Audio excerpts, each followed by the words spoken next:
Mic test, 1 2. Mic test, 1 2.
do you see when you see you?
right, guys, some quick announcements before we start.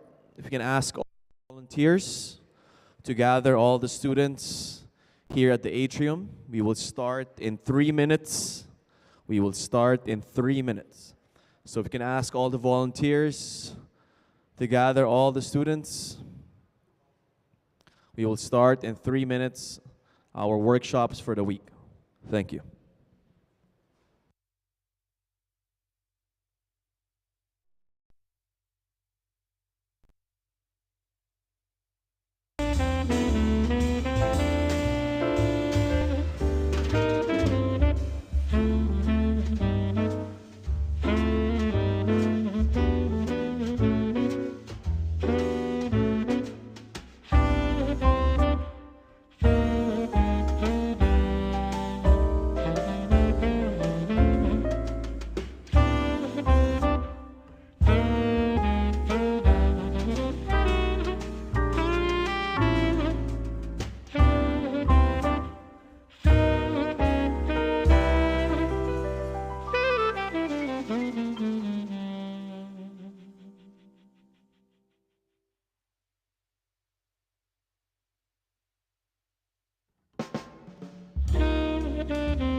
All right, we're going to start in 1 minute.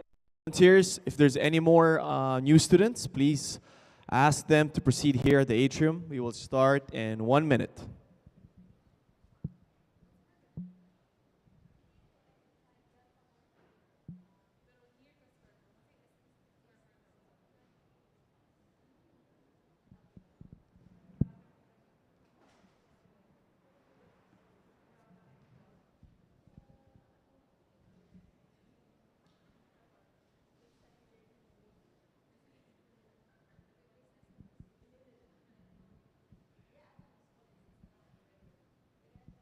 All right, I think we're going to start now.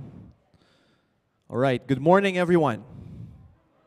One more time. Good morning, everyone. And Happy New Year. Welcome to Toronto. Welcome to our campus here in North York. And my name is Nicholas Reyes, so I'm the project manager for special programs, helping out orientation, convocation. And it's really great to see everyone here, especially after the 2 years of COVID. It's really great to see people in person, you know. Talking about in person, our workshops today, all from Monday to Thursday until Friday, we have it in person and also online. So this workshop right now is live in YouTube, and for the morning sessions all the way in the afternoon. So for today, we have lots of great workshops from Canadian culture, immigration, co-op and career services, student services. So that's for the morning session. And after that, at 12 noon, we have a break. So during the break, we have the cafeteria here, like a small cafeteria. So feel free to go and pick up some snacks for you guys. But by 12:45, you guys will go to your breakout rooms, okay? So today, if I'm not mistaken, there are 3 programs. So you'll put the room assignments later around 12. So you know if you're part of that program, you can meet your program coordinator. So you guys will be in your smaller breakout rooms. So if you have questions about the program, about the schedule, or anything with your program, so I really suggest you go to that one. And then after that, at 1:30, you have to be back here, okay? Because we have the afternoon workshops from student success, academic integrity, Guard Me health insurance, if you have any questions about your health insurance, keeping students safe, and lastly, housing and accommodation. So I know that some of you guys have questions about how to rent, or if you're still looking for an apartment. I think some of our volunteers also have some leads, meaning if you're looking for like a one-bedroom or a shared accommodation, so you might be able to ask some of our volunteers. Okay, so to jumpstart our workshops today, we have, first off, is Canadian culture, but it's led by our academic team.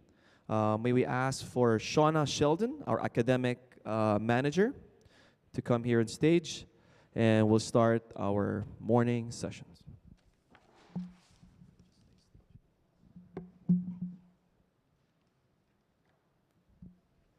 Good morning. Thank you, Nicholas. So just a little bit of housekeeping. So Nicholas mentioned the breakout sessions around the lunch hour.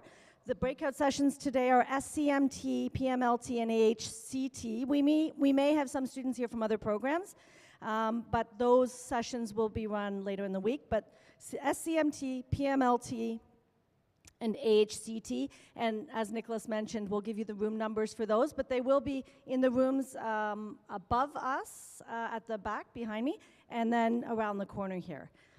We'll post posters on the rooms as well. So welcome to Canada, welcome to Toronto, Happy New Year, and welcome to Lambton College in Toronto. As Nicholas mentioned, my name is Shauna Sheldon. I actually head up quality assurance at the college. So that includes quality across our academic programs, but also student services, anything involved in, ensuring that we are meeting a set of standards that we've set for ourselves and to fulfill our promise to you. falls into the category of quality. So that's who I am. I'd like to start today by giving our land acknowledgement. We are coming together here today to reflect on the unique connections and relationships that Indigenous persons and their ancestors have had with this land for thousands of years. And I know many are joining us remotely. Eventually you'll be on this land as well, but the land that we are standing on or sitting on today is the traditional territory of many nations, including the Mississaugas of the Credit, the Anishinaabe, the Chippewa, the Haudenosaunee, and the Wendat peoples, and is now home to many diverse First Nations, Inuit, and Métis people. We also acknowledge that Toronto is covered by Treaty 13 and the Williams Treaties. We would also like to recognize and support the United Nations Declaration on the Rights of Indigenous Peoples and the Truth and Reconciliation Calls to Action, and we invite everyone to take a moment to reflect on how we can all continue to support the process of reconciliation. Now I'll turn things over to my colleague Mark Gonzalez to kick things off today with our Canadian Culture session.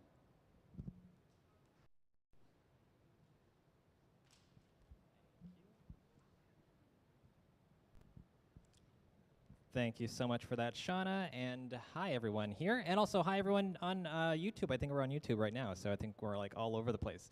So thanks for coming. It is January 2nd, January 1st being just yesterday, so if you were busy partying, you're here at another kind of party, a really fun, fantastic school party. So yeah, hi. Anyways, my name is Mark Gonzalez. I'm the Academic Integrity Officer of the college, so you'll see me twice today. I'm going to talk about Canadian culture because I was kind of born here and I'm, the one doing it. And also you'll see me later again today at 2 o'clock for the academic integrity session, which is going to be super fun too. So it's going to be like all kinds of fun party, ha ha ha, hey stuff going on today. When we say Canadian culture, we're talking about Canadian culture first. I am a child of Toronto. I was actually born at the hospital just down the street of this college, the North York General Hospital. So I kind of know the place. I've been here for a while. I am not going to say my age. I'm just barely past 18. I'm just very, very young. But, I've been here all my life. So I think I know a thing or two about Canada. And I want to just show you some stuff or tell you some stuff that I've seen. And, what are some of the best ways to behave or act around Canadians. And so you can get to know us and, you'll understand how to, be around Canadians for a long period of your time, right? So when we say culture, what are we talking about? We're specifically discussing things like, how you treat other people in a given country. I think that's the best way to kind of summarize that idea. So when you're here, there are certain customs that you might not know about, things that I know about that I want to pass along to you, and you'll encounter as time goes on, but hopefully it's not too much of a negative experience. It's more of a fun, positive experience as well. So we'll see how it goes, but that's what we're talking about. And when we talk about Canada, it's very common to see some of these things in a tourist shop, right? So you're coming in, you're getting a souvenir. You're probably going to grab a souvenir that has one of these things on it. You have all kinds of things here. You have a moose, you have a bear, you have, what else is in there? Mountains, maple syrup. We like skating. There's lots of stuff that we love here. Hockey. That I wonder if my laser pointer works. That thing is a beaver. If you ever seen a beaver, they're pretty cool. They actually are quite destructive to the environment sometimes. But yeah, they're awesome. They build dams and stuff. But when you see this stuff at a souvenir shop and you buy these things for your loved ones, saying, "Hey, I've been to Canada," it doesn't really help you in your daily life. Having conversations with people and knowing how to behave. You don't need a beaver to know what to do in a social context, right? So we're more than this. We're a little bit more than this. So we're trying to kind of, today we are trying to break through some of these stereotypes you might find with Canadians and culture. And here you have a person busting through, and this is a thing that could happen to you if you have a vehicle in the wintertime. This is ice that is sheeted over, like frozen rain that's like frozen over your car, and so you pull the window down, but your window's still up because it's just pure ice. So you can actually bust right through that and, reach for Tim Hortons. And Tim Hortons is something that we love in Canada. There is a Tim Hortons if you turn your neck, there's probably a Tim Hortons within view. In fact, we have one literally on the corner of our school here. So if you ever need coffee or donuts or any kind of food or socializing, head on over to Tim Hortons. And this is not an advertisement for Tim Hortons. This is just, Tim Hortons exists. So let me give you a hypothetical situation, okay? You're in a hallway, you're walking down the hallway, you're having a great day. You're just so excited to be in school, so you're just not paying attention, and boom, you've bumped into your teacher, okay? You've bumped into your instructor. The instructor was holding a bunch of papers, okay? Those papers are now scattered all over the ground. Clearly your fault. Clearly, you're the person that did this. It is entirely what happened because you bumped into them. So of course you're going to apologize and say, oh my God, I'm so sorry. You'll apologize for sure. But what do you think is going to happen after you apologize to that teacher? What's going to happen next? Okay? And to those of you that said they'd apologize as well, you'd be absolutely correct. Now, were they at fault? Probably not. They were just holding their papers, minding their own business, and then you bumped into them. But we really enjoy being polite in Canada. We like to say sorry. There are 2 words, I think, please, no, maybe 3. Please, sorry, thank you. Any others? But we just love these words. These are, if we had a nickel for every time we use these words, we would be poor because we would be burning through all of our money. So we love to apologize. We love to say sorry. In many cases, I know a person that will begin every phone call that she has with sorry. Okay. Hi, sorry, my name is so-and-so. I'm here to, book an appointment for something. And they just start like that. I mean, it just happens. It's just how we behave. So keep that in mind. We are sometimes polite to a fault, but, that's another thing. So here are some things that we enjoy being as Canadians. So Canadians enjoy being polite, like I said. We like being diverse, ethnically diverse. I was born here, but my parents weren't born here. Okay, and I think this is true for many Canadians, many different people here from many different countries. I think if you look around, and that's a good thing for us. We enjoy that. We like that. The difference makes us similar in many ways, so I think that's important for us. Egalitarian society, if you're not sure what that means, it just means that we like equal rights for everybody. Everybody is on the same footing. No one is better than someone else because of whatever reason. So it's just something to keep in mind. We enjoy that. We like cultural and social differences. I think when you come to the school, you'll encounter a lot of different events that we hold that are culturally different, culturally diverse. So I encourage you to take part of those as you see them as the semester goes by. And we are renowned. We are famous for being humble. That's another important thing, too. People, when we think of Canadians, sometimes they think we're a little bit too... humble, I guess is the word. Yeah, I suppose, right? So these are things to consider when you think about Canadians. This is something that's kind of true for many of us. Now, when it comes to body language, this is another thing that we're going to talk about. Body language is very important when you're having conversations in person. If I were to have a conversation with you and I am crossing my arms like this, and I think there are some people crossing your arms in the audience, don't worry about it, it's not a big problem. But if you're having a conversation with somebody and you're crossing your arms completely, you're a little bit, maybe you don't want to be there, maybe you're a bit reserved. It's kind of the body language is not that great. So consider things like this when you're having conversations with people, okay? So body language, very important. Uncross your arms. Don't put your hands in your pockets as you're speaking. A lot of people, I used to do this as a teenager, and my parents wouldn't continue the conversation until I took my hands out of my pockets, so I'd have to, do this until they would, talk back to me. But please consider that stuff, and also eye contact is great. If I were to have this presentation and just look at my notes or just look over here because I'm very nervous and I don't want to just, worry about anything else, it would be very weird. It would be very weird to not have that eye contact. So it's very good to keep that eye contact. Don't have too strong of an eye contact situation. If I were to pick someone in the audience, like you, sir, I would just talk to you, and I would just, look straight at you for the entire time, not blinking. I'm not blinking anymore, right? This is uncomfortable, I would assume, right? So please consider that too. So, don't forget to blink, but eye contact is definitely important. Now, personal space is another one too. We don't like to be very close to a person as we're having conversations. If you're close enough to the person that you can very comfortably give them a hug, you're too close. right? Maybe you just, sometimes you'll have a conversation, and you might be talking with me actually in the hallway somewhere, and I will just step back. I mean, not because I mean to, just because I needed that little gap of space between us, and that is personal space. So consider that as you're having conversations. Too close is not that great. Okay, so consider all these little things we do think about in our interactions.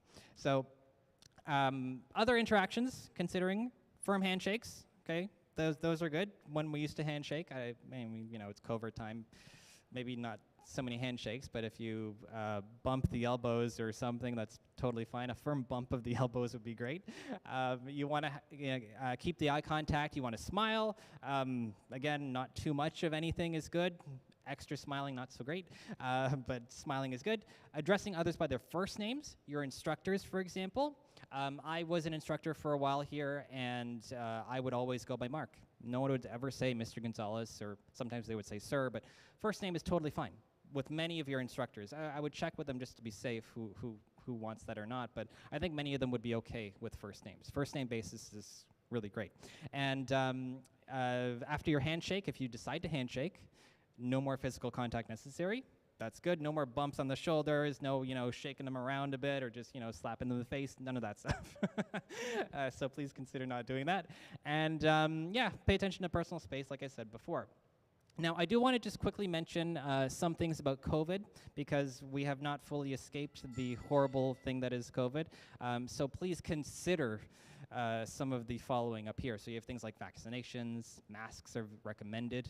They do help, limit the spread of any kind of illness, not just COVID, but anything airborne. And physical distance, for the 5,000th time I've said it, be careful of physical distance, okay? All right, so I've said a lot of things. I want to give you another scenario. So, for example, you're driving, you have a car, you're in Canada now, congratulations, you have your, license, and you get to a red light. You have no other cars on the road, it's just you, totally, well, it's not safe, but it's just you by yourself, you're not going to get into a crash or anything. Would you consider, would it be okay, raise your hand if you think, I'm just going to go through the red light. There's no other cars coming. I've looked both ways, front, back, all around me. I'm being safe, and I'm just going to go right through the red. Who would be okay with going through the red light? All right. Who wouldn't? Who would just wait and just wait for the light to turn green? Who would wait for the green light? Okay. Those of you that said green light. Yeah, you're right. Yeah, congratulations. Good job. You're doing the right thing. You do want to wait for the red light to turn green before you move. Now, sometimes that is not the case. I've had some people raise their hands and say, oh, yeah, I'd just go through that. Fine, whatever. You only live once, so sure. But no, we like to follow rules here. Rule following, very, very, very important, okay? So please consider that. When you think about anything related to school as well. I know you're not driving a car here. We're not teaching you how to drive, but we do need to follow rules, and the rules you get from the college are one thing, rules you get from your instructors, okay, these different kinds of etiquette, be punctual, who else, authorities, instructors, college, and colleagues, yeah, all those people, there are rules associated with each of these groups. So please consider the rules that we have in place, okay? Rule following is great. We love to rule follow. Hooray for rules, right? So those are good. As an academic integrity officer, I kind of have to believe that, so yeah, so rules are great. And also, most important thing I'll tell you all day, don't litter. Please, there's garbages all over the place, classes get kind of dirty, so please consider throwing your garbage in a garbage can, don't just throw it somewhere else. So, yeah, that's stuff there. Now, we've said a lot of stuff about body etiquette, body language. What about basic etiquette, right? Things to do when you're having those conversations with people, things to consider with conversations. First of all, English is great. Now, I'm not sure how many of you are totally 100% comfortable with your English. That's good news for you. But those of you that are learning English, or it's not your first language and you need more practice with it, well, this is the best place to have that practice. And a lot of you, maybe if you don't have that practice when you go home and you're speaking in a different language at home, again, every chance you have to speak English here is going to be a better opportunity for you to improve it. So I highly encourage you to use that whenever you can, okay? So English, very, very, very important. Now, when you are having an argument or disagreement with people, which will happen, it happens all the time, it's important how you decide to argue is almost as important as what you're arguing about. The way you do it, if you have diplomacy, if you have tact, if you're trying to say something in a way that is not aggressive or combative, it's meant to kind of disagree in a better way, consider that. Consider how you want to deliver what you want to say, okay? Very, very important, what you say and the words you choose. So when you're having a conversation with someone, do not interrupt them. Let them finish, and then you can continue, and then you'll finish, and they'll continue, and back and forth. That's just how a conversation works best, okay? So consider that stuff. Nonverbal expressions, okay? So they must be non-threatening. If you're talking to somebody and you're not smiling, you're looking at them very angrily, you're doing this, or you're rolling up your sleeves ready to punch them, that's probably not going to be a fun conversation. So consider your non-verbal cues as much as the verbal ones. And again, please and thank you, very, very, very important, like I said in the past, all right? So these are all very important things to do. Now, when you are communicating, listening is very, very, very, very, very, very, very, very, very important, okay? Listening is very good because people tell you what they are saying. People tell you what they mean, okay? And these are what the conversations have.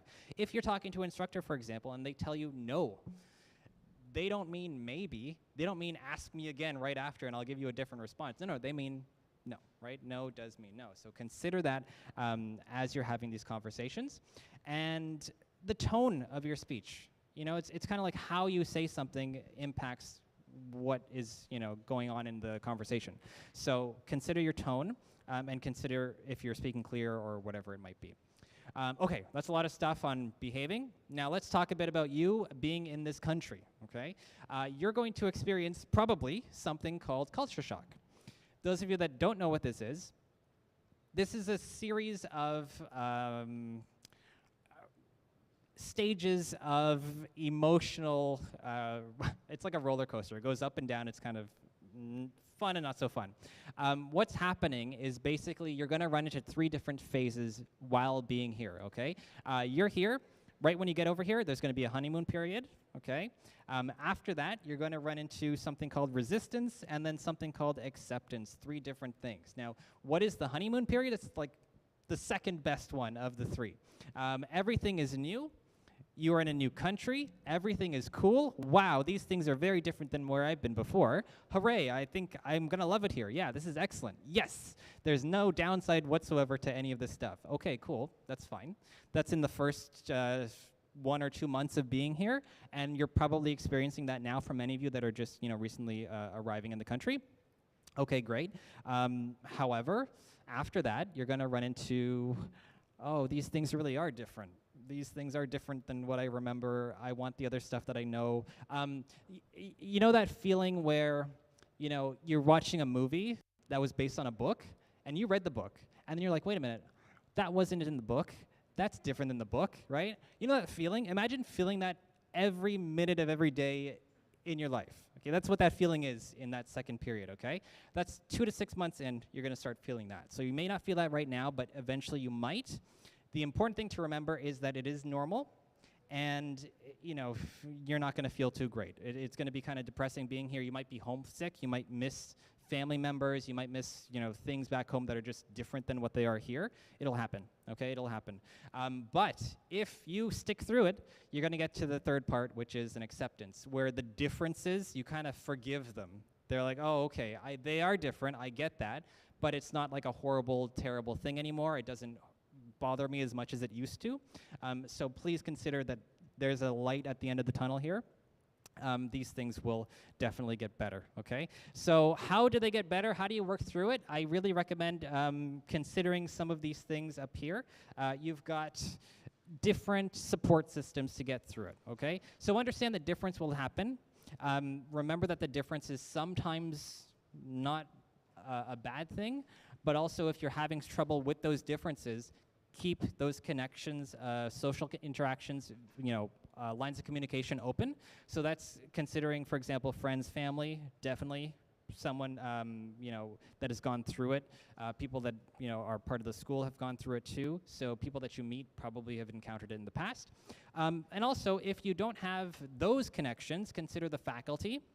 Consider also student services. Student services are the services of students. We serve students in student services. So I highly encourage you contact them whenever you want.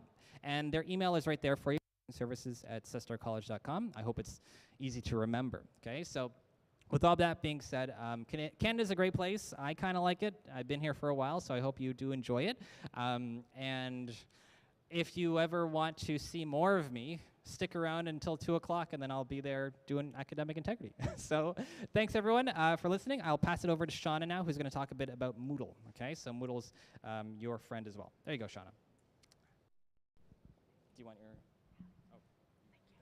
Do you want this? Yes, thank you. Thanks, Mark. So a couple things, I took a couple notes while Mark was talking. We are a nation of rule followers, as he mentioned. Something new, we're launching it starting this semester. We do have smoking areas on campus. We know that there are some people who smoke. There's probably a few with us here today.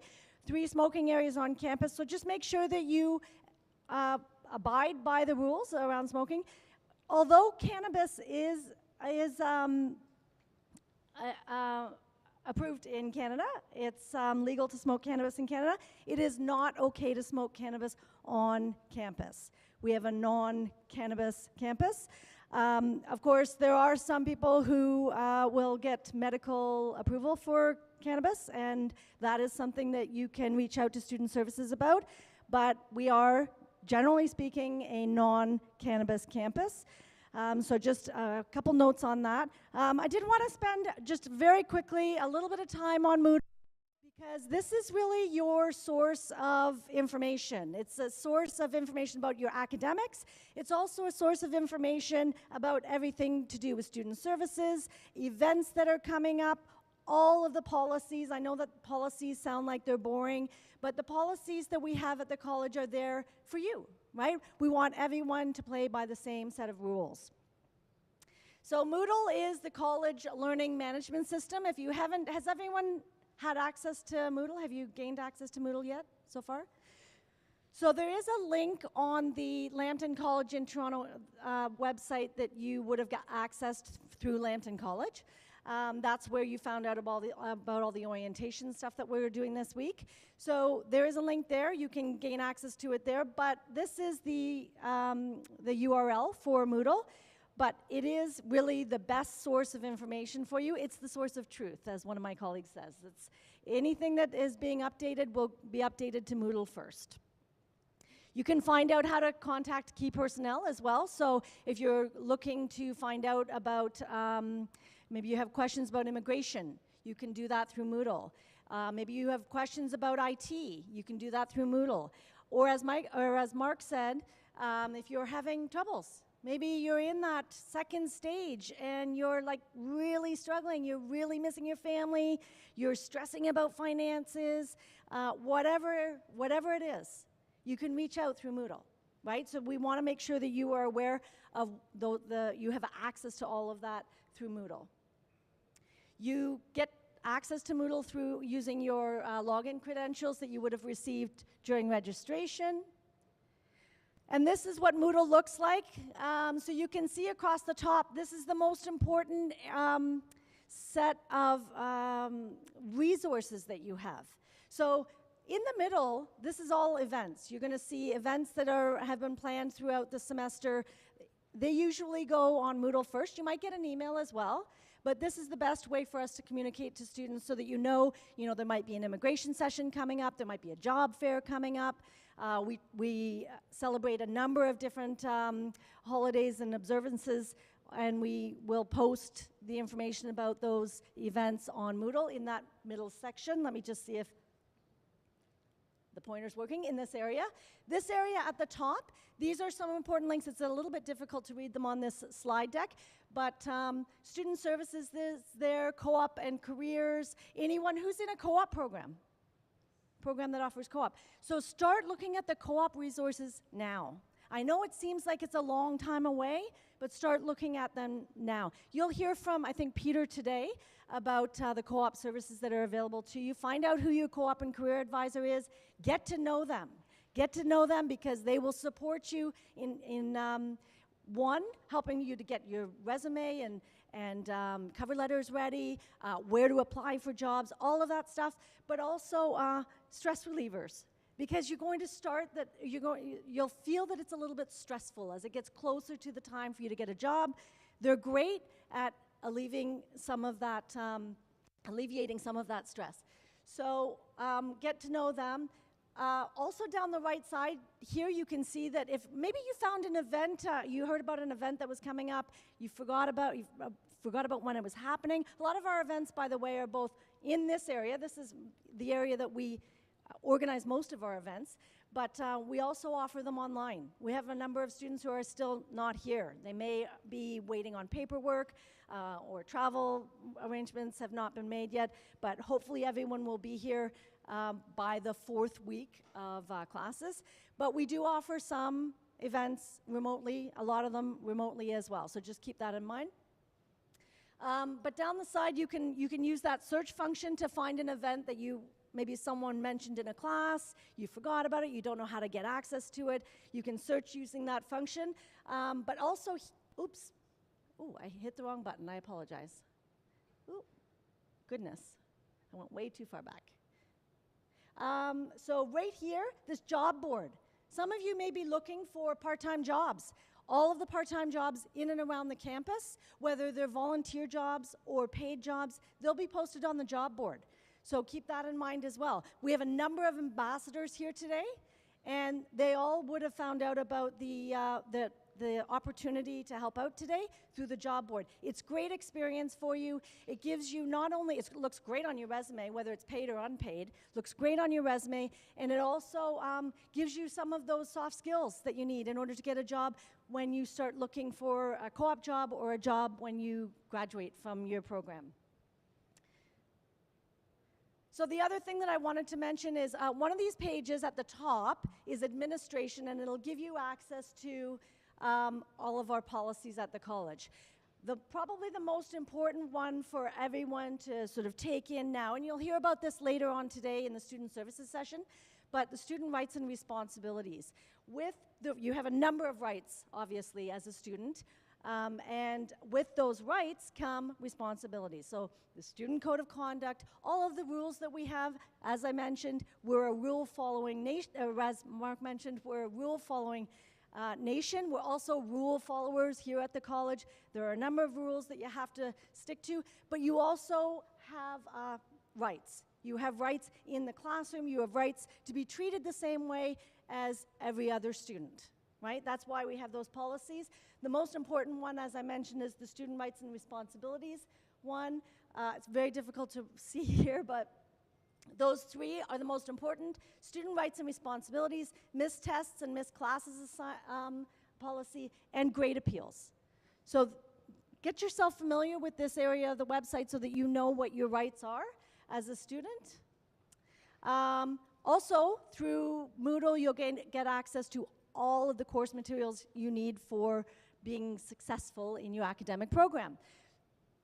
These three course outlines, you should be able to download those course outlines for the courses that you're starting next week. You can get the course outline now. Take a look at it, look at what the course is all about. This is a way for you to get a head start on what you can expect. You get a sense of what you can expect once you start that course.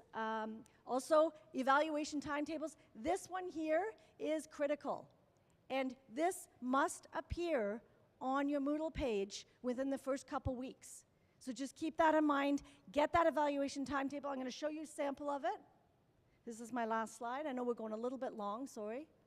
Okay, this is not going. Oh, there we go. This is a sample of the evaluation timetable.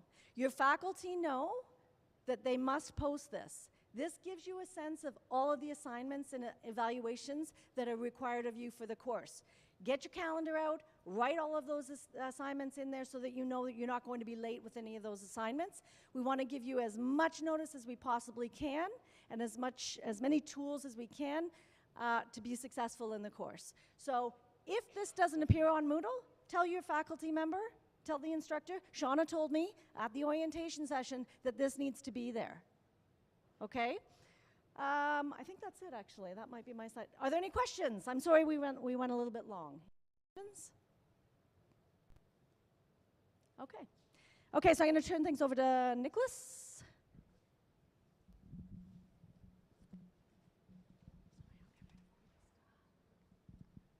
All right, thank you, Shauna and Mark. So before we go to the next speaker, just would like to announce that we have a lot of companies that will be set up throughout the week. We have Freedom Mobile, Mattress Matters Inc., WDNA, Plus Communications, TD Bank, Rogers, BMO, and some academic clubs. So I suggest during the break to check out some deals, or sometimes they might have some part-time jobs. So if you guys are looking for some jobs on campus or off campus, I suggest start doing your networking or just seeing what's available, you know. I still remember when I was an international student myself, I was working and studying at the same time. If I'm not mistaken, I had like 3 jobs when I was studying, you know. As any international student knows, it's, of course, there's a lot of challenges, but I really recommend doing an off-campus or on-campus job or even volunteering. As an international student, sometimes our network or Canadian network is not much, so you want to keep growing it. Maybe back home you have a lot of connections, but sometimes in Canada, it's sometimes who you know can help you progress in your career, okay? So, next, our slides are good. I would like to call on our immigration consultant, Zoe Zhang, to do our second workshop. So let's give a round of applause.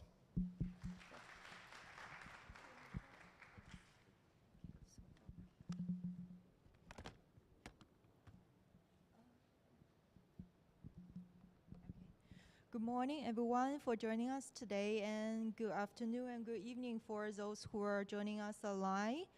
So, my name is Zoe. I am the immigration advisor, and welcome to the immigration FAQ session.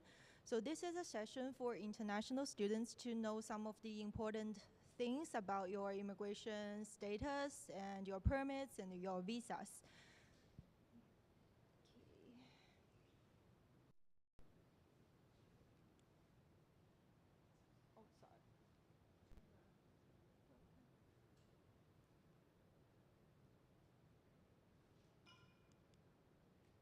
Okay, yeah, sorry, my apologies.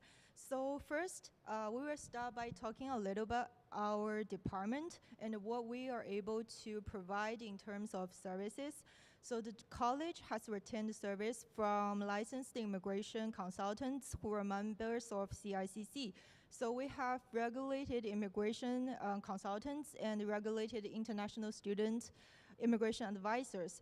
So the department is able to provide advices regarding your immigration-related issues. So as an international student, one website you should be familiar about is the Department of IRCC's website. IRCC stands for Immigration, Refugee, Citizenship in Canada. This is the best source of information. So on that website, you will be able to find information, guidance, latest updates on regulations and policies of immigration related things. And our department is able to provide you services regarding your immigration-related questions. So please feel free to email the immigration consultants as the above email.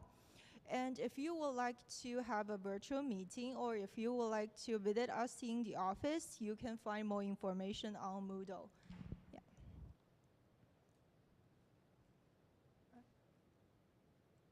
Okay. So We are going to cover a number of really important things for international students here today.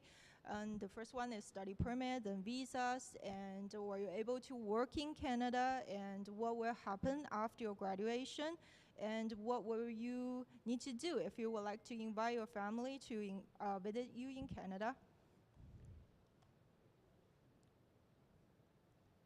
If you have any questions, please keep them until to the end of the presentation, because I believe a lot of the questions will be covered by today's presentation.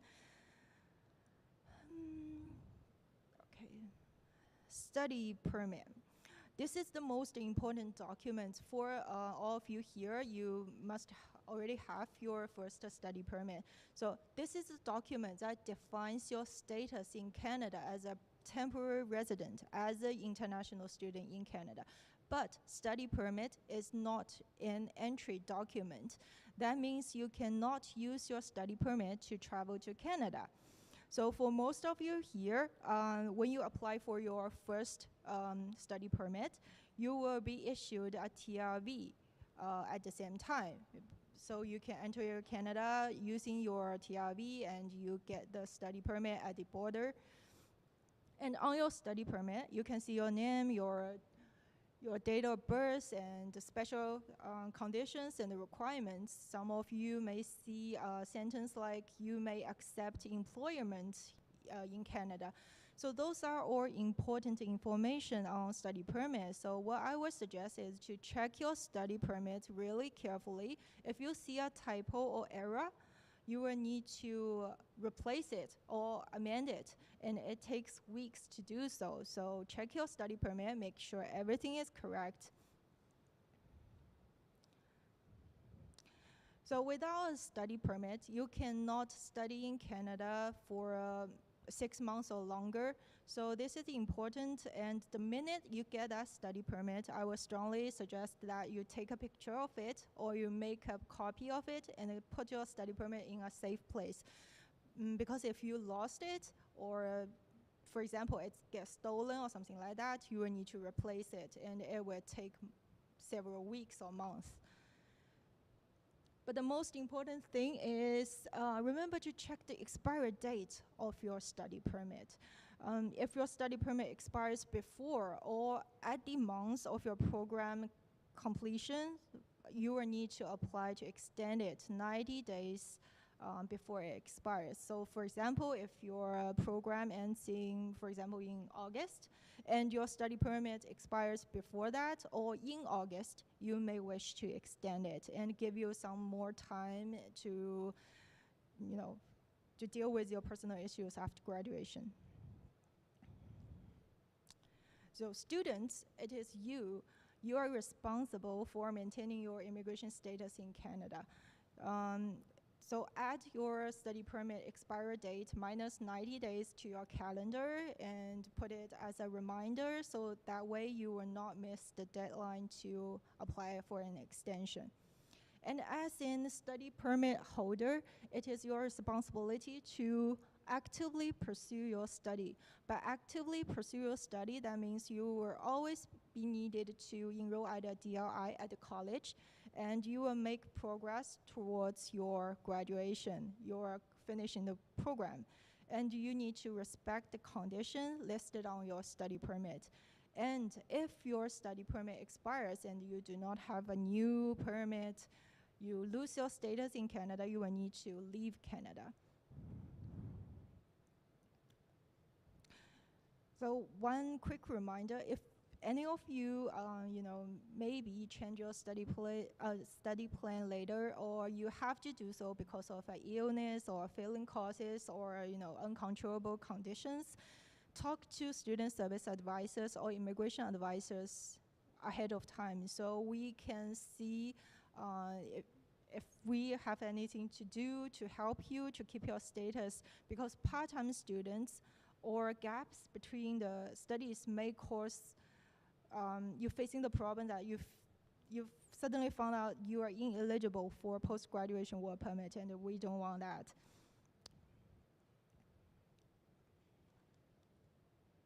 Okay, moving on to visas or ETA. So you will have either visa or ETA depending on the country that issued your passport. So this is the entry document. So while a study permit gives you the status as a student in Canada, the TRV allows you to travel to Canada. So when you applied for your initial study permit, you do not need to apply for TRV separately. The visa office will ask for your passport, and they put that sticker on your passport, and then you can travel to Canada. It is a counterfoil placed on your passport, and a lot of you call it a stamp, yes, and it is usually issued for the same duration of your study permit. For those of you who are still in the home country and haven't come to Canada, you can see if your study permit is approved, you will have a TRV on your passport. So this is your entry document. That means if you would like to travel internationally, you will need a valid TRV to come back to Canada. So if you would like to visit the US or you would like to pay a visit to your family and friends back home, make sure that your TRV expiry date is later than your time of returning. Then again, if yours expires before your study permit, you can remain in Canada, but you cannot leave the country, because if you leave the country, you will have no valid status to come back.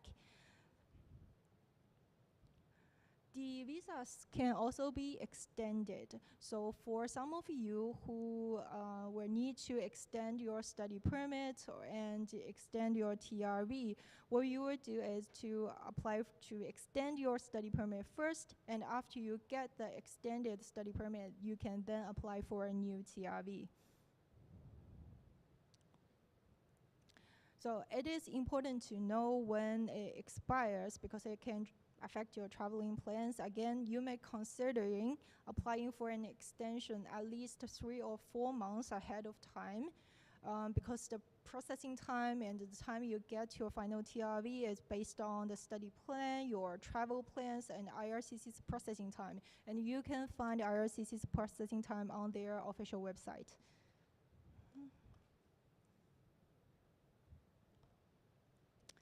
Okay, work. So as a full-time international student, you may able to work. So on your study permit, you may see the note that you are allowed to work. You may accept employment in Canada. And one reminder, if you are eligible but you don't see that condition on your study permit, make an amendment now. You need to change that. If you would like to work on campus, you can work full-time, whether it's a volunteer job or a paid job, anything like that, you can do that. If you like to work off campus, normally you can work 20 hours per week. It's the maximum time you can work. But from now on until the end of 2023, you can work full-time off campus.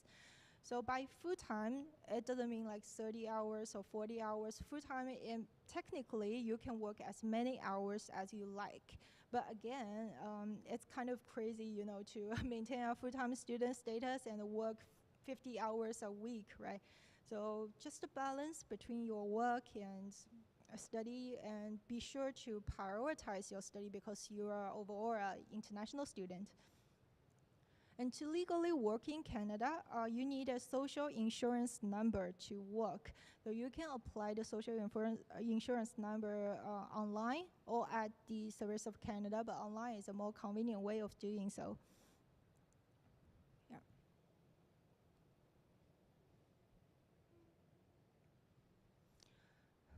Most of you will have the co-op placement in your program.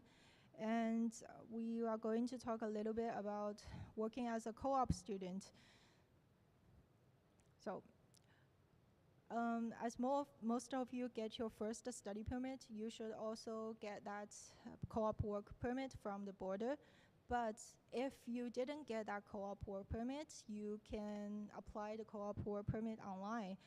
But from November 15, 2022 to the end of 2023, you may not need to apply for a co-op work permit because technically you can work off campus full-time.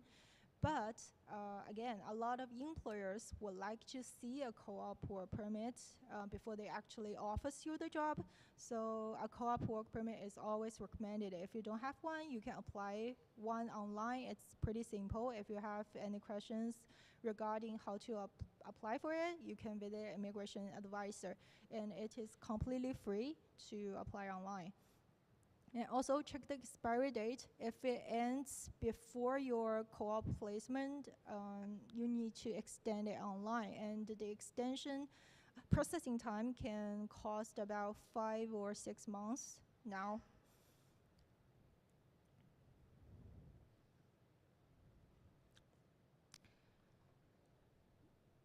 Oh, sorry. Okay. Work in Canada after graduation. So a lot of you will have these questions about what will I do after I graduate. So for an international student, if you complete an academic program at the college, you will be able to apply for an PGWP, which stands for Post-Graduation Work Permit. So the PGWP will provide you the opportunity to work in Canada legally, and you can gain valuable Canadian experience, and maybe it will help your future permanent residence applications. But to be eligible for the PGWP, you must maintain a full-time student status except your final semester. That is saying if you study here, you need to keep your status as a full-time student. Do not just, change your study plans very easily. If you have to do so, again, please talk to a student advisor or immigration advisor to know the consequences of your changes. And PGWP, again, is a one-time opportunity. That means if you would like to study another program at the college after your graduation, you may consider the time of your application of PGWP. You can only apply once in your lifetime.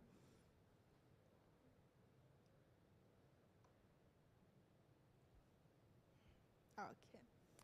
Family members, a lot of you will want to invite your family members to visit you during your study or for your convocation.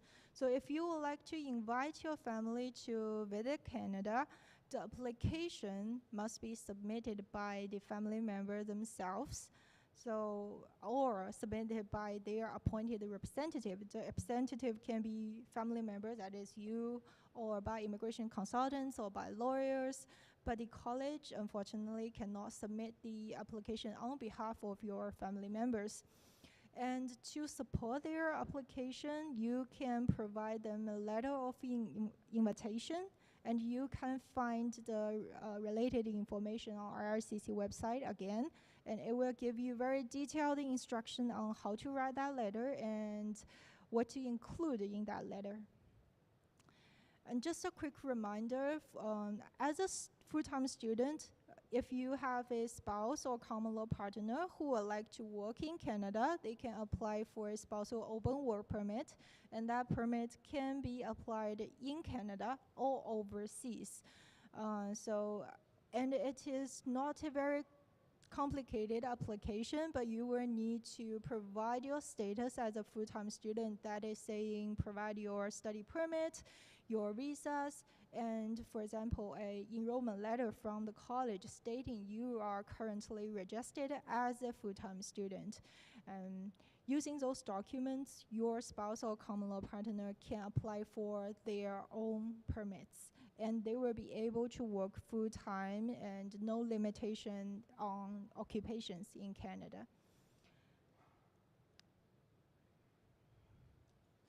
Yeah. So 90% of the applications made in Canada, you can do it online on our RCC website.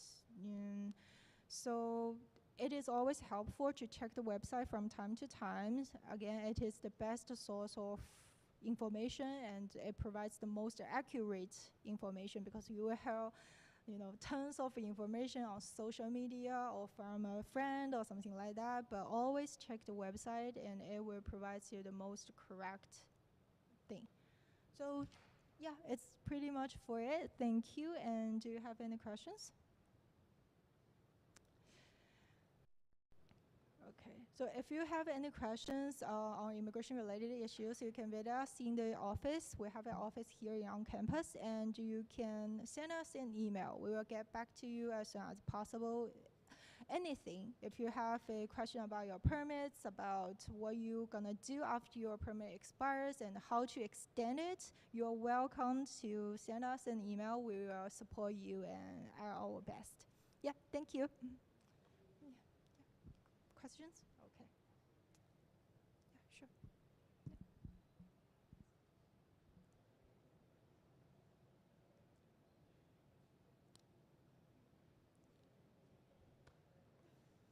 Okay. Nicholas?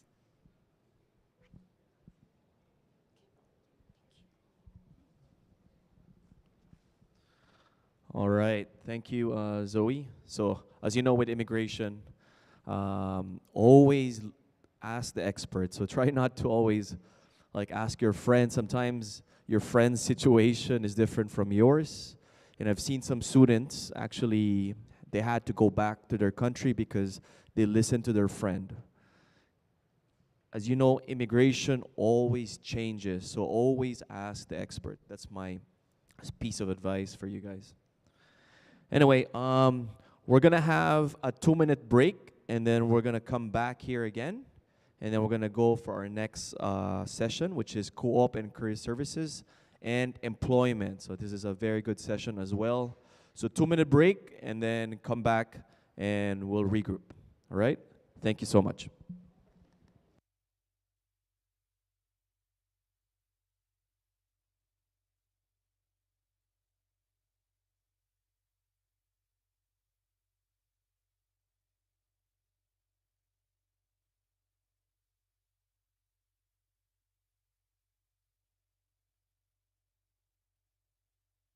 Two minutes, and we'll start.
All right, we're going to start our next session. If you can ask everyone again, break.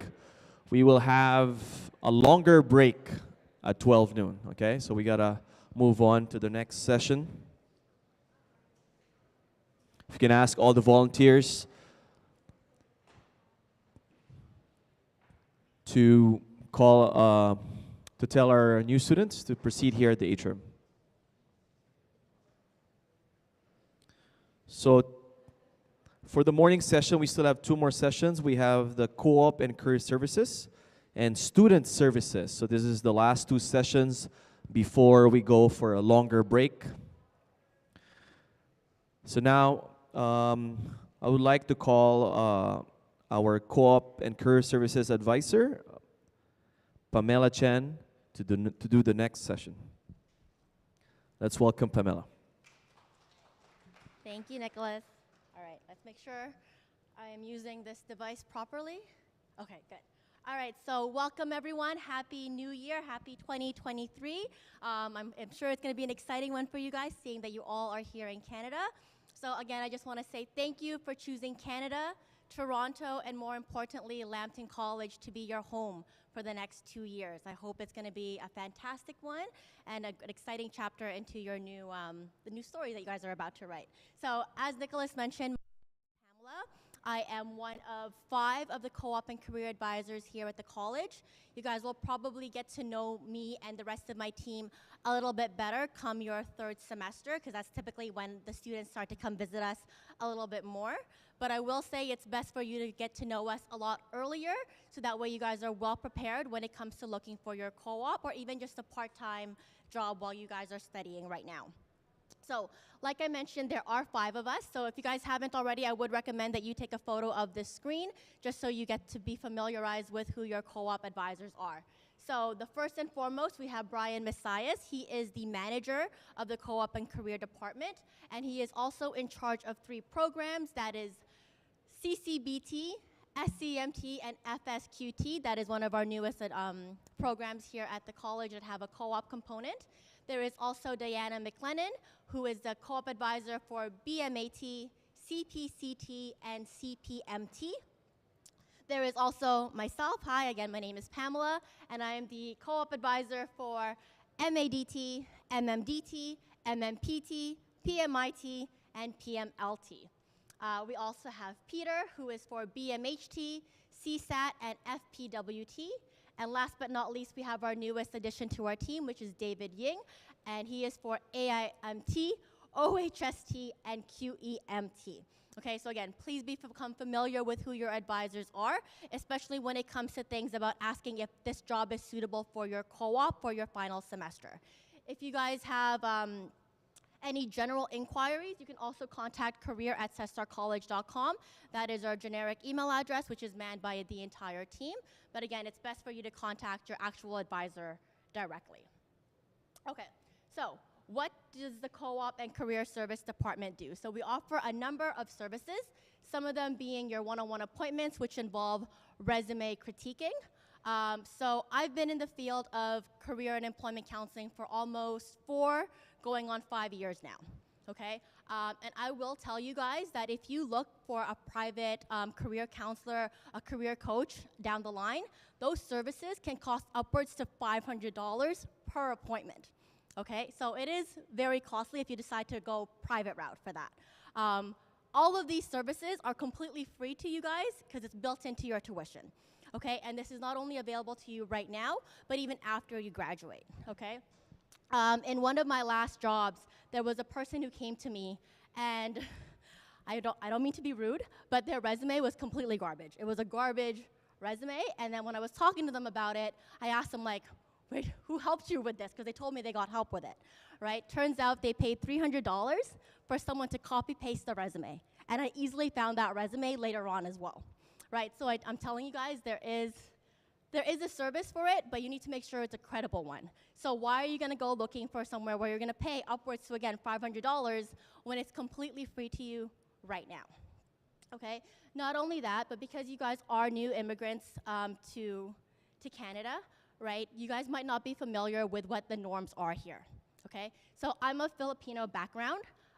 When my stepdad came here after he married my mom, I looked at his resume and I ripped it up, pretty much, okay? Because in the Philippines, it is very common for you to have your photo on your resume. I'm not sure in other countries, I think that's also common practice. But again, here, completely not acceptable. So he had his picture there, he had his date of birth there, he had the equivalent of his social insurance number on there, he had a bunch of information that is completely, again, out of date here in Canada.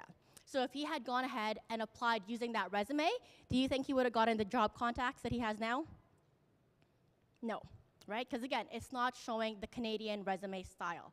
And so automatically that's starting to show them that you're not from here, therefore you don't have Canadian experience, therefore you're not qualified, right? These are very quick assumptions that employers can make looking at your resume within 10 seconds, right? So that's why, again, if you guys have any of those things that I just mentioned right now, a photo, your date of birth, any of those personal contact information on there, please see your cooperative career advisor ASAP, so that way we can help you find at least that part-time job while you're starting your studies, okay?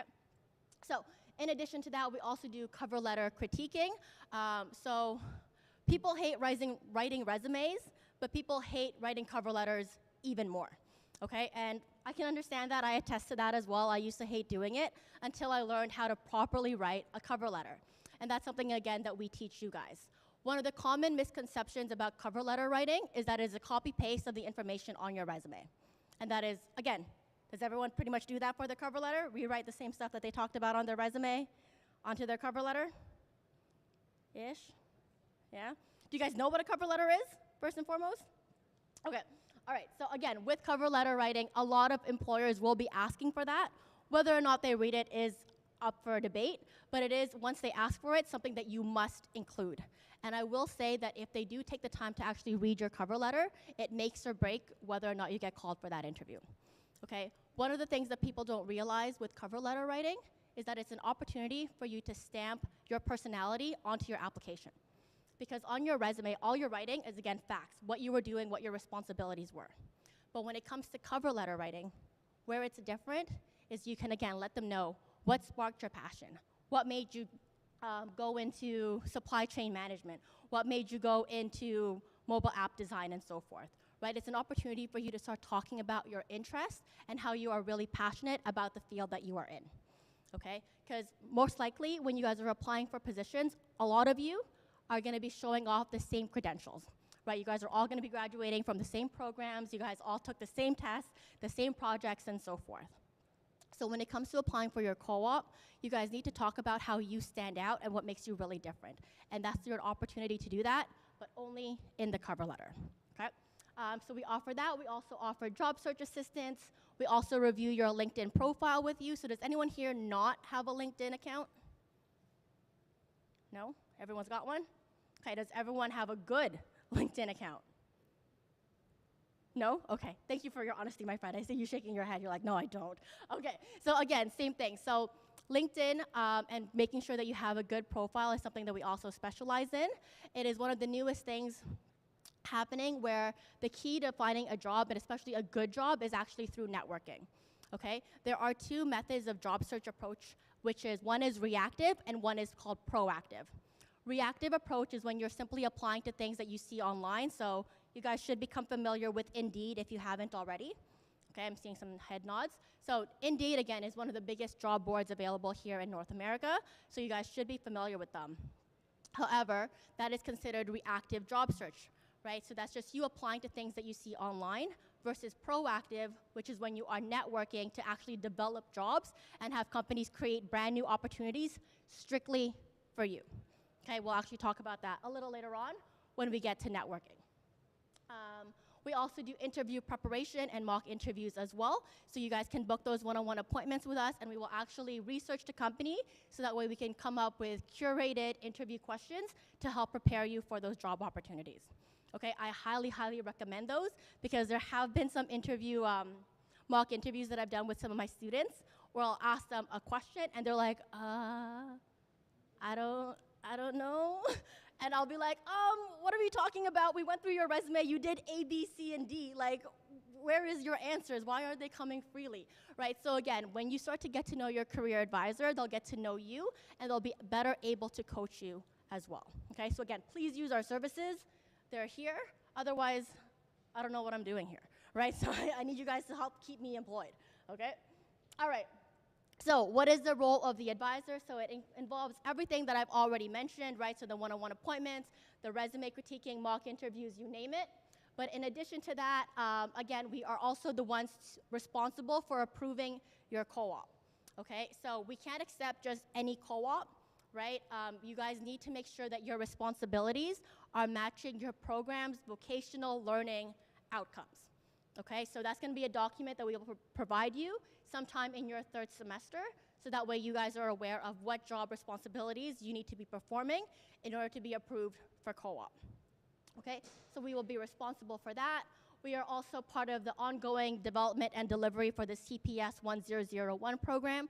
So that is a brand new course here at the college, but we were part of that development, so you guys will be going through that, and that's a nice introductory course into, again, things like the resume, the culture here in Canada, things of that nature. You will also be seeing me again if I'm your co-op advisor in term 3, right? We do term 3 class visits, which go over all the different policies and so forth regarding co-op to, again, make sure that you find a successful one and that you have a smooth co-op term. We're also part of creating marketing materials for the career services, job searches, and so forth. And all of our appointments can be done either through My Career, or you can send an email directly to your advisor to book an appointment. So to book your appointment with myself or any of the other career advisors, there's 2 main ones. Like I mentioned, there is My Career. Okay, you guys should become familiarized with the My Career web portal. That is where you guys are going to be able to access some of the co-op jobs, some of the co-op job postings that will only happen though in your 3rd semester. Okay, so you don't have access to anything co-op related as of yet because it is too early. So if you guys don't see any appointments available, then send an email. That's the second way, okay, of booking an appointment with us. So send an email and making sure that you include your name, your student number, and your program code as well. Okay, so those are the main ways. Okay, so again, here is a screenshot of the My Career portal. So again, you would go to co-op on the side there, go to appointments, book by appointment provider, look for one of the CCAs available there. Again, specifically the ones for your program would be best. So you click on their name, and then from there you'll see a list of all their different availabilities. Okay. Right now for our co-op team, we offer 2 types of appointments. We offer in-person and virtual. Right, the default is right now is a virtual, so we'll send you either a Zoom or an MS Teams link. But if you'd rather meet in person, you can just include that in your note there, like want to meet in person. Okay. There is also, I think everyone went through the reception desk at the front when you came here. Okay, there's also a small podium there as well. That's our drop-in. So if you guys have a very simple, quick question that you want to ask the co-op department, you can just sign up as a drop-in student, and then we'll call you in as well. Okay, so if it's, again, a very minor question that it doesn't need to take like an hour long to discuss, then I would recommend doing the drop-in services, because then any of the career counselors can come and speak to you. Okay, but if it's something really specific to your program, then that is best when you contact your career advisor directly to meet one-on-one.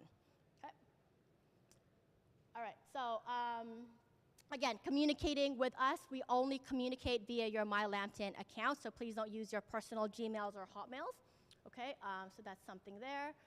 Again, when you are sending your email, make sure that you include your student name, your student number, and your program code as well. Okay. Any email, again, most of our communications will start coming in your 3rd semester because it's a bit too early right now for your co-op. But come term 3, you guys will start getting emails from us about any important updates, any deadlines coming up, and things of that nature, along with your eligibility letter and your program VLOs. Okay, does everyone know what the eligibility magic number is to be co-op eligible? 2.8. Okay, that is the magic number. 2.79? No. Okay, so 2.8 is the lowest you can have, okay? And that is only determined by term 1 and term 2. Okay, so it doesn't include your term 3. That doesn't mean you can go ahead and fail term 3, right? Because you still need to make sure that you pass all your courses to graduate. But the important GPA would be term 1 and term 2 to become co-op eligible. Okay. All right, I pretty much went through that, so I won't go through that again, right? Okay, so for expectations on your co-op work term, so again, that's going to be your final semester here at the college. So you need to make sure that you complete all your co-op contracts. So that's making sure that you stay within the start and end date of your term. Okay? For co-op, I'm going to give you guys an example. So for this current term right now, their start date is January 2nd. Okay? So co-op hours will only start counting after this date. If students wanted to work earlier, 2 weeks start time and so forth, you can do so, especially because, as Zoe mentioned, you guys are allowed to be working full-time hours up until the end of the year, right? You can do that. However, none of those hours will actually count because your co-op hasn't officially started yet, okay? So if you guys want to, because of that IRCC policy, you can already start looking for things that are relatable to your co-op, but none of that will actually count yet because your co-op hasn't begun until your 4th semester. Does that make sense? Yes? Okay. Awesome. So there is a minimum number of hours that you guys need to complete. That number is 420. Okay, so you need a minimum of that in order to graduate from your co-op program. Anything less, again, we're going to need to have a discussion with you. You can go well above that. Okay, so if you started at the very beginning of the co-op term and you go all the way till the end, most students hit roughly 600 plus hours. Okay, again, that's perfectly okay as long as you hit that minimum. It's the minimum that we care about. There is no maximum. For your final semester, on top of completing your co-op, you will also have some modules that you need to have completed. So you will be registered for a course called CPL 1049. With that course, there's going to be modules, and again, they're really reflective-based questions like, how do you make a good impression, right? How did your first meeting with your employer go? Things of that nature. So very simple, but they still need to get completed in order for you to graduate from your course. And then finally, there's also a paperwork that needs to be completed, which is a work term report, and it's basically your employer evaluating your performance during your co-op. Okay. All right, so this is one of the courses that you guys will also be enrolled in, especially if you have a co-op component to your program, and that is CPS 1001. Okay, this is a virtual classroom that you will be going into. There'll be, again, modules that you have to go through, and this just gives you that quick introduction into the Canadian labor market. Okay, so again, there'll be some videos that you can watch there about how to create a Canadian-style resume, how to tailor it, and things of that nature. Okay, so that all will be covered during that course, and this is mandatory in order for you to go into co-op. So if you guys don't complete this course, then unfortunately you can't go into co-op, even if you have a 3.0 GPA. Okay, this is a mandatory required course for you to complete. Okay. Again, you need to become familiar with the My Career website. We kind of already went over that. That's how you're going to be able to book your appointments. That's where you can also see some part-time postings under career services. Okay. There's also going to be some events there. So we do host things called employer showcases, where we'll have our employer partners come in to speak to the students about the upcoming co-op jobs available. That is predominantly for the Term 3 students, but if you want to, again, start networking, that would be something that I would encourage you guys to start doing from the very beginning. Okay? And then again, there's co-op job postings on that website as well, but only available at the start of Term 3.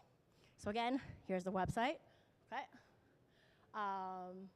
So to access this, it is your same login information. So it's your student number, and then it is the same password as your My Lambton, not Moodle. Okay, so you guys should have several different accounts available to you. This one corresponds to your My Lambton account, not Moodle. Okay, so again, to access some of these things, you go to the career services, right? You can see they have job postings, career events, appointments, and so forth. Right, so within career services is where you can access part-time jobs, okay? But if you're looking for a co-op, you gotta go to the co-op tab instead. So for co-op, that's the one that you're probably gonna be using predominantly, again, starting in Term 3. That's where you'll have access to the job postings, the appointments to book with your CCAs, and that's also where you'll be able to create your work term report for us to review the information of your co-op in order to approve it. Okay. These are some of the My Career events that, again, that we kind of host. So there's employer showcases and expos. There's also job fairs. We'll post that again on the career services link. And those are job fairs not just unique to Lambton, but throughout the city as well. So that way you guys are aware of what opportunities are available to you. Okay, so advertised versus the hidden job market. So this is, again, where networking becomes unbelievably crucial for you guys. So with the advertised versus hidden job market, you can see it's actually shaped the same way as an iceberg. And basically what that means is that 80%, let that number sink in, 80% of jobs are not advertised, okay? So that's what I was saying about when you're looking on LinkedIn and Indeed, they're actually just postings that are there because they need to be, but they might actually be already taken, okay? So let me tell you a story about my husband. He was in the financial industry. He was working at a bank, and he decided one day, he was like, you know what, I'm tired of this. I'm gonna go look for a better job. And so he found another one. It was an hour-and-a-half commute one way, so 3 hours out of his day going back and forth to travel for this job. And he lasted at that new job for 6 months until he realized he regretted his mistake of leaving his last job, okay? And so he was like, I want to go back, but I don't know how to get back there. Because before, his commute time was only 30 minutes, okay? I don't know, okay, anyways, that's a different discussion about what's wrong with my husband. Anyways, so he ended up leaving that job that he was getting, a good salary for, only a 30-minute commute for one that was an hour and a half one way for the same amount of money. Again, we'll talk about what his decision process was like a different day. But anyways, so what he ended up doing, tail tucked between his legs, he went back to his old manager and was like, hey guys, I miss you. I actually made a mistake leaving, and I wish I could come back, right? So guess what his manager said? Sorry, right? They were like, it's been 6 months, we've replaced you, right? But they actually really, really liked him. So they were like, you know what, even though the job that you had before is long gone, right? We actually want you back, and we're gonna make a brand new role just for you, okay? So they made one. They made a brand new role for him, but they told him, but you can't start until a month later. And he was like, why? I can work now. Like, I'm ready to leave my job if you take me tomorrow, okay? And they were like, we want you, but we have to go through certain formalities to show that we're not playing favorites, okay? So then they went ahead and posted that job on LinkedIn, on Indeed, but is that job actually available? No, it was already taken, right? But you, the job searcher, aren't aware of that because they're obviously not going to post a job posting saying this job is already filled, but we're just putting it on here for the sake of putting it on, right? They can't do that. So they posted that job knowing it was already filled. They still hosted interviews knowing it was already filled because they can't show favoritism, okay? So that's what I mean about reactive job searching, where you're applying to jobs that you don't even know might actually be taken, okay? So that's just one story of my husband.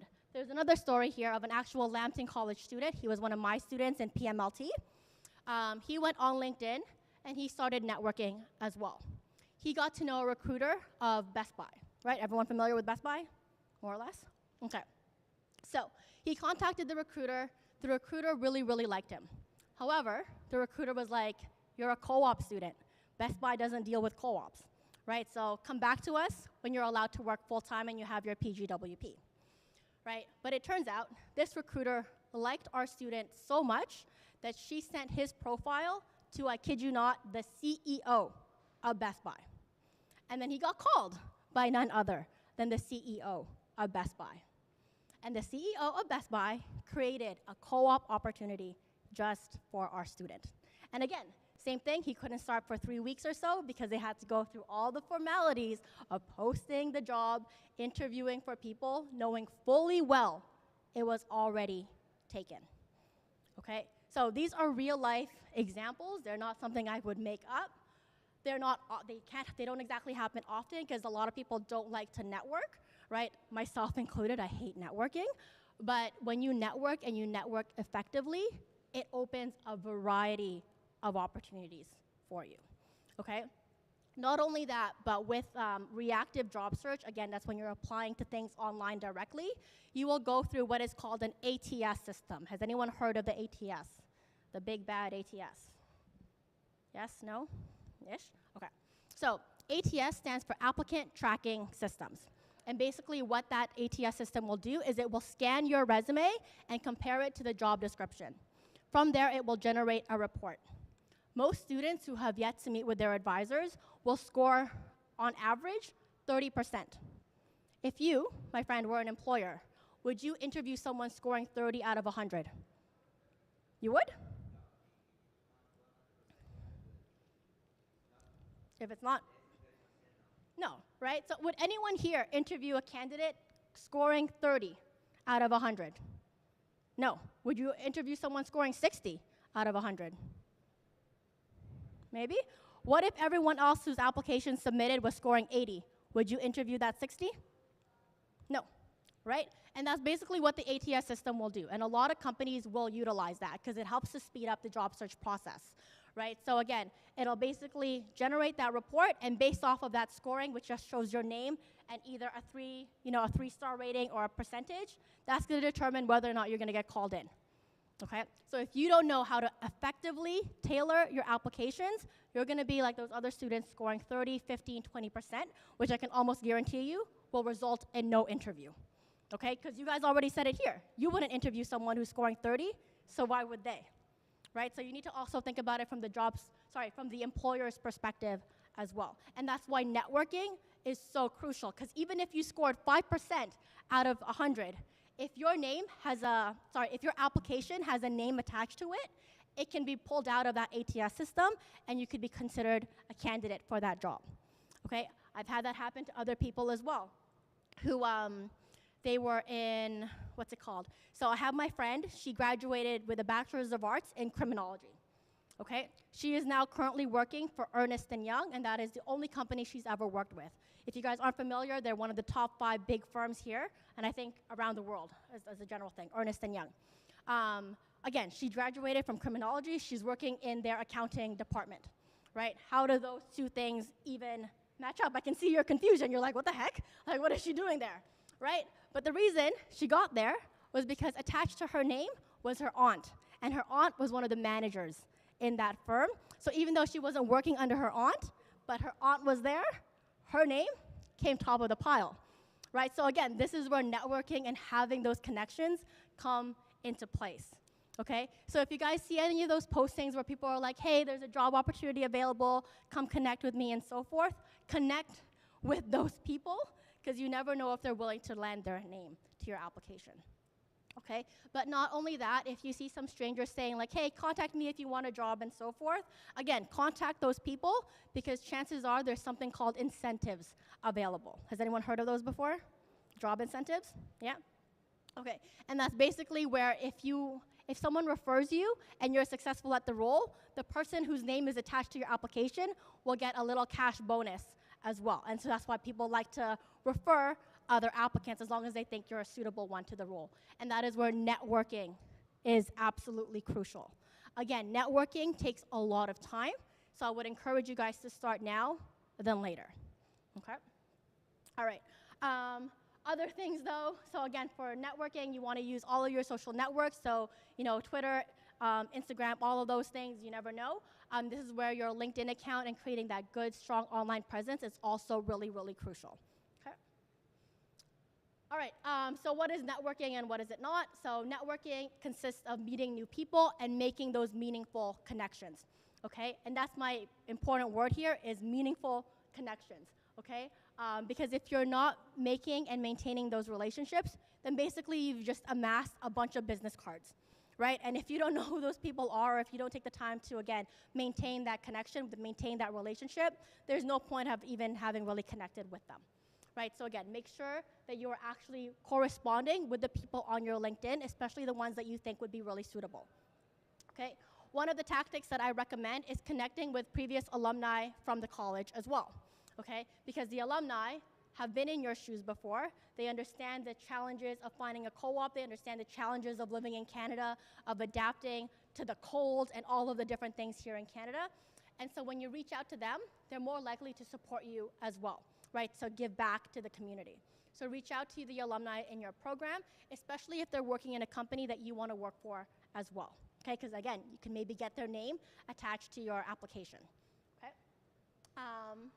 So what is networking not? So networking, again, is just collecting business cards, just shaking hands randomly, and asking for a job. Okay, when you are beginning your networking, you're never contacting them saying like, hey, I'm a Lambton student and I'm looking for a job. Can you help me out? Right, what do you think the answer is going to be? No, it's most likely going to be no. Okay, so think of it as like if you were connecting with a friend versus a stranger, right? When you're connecting with a friend, they're more likely to help you out. If not, you guys need new friends, okay? But versus a stranger, if it's a stranger, again, if you're asking for a favor from a stranger, they're more likely to say no to you versus your friend. And so that's why you want to make those meaningful connections first. And then once you actually have that good rapport, that is when you want to say, hey, by the way, I'm actually going into my co-op. Do you think you can help me out? Right? So that's something that you're asking towards the end, not at the very beginning. Okay? So there's things of that nature. Where am I on time here? Okay, good timing. Okay, so here are some resources that you guys can take into. Again, I would encourage you guys to take a picture of this page here. 10,000 Coffees is another one that I would really recommend. That is very similar to LinkedIn, except for this one, it is strictly for networking and mentorship.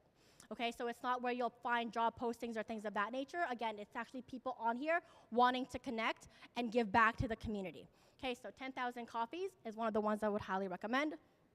There's also some job search boards here, again, Indeed, LinkedIn, Talent Egg, Eluda, so forth, and then some local events, so Eventbrite, the Canada Job Expo, for things for you to find some other networking opportunities to go to. Okay, so for some email etiquette, and this applies not just here at the college, but when contacting employers as well. So with our career department, we do ask that you give us anywhere from 2 to 5 business days to respond to you. Okay, and so what that means is that you're not going to be bombarding us with the same email over and over again, because I kid you not, there was one student who contacted me within 1 hour, 15 emails. Okay, is that proper business etiquette? No. If that was an employer that you were doing that to, do you think they would appreciate it? No, right? So again, that's the same thing that applies here. So again, give people some time to respond. Because again, within that 1 hour of 15 emails, I was in another meeting. So I didn't get to see all those emails until I came back, in which case I was extremely overwhelmed, because why is this person sending that many emails saying, Miss, why haven't you responded to me? Miss, it's been 15 minutes, where are you? Miss, right? Again, it doesn't show proper business etiquette, and it actually shows a lack of professionalism on your end, right? So if you're not gonna do that to an employer, please don't do that to us as well, okay?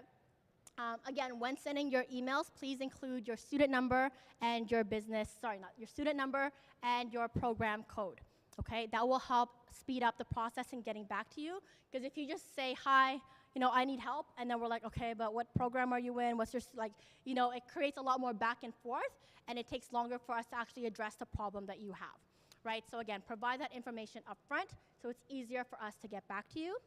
I'll be completely upfront and transparent.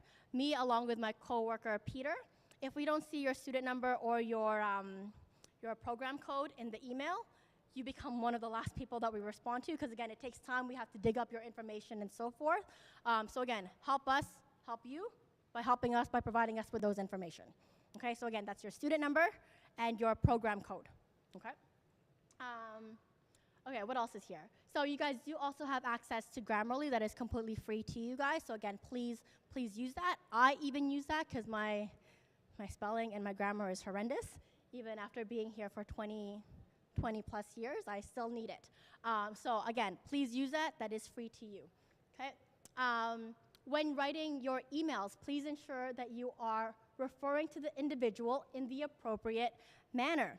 Okay, so this one is really big, because I can't tell you how many students send me an email starting with, "Dear Sir." And I'm like, okay, I'm not a man, right? But again, imagine if this was an employer and that's what you're saying to them. "Dear Sir," when it was actually a woman, or the opposite, right? Are you not insulting the person that you're emailing? You are, right? So again, if you don't know their gender or whatever they identify as, because again, gender identity is a big thing now, then again, just start off with their name. "Dear Pamela Chan," right? That way you're not going ahead and insulting them, unknowingly, because you assumed what they identified as. Okay, so, and again, that also applies to your emails, but even to your cover letter when you're addressing your employers. When you are writing a cover letter, if you don't know the name of your contact, it is "Dear Hiring Manager," not "Dear Sir/Ma'am." Okay, because again, that's inappropriate. It's not professional sounding. So it's "Dear Hiring Manager," if not their full name. Okay. Other things for you to make sure of is, okay, this is a big one, and this is one of my pet peeves. And that's when students don't include a subject line, or when they type out the body of their email in the subject. Okay, I've had several of those as well. I can see some people laughing and cringing of like, what, who does that? But again, I'm telling you these because they actually have happened to me, and they happen more often than I would like. And again, if that's how you're contacting your potential employers, you are costing yourself opportunities, okay? Because if you don't know how to communicate via email, which is a big form now, then again, they're not going to be able to entrust you with contacting vendors, their customers, and so forth, right? So email etiquette already starts to show the way you can communicate effectively with the people around you, okay? So email etiquette, even though, again, should be straightforward and common sense, it's actually not to a lot of people, okay? So yeah, and then again, obviously don't send a blank email. I've also received a good amount of those as well, and I've been like, hey, what are you asking me about? If not, I actually automatically delete it, because again, what's a blank email, right? So that's what email etiquette is. Okay, so cover letter. We kind of already went through this one a little bit, but I am a huge convert to cover letter writing. Again, I used to be one of the people who absolutely hated it. I abhorred it because it took the life out of me, right? But not anymore. It's something that I really love to do because it's an opportunity to, again, showcase your personality, show who you are and what makes you different, what makes you unique to all the other people applying for that exact same job, okay? So for the cover letter, you are limited to 1 page and 1 page only, okay? For resume, does anyone know what the maximum amount is?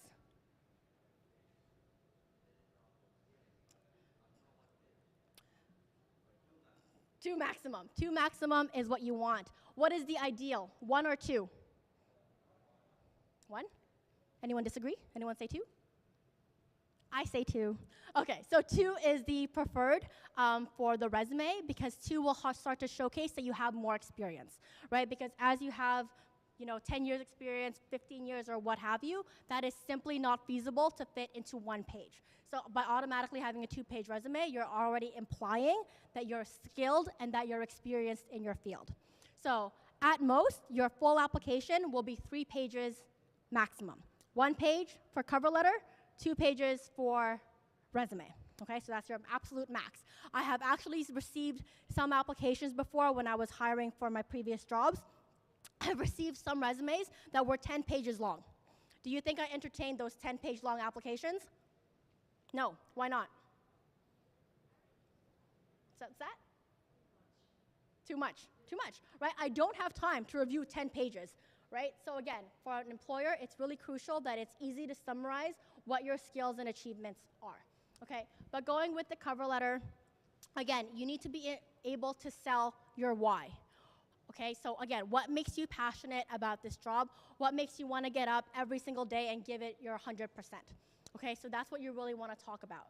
Okay, there was one job that I was applying for in Australia because I was trying to immigrate there, and I had told them that career counseling and recruitment has been in my blood since I was 6 years old, right? And I actually told them a story of when I was 6 years old, I would have a makeshift computer which consisted of a cardboard and, a fake keyboard.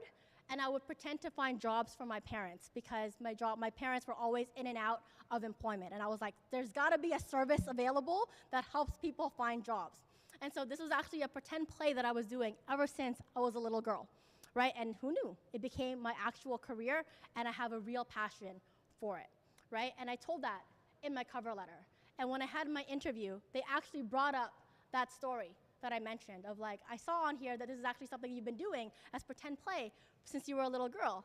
What made you realize that became your passion later on? And again, in my interview, I ended up going over how I went from pretend play to working at my college when I was a student and so forth and so forth. So I was able to talk to them about the trajectory of my career counseling experience, even as a little girl, right? Would I be able to talk about that in my resume? No. Right? Because pretend play isn't a real job, right? So that's where, again, your cover letter is different, and that's how you can start selling them on who you are as an individual, as opposed to a statistic, as opposed to a number, okay? And that's why cover letter writing is crucial, okay? Again, with your resume, 2 pages is your absolute max, okay? With your resume, you want to make sure, again, it's Canadian formatting, so no photos, okay, no social insurance number, no date of birth, no parents' information, none of that, okay? So you need to make sure that you include something called your summary of qualifications. Okay, that is one of the first things that you should be seeing on your resume. And within summary of qualifications, that is where you're going to be including all of the different skill sets, experiences that you have available to you. Okay, within this section is actually where they're going to compare it to the qualification section of a job description. So if your qualifications aren't matching what their requirements are, you're not going to get the interview. Okay, because you need to be able to show them how you are an exact match for that job that they are looking for. And summary of qualifications is one of the first places where they will do that. Okay, within that one, you should also be including your relevant experiences.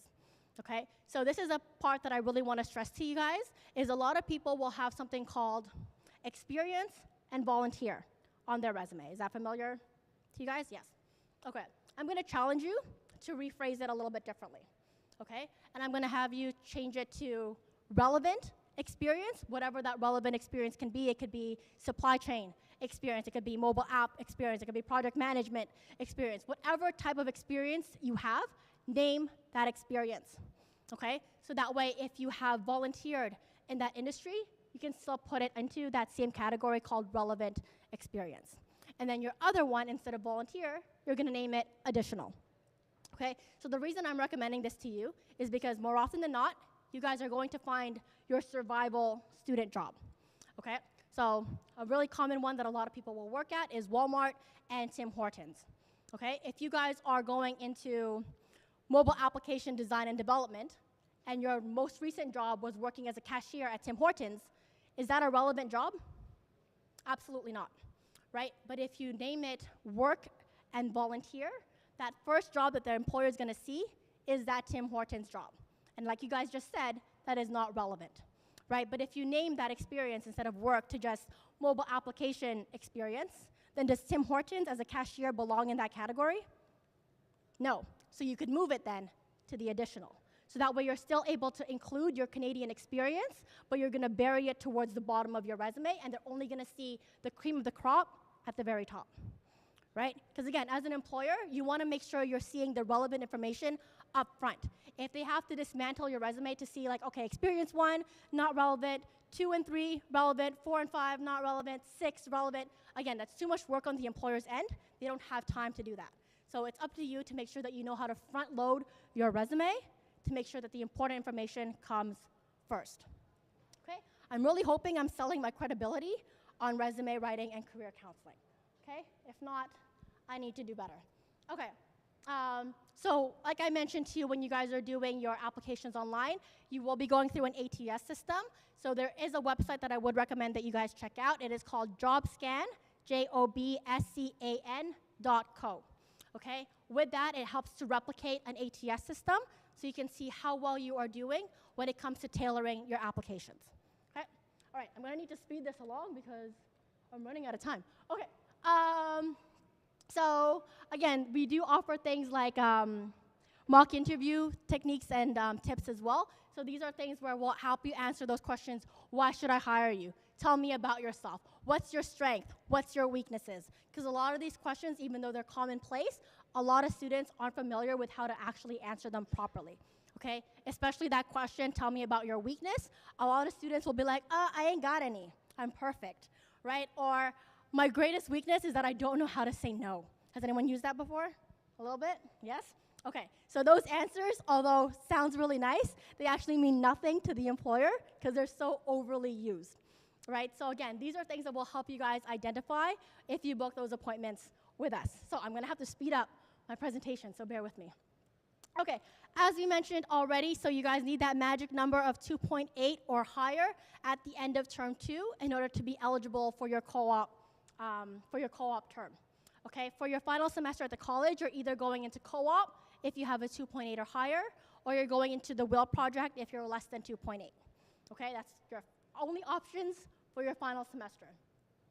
In addition to your 2.8, you need to make sure that you've completed all of the different courses prior to that. So again, CPS 1001, which is the co-op preparatory course, needs to be completed, along with your other courses as well.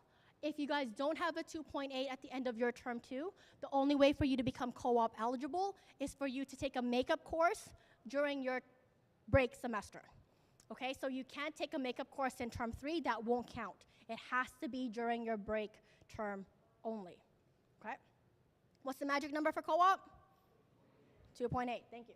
Okay, so this is basically what your program study map is gonna be like at the college. So term 1 is the one that you guys are going into now, right? You're gonna need your study permits.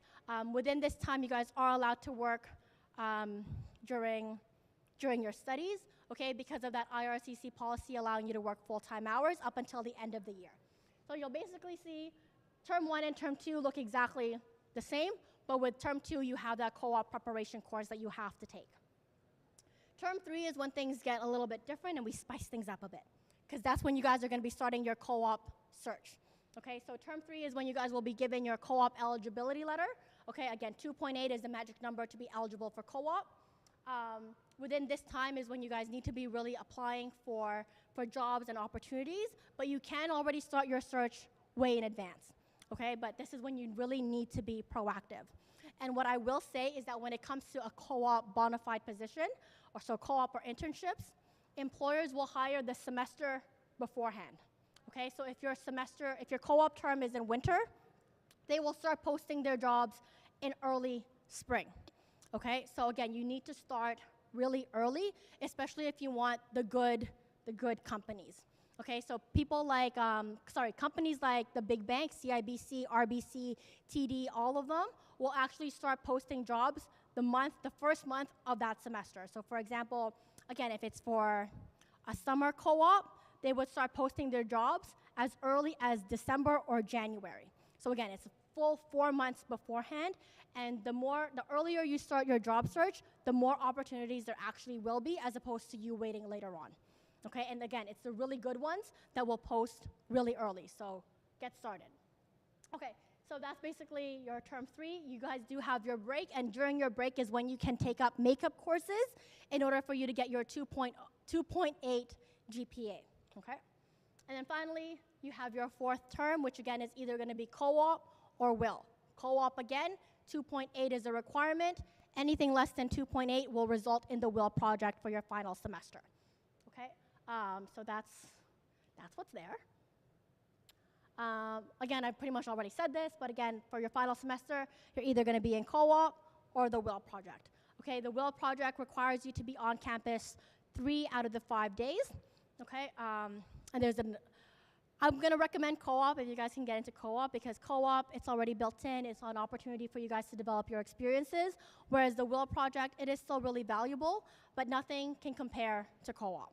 Okay, because co-op is your opportunity to get that lived experience, which will ideally help you get that full-time job after your studies and help you land your PGWP sooner and ultimately your permanent residency as well. Okay, work permit, I'm not really going to go into that because you guys just met with Zoe just before me. Okay, so if you guys have any immigration-related questions, please contact Zoe. She is your best go-to for that. And that's it. Any questions, comments, concerns? No? Okay, I think I made it for time. Okay, I made it for time. All good? Okay, so again, please contact your advisors as soon as possible. I'm sure they're all happy to meet with you. I know I am. So that way we can help you guys find those good opportunities. Okay? Thank you for having me.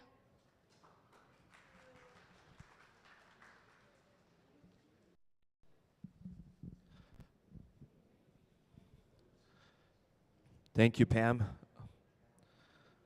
All right. We're going to have a 2-minute break again, and then we'll finish off our student services workshop for the morning session. So we're going to have a 2-minute break, and then we'll call everyone back here at the atrium. Thank you so much.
right, volunteers, we can ask all the students to come back here at the atrium. We will start in 2 minutes. Volunteers, you can go around and ask all our new students to proceed here at the atrium. We will start in 2 minutes our next workshop. Thank you.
All right. So we're going to start now. Any more volunteers? We can ask all the students. We will start now. So again, thank you for being here. My name is Nicholas Reyes. I'm the project manager for special programs. So I help out with the orientation and some of the events here at the college. So before we go to our next workshop, just would like to tell you guys that after this workshop, we have a quick break. We have some snacks here at the new cafeteria. Please proceed there. There's some drinks, some snacks. And then at 12:45, you guys will meet your program coordinators, okay? So we will have the signs. We will have the rooms here at the projector. So if you don't know what room you'll go to, just check out your room number with the specific program, okay? And then after that, we go straight to our afternoon sessions. So now, we want to invite a special person to say a few words, and I would like to welcome our director here on campus, Michael Varakis. Thank you very much, Nicholas. Welcome, students. Welcome. Happy New Year. And my name is Michael Varakis. I'm your director. So it's great to have you here. So I met a few students here up front from the Philippines and from India. Where else are students from? In South America? Okay, let me say this correctly. Feliz Año Nuevo. Okay, Happy New Year. Okay, so South America, where any other students from South America? Yeah.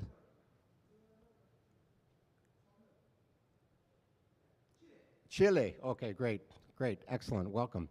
One of our manager of co-op and career, Brian, he's from Chile. He's down there right now. So he's joining us online. So welcome. Other countries? Dominican Republic? Welcome, okay. Nepal, excellent. Where else? Okay, we've got students, any other countries? We have students here from 50 different countries. We've been around since summer of 2011. This is a public-private partnership with Lambton College. They're located about 3 hours away in Sarnia, and we are the Toronto campus here. We call ourselves Lambton College in Toronto. And since the summer of 2011, we've had over 20,000 graduates. We have students from 50 different countries, and we have 21 programs in business, health, and technology.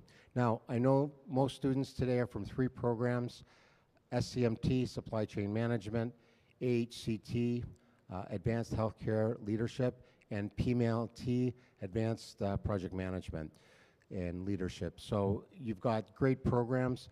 What these programs have, like all our programs, they have program advisory committees. So we listen to input from employers on how to make our programs even better. So that's the question we ask our program advisory committees. What can we do to have our students offer even more value to our employers? Some good news, 87% of the co-op students that went out in fall were paid. So it's an all-time record for us. So there's some great opportunities that are out there.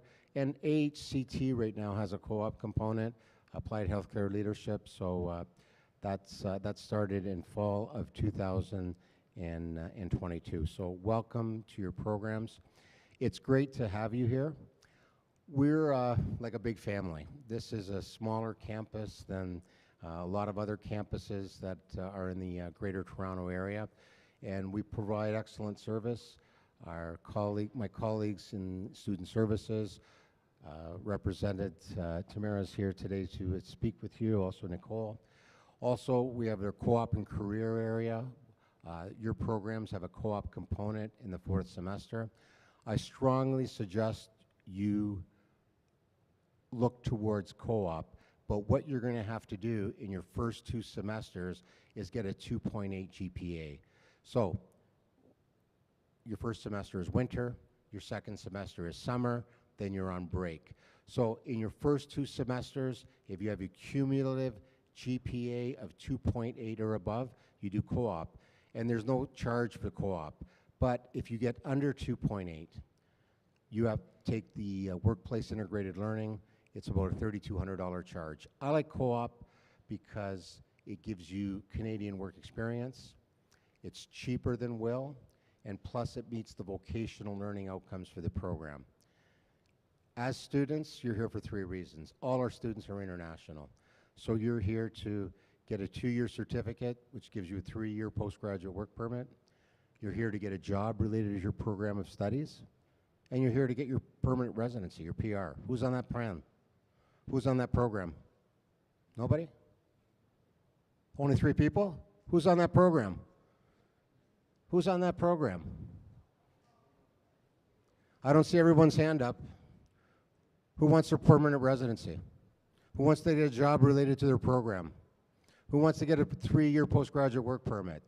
Absolutely. That's what you're looking for. That's what we know that you're interested in.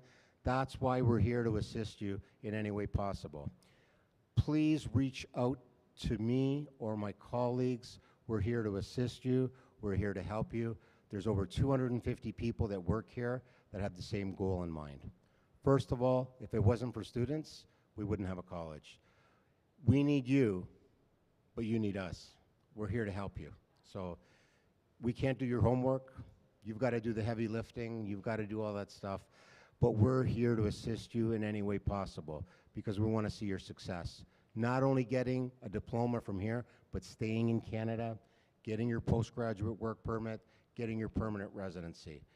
It's a process to do that, but you've already done the hard part by making the choice to come to Canada from thousands of kilometers away to come here. And I know a lot of you are braving the elements right now. You came after the snowstorm. Some of you came after the snowstorm. Some of you came before the snowstorm. You can see how nasty the weather can get here. But you know what? It's only temporary. And there's a lot of great activities with the snow that you can ice skate, you can snowboard. There's lots of different things that you can do to take advantage of the Canadian climate. Anyways, I wish you all the best. If there's anything that we can do, please reach out to us, or please reach out to me. My name is michael.varakis@cestarcollege.com. Nicholas will provide you my email. And reach out to all our great colleagues in student services, co-op and career. We're all here to assist you and help you in any way possible. Thank you very much for choosing Lambton College in Toronto. I wish you all the best. And I'd like to introduce my colleagues from Student Services, Tamara Estwick. Tamara's a great person. We've worked together for over 3 years, has lots of great initiatives that she's brought to the college, including the Student Council, Trust for Success. She's our representative on the Toronto Board of Trade for the Young Professionals Network. She has a lot of connections and a lot of ways that she can assist you. So all the best to you, and I'd like to introduce you to Tamara and Nicole. Nicole, come on up. Okay. Nicole Pasquetta is great from Student Services, also a member of the Canadian Bureau of International Education, and brings a lot of post-secondary experience to the table. Has taught with us and has taught at many colleges and universities in the Greater Toronto area. So you've also taught English as a second language, right? So anyways, you've got lots of experience. Thanks very much. Please welcome these fine individuals who are here to help you. Thank you. Hi, everyone. Can you guys actually hear with this microphone? Is it clear for you? It is? Okay. So I'm going to give this to you now. I'm taking my mask on. We're not going to talk a lot about masks. They are optional, and we do wear them largely because, you know, it's winter, and if you don't know Canadian winter, there are a lot of germs. And even without COVID, people get sick because you ride the subway, et cetera, and so forth. So I typically wear this. If you come to my office or Tamara's office, we can give you a mask to wear. And it's not, you know, you're not going to be penalized if you don't wear it, but it's just safety first, right? Because the year is long. Okay, so as Michael pointed out, my name is Nicole Pasquetta. Is this Tamara Estwick? Happy New Year, everyone. Yes, Happy New Year. So Michael said that we are one big family. Tamara and I are like your real cool aunties, okay? So everyone else is doing all that stuff, but we're the place you come if you want to talk about every little thing outside of what you would speak to your instructor about, okay? So the instructor is the place you would go to for marks, for grades, for assignments. Little interlude. No music, thank you. So no jazz. So yes, those are our names. You'll soon learn that there's a formula for all of the emails here. First name dot last name at cestarcollege.com. So you would use my first name with a dot and then my last name, and same with Tamara, okay? Today we have this session. This session, in case you want to come back because you just thought we were great and you want to come back tomorrow or Wednesday or Thursday, we'll be saying the same thing, but you'll get to see us with different clothing on, right? So we're here all week, ladies and gentlemen. Okay, Friday is very important. I know you're thinking, right? Because it's almost the weekend. No, Friday is really important to come here because we are going to ask you to bring your devices, your phones, more so your laptop, because we're going to show you how to get into all of the portals. The portals are critical for your start date on Monday for your classes, because then you don't know how to get online, you don't know how to check your grades, you don't know where your classes are, you don't know your program map, you don't know the Moodle, right? So Friday is very, very important. This room will probably be jam-packed on Friday, because you're going to have all the first-term students here. Was that an important email? Good night. Thank you very much. No, I'm joking. Little technical. Uh-oh. IT?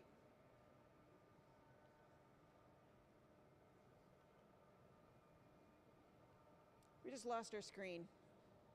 Anyway, I'll talk to you a little bit about student services. Student services, what do you think? I'm sure you've had student services at your colleges and universities and high schools, right? What do you think student services is?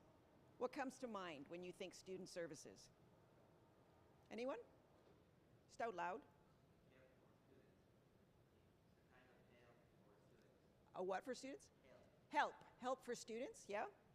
What kind of help? Is it up? Okay. What kind of help when you think of help for students? Academic help? Academic help, yeah.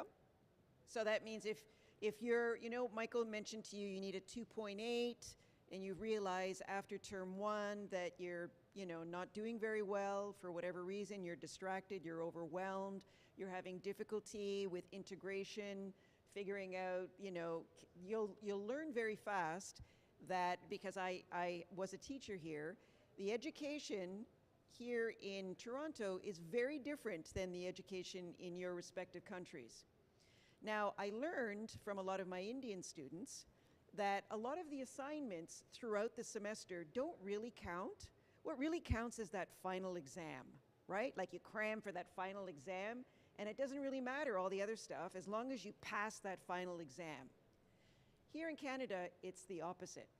Well, actually, it's the same. All those little courses, those little assignments in your course, they add up. So you can't fail them all or get 50% and expect to do well on the final assignment. That's when your GPA will drop down and it'll drag all of your grades down. So what ends up happening is a lot of students come to see us because they have in mind a way of learning that is reflective of your home countries, and you realize very fast that the teacher is saying information that you don't really quite understand, the type of pedagogy, the type of writing or the literature. They're speaking much faster than you are. They're using a lot of Canadian content that you're not aware of, or acronyms, right? So these are the little things that you need to work on while you're here. And the reason why you need to work on it, if you want to get a job here in Canada, Lambton prepares you to be ready to compete with domestic interviewers or potential interviewees, okay? You're not going to be going for a job that's just for Nepalese students or just for Costa Rican students or Dominican students. No, you're going to be going for a job that everybody is applying for, and your culture really doesn't have anything to do with it. Your skill does, okay? So, the two things that we'll be talking about today is how to get a hold of us, and the areas and the services, the specifics of the area and the services that we provide. Because a lot of you are really shy and didn't tell me what I think you already know, but we're going to highlight it for you. Okay? Thanks, Tamara. So, have you seen the Moodle page yet at all? Do you know what the Moodle page is? Yeah, okay. So, if you go to the very top where it's circled in red, you will see a student services hyperlink for all of the departments, actually. And when you click on that student services hyperlink, it takes you to our page, and it has all the information that you could possibly want to know about, grades, tutoring, mental health, housing, employment, volunteering, our hours, when we're in the office, when you can video chat with us, you name it, it's all there, okay? Your teacher is probably not gonna know this. They won't know. They'll say to you, go to student services. So before you come to student services, go to our page and see if what you need is already there.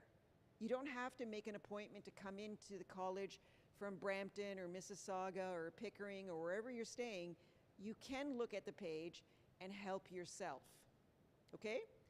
That's a big part of your education that's very different than domestic students, is you being responsible for your education and responsible for your immigration, okay?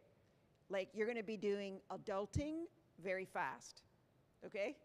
No more of this, I wonder what no, this is adult education, okay? Yeah, let's go to the next one tomorrow. Thanks.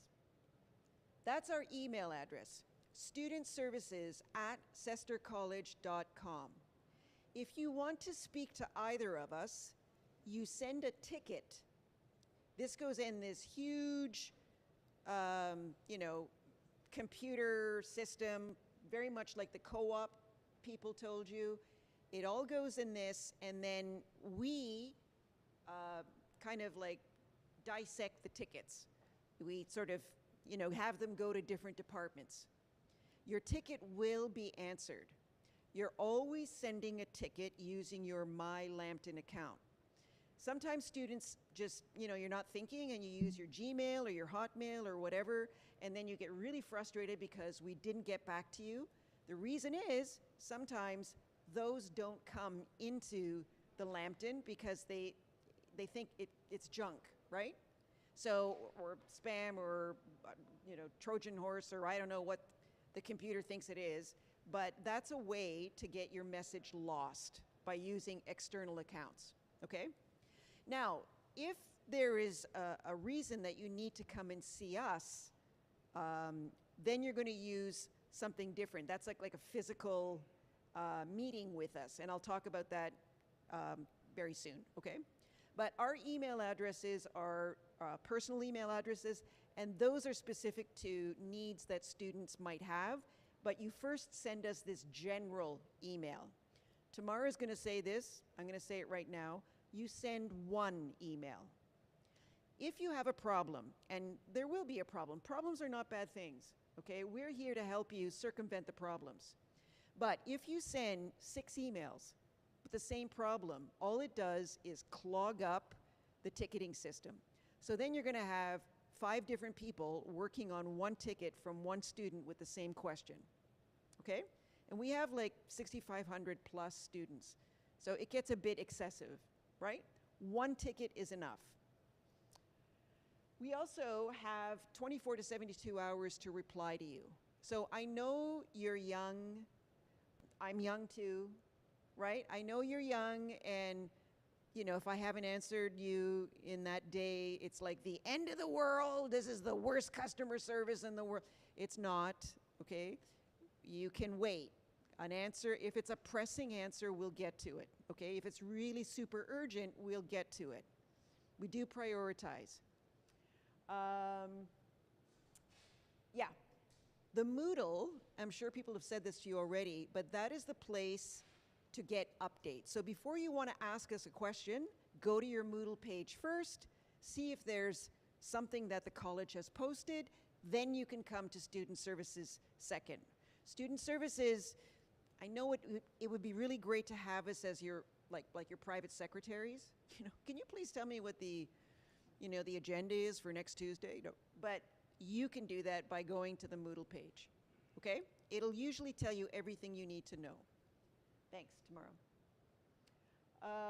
This is basically the same thing. It's a visual. We strive to help give you a solution, but the solution really is up to you sometimes. We can provide you, guide you in the direction for some solutions, but we really can't give you answers oftentimes as clear and articulate as you'd like them to be, because you should be, like even with your classes, your instructors on day 1, they're going to give you a syllabus.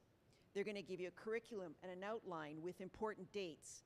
You've got to remember to put that into your computer calendar, or download the calendar and put it on your wall, because they're not going to remind you all the time. That's when a lot of students come to us and say, they never reminded us that there was a test on Friday. That's your responsibility. So then in that case, I can't do anything about it. Tamara can't do anything about it. And your instructor said, well, I gave you the list at the beginning of the course, right? So again, going back to taking responsibility. Next. So oftentimes, if we can't answer something, if it's immigration related, we will give you suggestions on how to get a hold of immigration here. If it's co-op related, we will forward your ticket to co-op. If you need to speak with your instructor, or if you send us an email and we say to you, this is outside of our domain, you'll have to speak to your instructor. And I'll give you an example of that.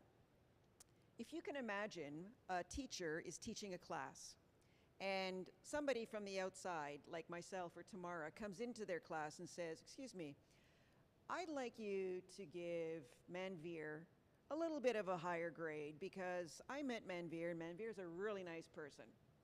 Well, that teacher will not appreciate that because I don't know Manveer, I haven't done any of Manveer's grading. I haven't seen any of Manveer's performance. So student services cannot do anything about grades or failures in tests, missing exams.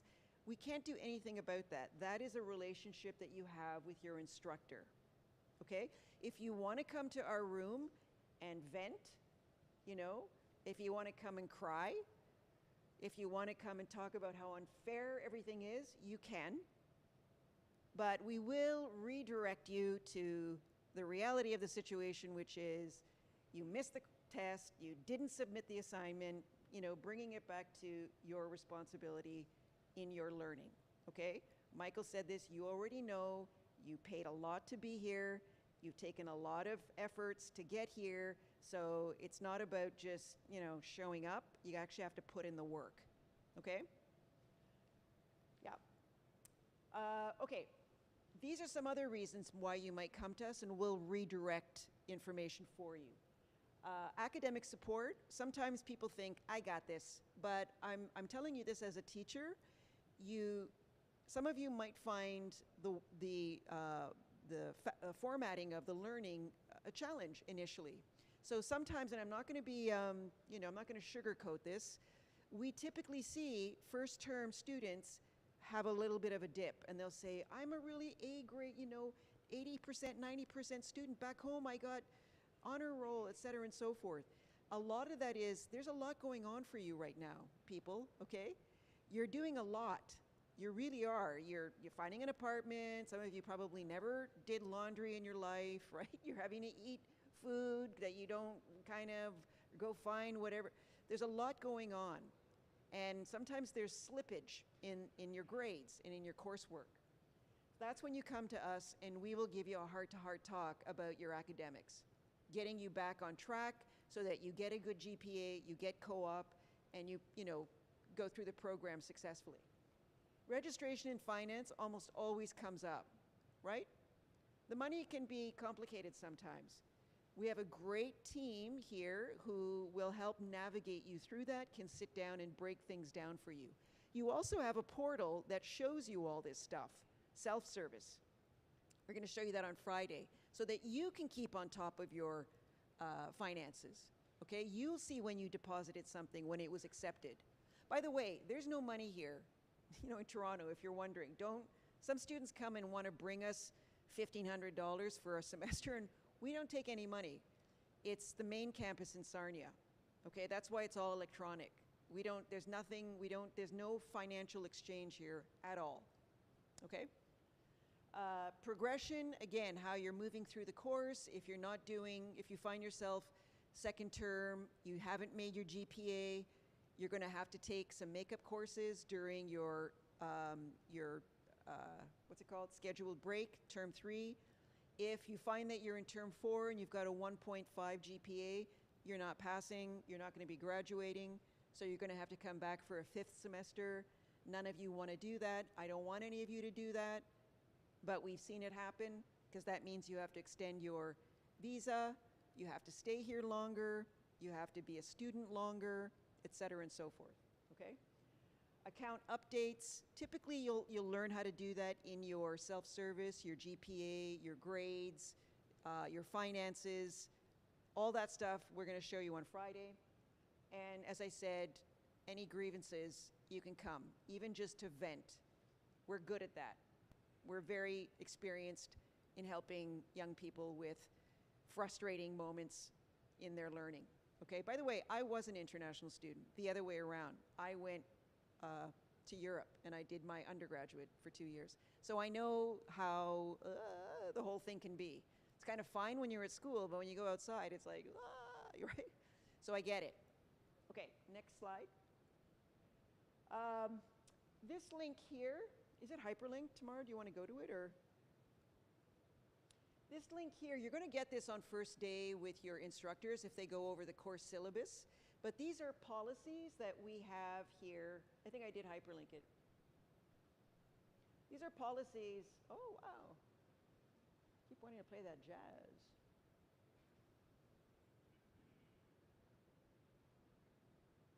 Yeah. Open hyperlink. Yeah. Up, up, up. Next. Up. open hyperlink. Yeah, hello. I put it together, sorry. Thank you. So this is our home page, and it's got, like you're going to say, when is the fee due for blah, blah, blah. That's your important dates, policies, procedures, if you miss days, what that means, how it affects your attendance. Obviously, if you're not in class, you know, we can't mark you present. It's really that simple. Oh, one thing I really, really, really want to say here, everyone.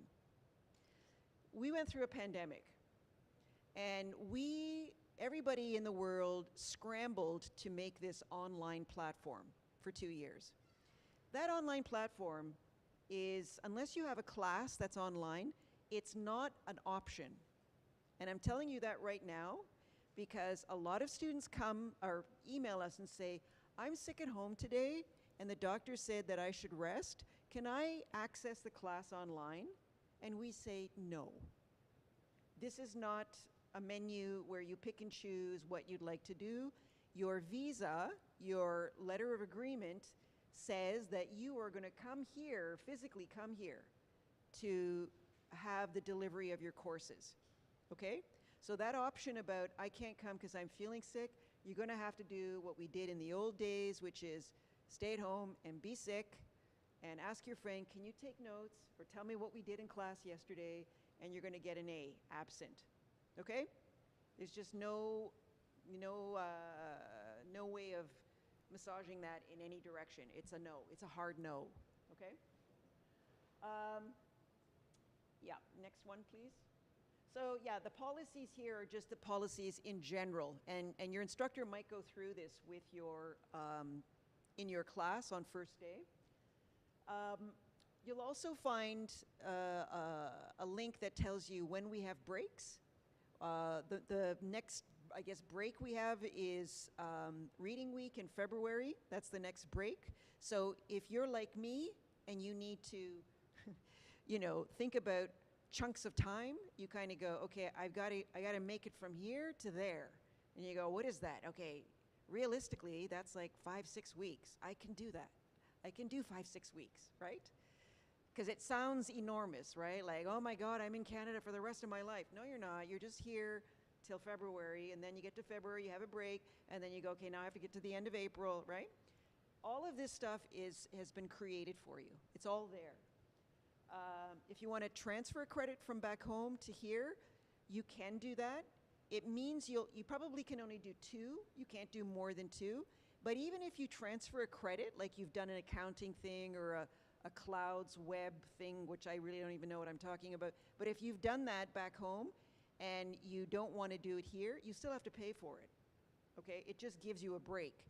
I would suggest you take it because typically it's Canadian content. You're getting an opportunity to practice English, Canadian English. I know many people speak, I mean, everybody speaks English here, but Canadian English, and socializing and networking, okay? Yeah, let's go to the next one. Is this pretty much straightforward, Tamara? Anything I got to say? No? Okay, next one. So, yeah. Oh, yeah. Sorry? Should I do this one? Yeah, okay. So, your, what is this? Submit ID accounts. Isn't this for Friday? Name.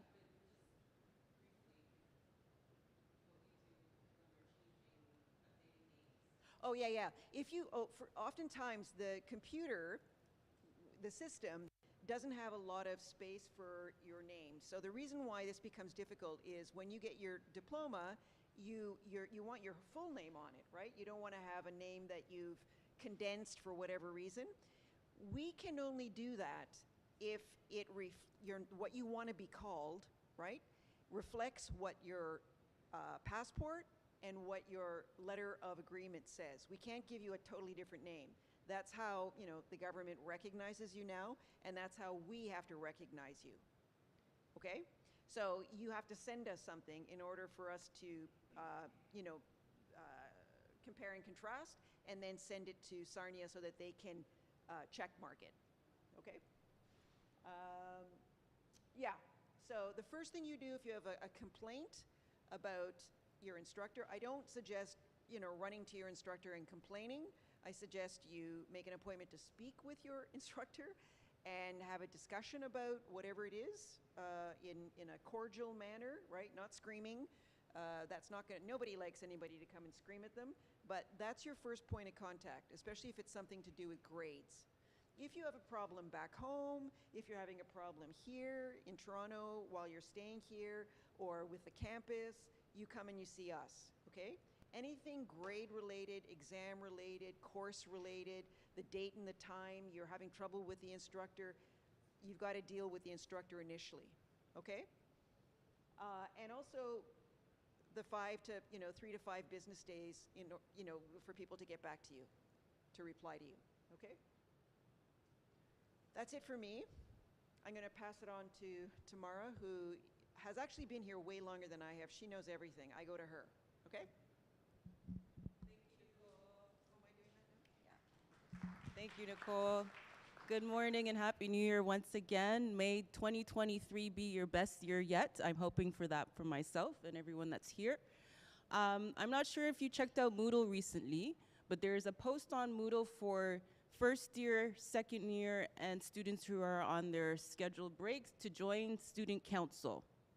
If you'd like to learn more about how to join Student Council, there's a recruitment ad that's posted on Moodle.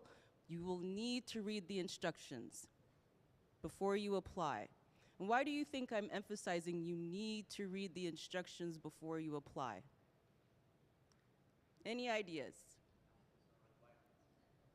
Yeah, so requirements, you need to know the requirements before you apply. What else? Who's eligible to apply? Exactly. But it also gets you into the practice of applying for jobs and understanding how the Canadian labor market works. A lot of the times, some job postings may have trick information on it. And the reason why employers do that is the applicant reading the description, or are they looking at the salary? Right? So it's really important that now that you're in a post-secondary institution in Canada, it's a way for you to learn how to do things when you leave the college system, right? So a lot of applications, as I said, there are trick information to gauge whether or not the applicant has actually read the job posting. So if you don't follow the instructions, you will not be shortlisted for an interview. And the same concept applies for Student Council. If you do not follow the instructions on how to apply, I will not be reviewing your application. Okay, so please check Moodle if you are interested in being a student leader and contributing to the college as a whole. So now my part of the student services presentation is to talk about mental health, okay? And in the Canadian context, we take mental health very, very seriously. So depending on where you are around, or where you're from around the world, the concept of mental health is taboo or doesn't exist. I remember when I was growing up, I was born and raised in Canada. When I was growing up, and my background, my cultural background is Caribbean. So a lot of the times, if I was dealing with stresses, my family and friends would say, and I was a Christian, and my family would say, go to church and pray it away. It'll make it okay. But then I'd pray it away, leave church, and I'm still stressed out. My issues haven't been resolved, right? And I think in part is because back in the day, in the Caribbean context, mental health didn't exist. You gotta be mentally strong. Forget about everything else that's going on. Focus. But what if I'm too stressed to focus, right? So we're gonna play for you a little clip on mental health and its importance and why we emphasize, if you're struggling with anything, come to Student Services for supports. You can't tell how someone feels just by looking at them or what they share online.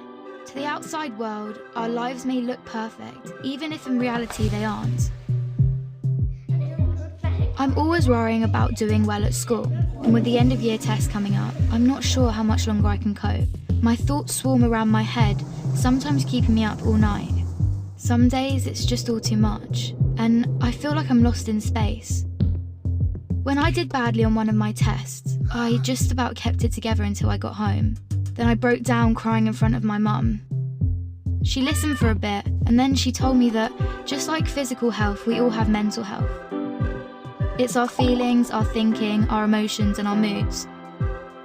She then said that feeling down, angry, and stressed is a normal part of life, just like it's normal to feel happy, confident, and carefree sometimes. We all have positive and negative emotions that come and go based on what's happening around us. These are everyday feelings. Good mental health means experiencing negative emotions. It's not always about being happy.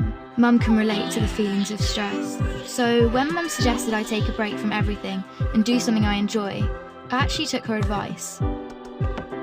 So I made myself a hot chocolate, snuggled up in a duvet and watched a film. And you know what? Afterwards I felt so much better. Mum should take her own advice. Most of us only ever share the good things. We don't like to share how we really feel. Every morning when I wake up, negative thoughts stream through my head. Getting out of bed and pretending I'm okay takes all the energy I have. As the day goes on, the negative thoughts turn from a stream into a river. The water rushes through my head so loudly it's hard to concentrate in lessons. And some days it's so bad it feels like a waterfall that's trying to pull me over the edge. Everything is so overwhelming. I didn't think my friends would understand if I told them how down I was feeling. But when Sasha opened up to me about how stressed she was feeling, I told her. I wasn't sure how to bring up how I'd been feeling, so I started by saying that I didn't feel like myself. Just her listening made me feel like she understood. She told me some things that had helped her, so I tried them too, but it didn't make much of a difference. Even when I tried to be around my friends, I felt alone. The things I used to enjoy weren't fun anymore. I was really worried about Andre and not sure what to do. He was quiet and wasn't hanging out with us like he used to. So I asked our head of year for some advice. He suggested I get Andre to speak to him since his negative feelings weren't going away. I didn't want to speak to our head of year, but I also didn't want to keep feeling so down, so I went. He said that sometimes we have overwhelming feelings that can be more intense than our everyday feelings. These feelings hang around for a long time and change the way we feel, think, and behave. They can stop us doing what we want to in life. That's what I was going through. He also said that if we're physically unwell, we let people know, we ask for help. It should be no different with mental health. Sometimes our overwhelming feelings are brought on because of things in our life. Sometimes they happen for no reason at all. After hearing this, I felt much less alone and it felt good to talk. Scientists have found exercise can help when you're feeling low, so our head of year encouraged me to sign up to the school football club, which Sasha was already in. I still have days when the river is there, but now I'm beginning to understand my mental health. I'm learning how to cope. Our head of year reminded me that my friends, family, teachers, and lots of others at school are there to help just as much as he is. I had no idea the people around me could be so understanding. And while it's not always easy to talk about my mental health, the person I'm talking to might be able to help. If you don't feel like talking, that's fine. You could try writing, sports, reading, art, music, playing with your pet, whatever makes you feel better. If you're the person someone talks to when they're struggling, just listen with no pressure or judgments. You don't have to have the answer. If you feel unsure about anything, you can speak to a trusted adult. Talking about mental health doesn't have to be difficult. After all, it's something we all have.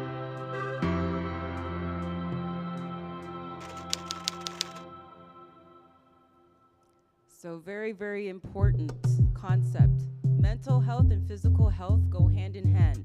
If you're not doing right up here, it's gonna affect your physical. And if you're not physically okay, it's gonna affect up here. So they all are interrelated, okay?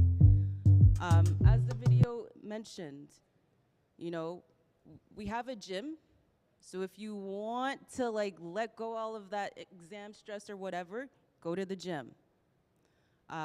There's different ways you can rid yourself of some stress. You're never gonna get rid of it whole, but you can get rid of some of it.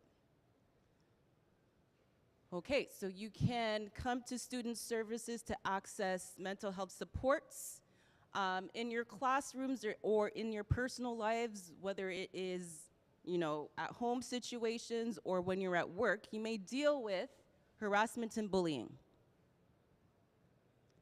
This is very important because I will tell you, I'm going to be honest with you, as international students, you're going to face a lot of discrimination. Okay? People are going to look at your resume and perhaps not recognize your credentials from back home, hence why you are here. Okay? So you have to get that in your mind because the rejection is going to be stressful. That's part of the mental health piece. Okay? Come to us. We know how the Canadian labor market works. We know how the society works. We know where discrimination comes from, how the biases affect us in the classroom and in the workplace. You need to come to us for supports if you're experiencing anything like this, or go to friends and family who may know how the system works who can support you as well. There are a lot of community service agencies in the GTA that we can refer you to that are linguistic focused or culturally focused. So if you don't feel comfortable speaking with us in English because there may not be a vocabulary to express how you're feeling, or a lot of the times when second language, third language English speakers are stressed out, they cannot articulate their thoughts in English, so it's better to do it in their mother tongue. We can refer you to community services off campus that can manage or support you in your mother tongue or in your culture. We also provide one-on-one advisement opportunities and appointments in person at our office or online if you prefer. Not all of us provide online, so you have to check Moodle for this information. If you are sick, please avoid coming on campus. You do not want to spread your illness to anyone else. And, if it's COVID, you do not want to spread it to anyone because you don't know if someone's immune system is compromised, where they are hospitalized and then unfortunately pass away. So just be mindful that if you're ill, stay at home. Yes, that's maybe too drastic, but that happens, and that has happened. That's why so many people have passed away too, okay? Next. So we have a team of 5 that provide first aid mental health. If you'd like to take a picture of the screen so that you have their names and email address, feel free to do so. However, I'm the main contact for mental health supports. I've been providing mental health supports to students and clients here and in other iterations of my profession for over 10 years. So we have a good team in place. Okay, so mental health is, we're gonna go from left to right. Mental health is a part of everyone, something to look after. It's real and complex. So if you've never thought about how mental health has impacted you, maybe after today you will. It's really important and it's something you can change. Mental health isn't a sign of weakness. Please, get that in your head. It's not a sign of weakness. It isn't all in your head. It's something you can just snap out of. No, you can't. It isn't always a negative thing, and it isn't something to be ashamed of. Okay, now we're gonna get into a heavier topic, from mental health to sexual assault, harassment, and violence. Now I'm gonna warn you guys, a lot of the information here you probably never discussed in an open forum as such. Perhaps where you come from, this is taboo, you don't talk about these things at all. But just because you don't talk about it doesn't mean it doesn't happen. And maybe some of you have been victims of these things but never spoke about it because you weren't allowed to. That changes in this environment, okay? All right, who's ready? So sexual offenses defined. Why is it important to talk about sexual offenses? Because it happens in the classroom. It happens between students. It happens between instructors and students, or instructors and instructors, staff and staff. It happens in the workplace. There are policies as well as rights that are enshrined in the Ontario Human Rights Code that touches on these things, okay? So there are 4 types of sexual harassment. The first one is verbal. So what do you mean by verbal? So it could be sexual jokes, rumors, name calling, threats, harassing phone calls, text messaging. I'm pretty sure that you guys know online that some of this stuff takes place online where people are cyberbullied. Similarly, there's also non-verbal sexual harassment, displaying of pictures and photos without anyone's consent, obscene gestures, body language, whistling. Now, the whistling part, as I mentioned, I'm from the Caribbean. So it's normal in that society, if a woman is walking down the street and a male is attracted to her, he whistles. That's the norm. Can you do that here? No. You can get the police called on you and you can get charged for that, okay? Written sexual harassment includes sexual graffiti, notes, email, Facebook. So sexual graffiti, for example, could be you go to a washroom and you see notes written in a washroom stall about someone in a sexually provocative way. That's sexual graffiti, and that's not accepted. And last but not least, physical sexual harassment. Forced sexual conduct, grabbing, pinching, fondling, cornering, bullying. I'm pretty sure you know what that looks like. So online sexual harassment, also known as cyberbullying, there are links. Perhaps if you all are interested in getting a copy of the PowerPoint so that you can familiarize yourself with what we've talked about as well as reviewing the links, you can email us and we can see if we can send you the presentation. So the impact of online sexual harassment includes, but not limited to, threatened or scared, being exploited. Exploitation is very important. And one thing I want to emphasize, newcomers, international students, sometimes your population is targeted with scams as well as sexual trafficking. That's a major issue in Canada. So what's sexual trafficking? It could look like someone you're trying to meet. They meet you, they like you, you guys start seeing each other, and then they threaten you with certain information. Well, we have this on you, so if you don't give me this, I'm going to expose you and your family online. And then it gets to a point where sometimes people are trafficked. Do you know what sex trafficking is? When someone is stolen and brought somewhere and they're made to perform sexual acts and stuff like that, pay attention to these scams, everyone, because newcomers or international students are the primary targets for these things, okay? Barriers and disclosure. So college students cite a number of reasons for not reporting sexual violence that has been perpetrated against them. They don't want others to know. There's lack of proof, fear of retaliation, being unsure of whether what happened constitutes assault, etc. Please, if you feel like you're being violated, come to us or call the police. It's a crime. However, there's some people who may feel if they complain, it's going to affect their immigration status. That's not the case. If you don't say anything, then the perpetrator is going to continue to do it to someone else. Okay? All right, so I know that was quite heavy, but you guys need to be aware of these things because as newcomers to Canada, you are the primary target for various scams. And you will get emails and you'll get text messages and you'll get people coming up to you who realize that you're an international student or a newcomer who are trying to coerce you to doing things that you don't want to do, and you may not know because you're not Canadian, so you don't know how the system works, so you may fall prey to these things. But pay very, very close attention, and if you want confirmation from us, if something is a scam or something, let us know. Okay, so we've got like 10 minutes left, and then we're going to release you.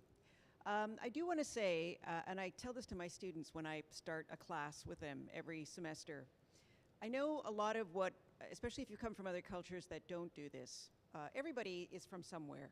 The only difference between me and you is that my parents emigrated here in 1956, but I'm an immigrant. I'm a child of immigrants. You're new immigrants. Your children and your children's children, they will be where you'll be where I am right now. Do you know what I mean? So what I think a lot of students, sometimes you come here and it feels very touchy-feely and everybody's so Western and Oprah and North American and oh my God, you can't say anything right. Everybody's gonna jump on your head. But the reason why that is, people, Canada is like this great social experiment, okay? So far, we're not killing each other. Everybody is going about their business, doing their own thing, dressing the way they want, believing in who they believe in, dating and marrying and whatever they want to do, and everybody is just, part of that. So, of course, you're going to have judgment, and you're going to have opinion, that's that and that's that. Think of your little internal voice that's thinking about, wow, back home, that would here, they do this, but back home, that's showing you cultural difference, okay? Tamara said before about bullying and discrimination. One of the biggest things, and this is coming from a communications instructor, is linguistic discrimination. Accents. I don't understand what you're saying. Okay, we have a tutoring center. People think, oh, my country was colonized by Britain for way too long, so I can speak English. Of course you can, but you're not speaking Canadian English, and that will differentiate you when you're getting a job. It really will. So we're saying a lot of stuff right now that's probably, yeah, I need to know this, I don't need to know that. I think it'll, if you look back at, or think back to this presentation today, you might think, wow, maybe there is somewhere. I am having sexual harassment. I don't know that I'm feeling violated. I'm feeling something strange. That's when you come to see us. That's when we help you walk through that. So you don't keep quiet because you think, oh, they're going to deport me or they're going to send me back to my country and I can't finish my studies and I'll get this person. No. That stuff needs to be stopped. And we're very serious about that in Canada. It's all about rules. That's why many people want to come here, because of the rules, right? Because everything is so organized. Everybody follows, rules. They don't just jump the queue and do whatever they want. Yeah, that's a long time coming, okay? So it's respecting individuals here. Where will you live? I'm sure some of you are maybe settled, and maybe many of you aren't yet, okay? We have housing supports and tips. We have a specific department that does that, but you can also come to Tamara and I. As I mentioned before, the ticketing system is you send an email to studentservices@cestarcollege.com. You can put in the subject heading housing, or you can put discrimination, or you can put violation, or you could put academics, or whatever you want in the subject heading. And once you send it to us, we determine where it needs to go. Who needs to take care of that ticket? If you want to come and see us in person, we have a ticketing system. It's in the front lobby. There's a machine called Qless.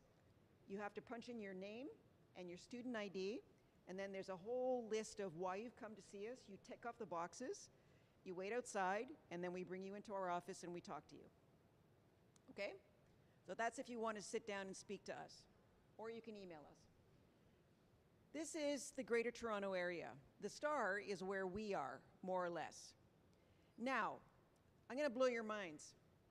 The province of Ontario is so big, you can fit the country of France 4 times inside the province of Ontario.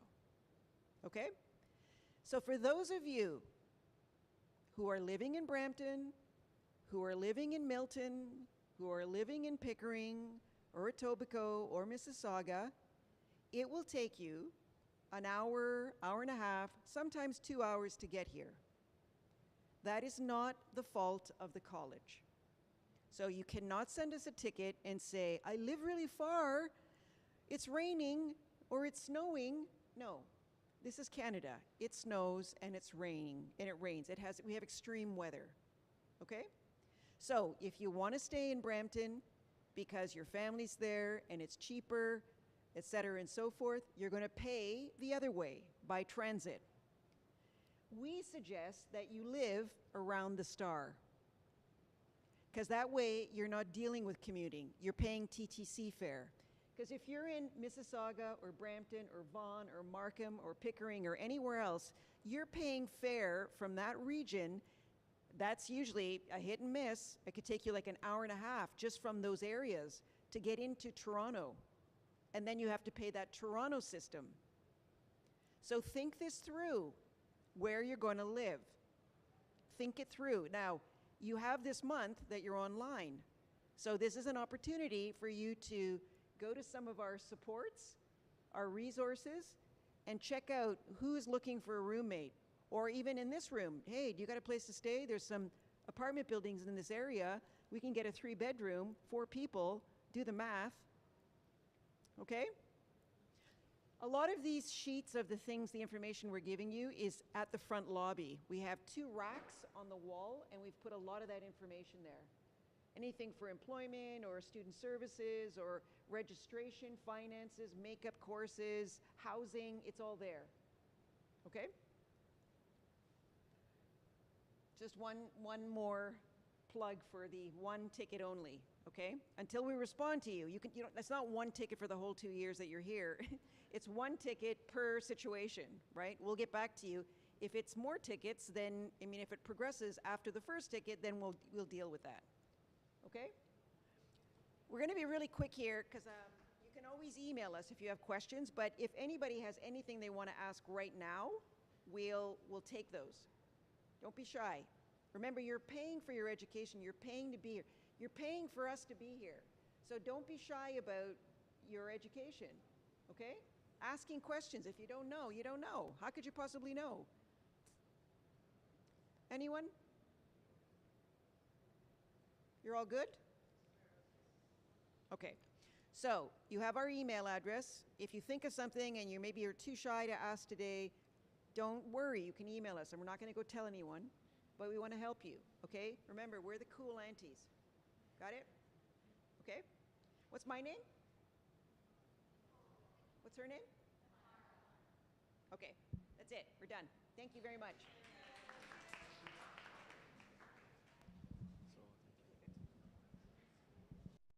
Thank you, Tamara and Nicole. So now we're going to have a quick break. So from 12 to 12:45, you guys can proceed here at the lunch area. And I don't know if you're familiar, there's also a Tim Hortons on campus. I'm not sure if they're open today, but if not, there's also around the block, there's a Tim Hortons and also Chinese General Captain's Catch. So there's also some food there.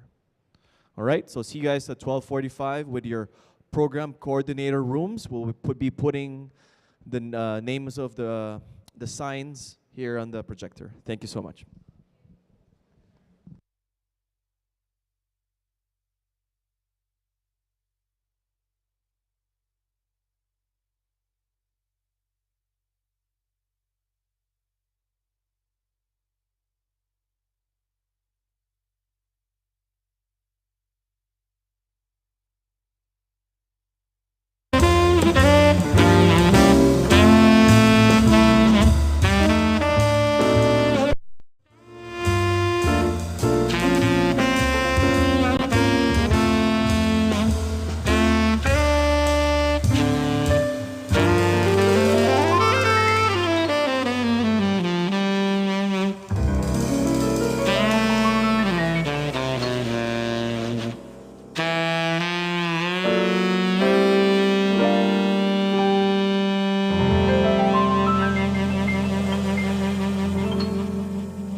When the stakes are high at work, your tone matters. Grammarly's advanced tone suggestions can help. Because when you write with just the right confident tone, you can meet any challenge to move your project forward. Grammarly's advanced tone suggestions can help you find just the right positive tone to close that important deal. Yes, getting the tone just right can help move your project forward. Write it just right. Click the blue button to download Grammarly today.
my patients who are experiencing sensitivity have to make compromises in their day-to-day life. New Sensodyne Repair and Protect with Deep Repair goes deep into the tooth to help repair sensitive teeth. I recommend Sensodyne Repair and Protect with Deep Repair.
this is what the inside of your washing machine looks like after 1 year.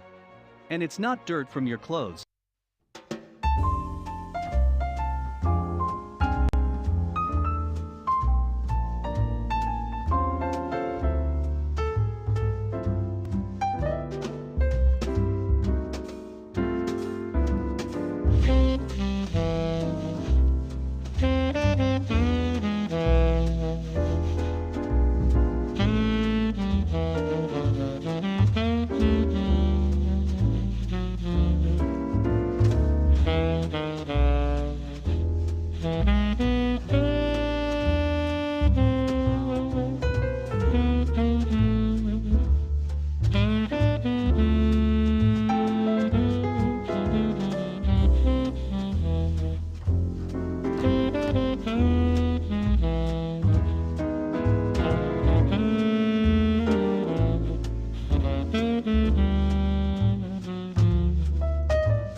see when you see you? A risk taker? Yeah, no. That's okay. With Quick Check, find out which Capital One credit cards you'll be approved for with 100% certainty. You've got this. We've got you. Capital One.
Okay, we're going to start in 4 minutes for the next sessions. So we're going to ask all the volunteers to go around and start getting our students here at the atrium. Okay, so I think we have 3 classrooms that have the program coordinators, so we can ask the volunteers to guide our students here back here in the atrium. Thank you.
I recommend Sensodyne Repair and Protect with Deep Repair. My patients can enjoy life's little pleasures again.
volunteers, if you can ask all the students to start proceeding here at the atrium. You will start in 2 minutes. So volunteers, please go around and ask all our new students to come back here at the atrium. We will start the afternoon sessions. Thank you.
Okay, guys, we'll start in 1 minute. If you can ask everyone to sit down.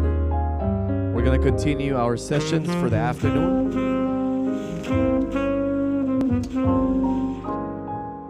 We're going to start in 1 minute. Thank you.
right, we're going to start in 1 minute. If you can ask all the volunteers to gather our students for our afternoon sessions.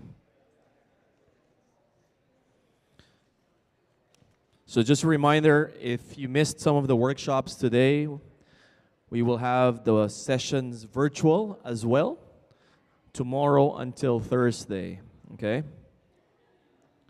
And we have this also recorded, so if you missed some of the important sessions, feel free to check it out in Moodle. We'll be posting this one. So we're going to start in 1 minute. You can ask all the students.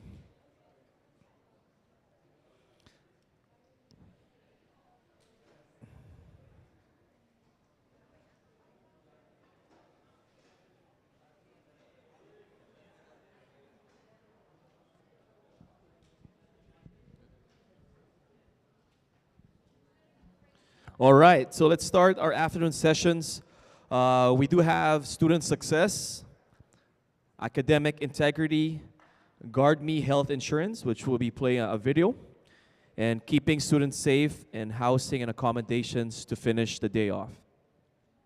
And to jumpstart our first session, I would like to introduce from the student success team and also our tutoring center, Prince Sharma and Sahil Vadva. Let's welcome them.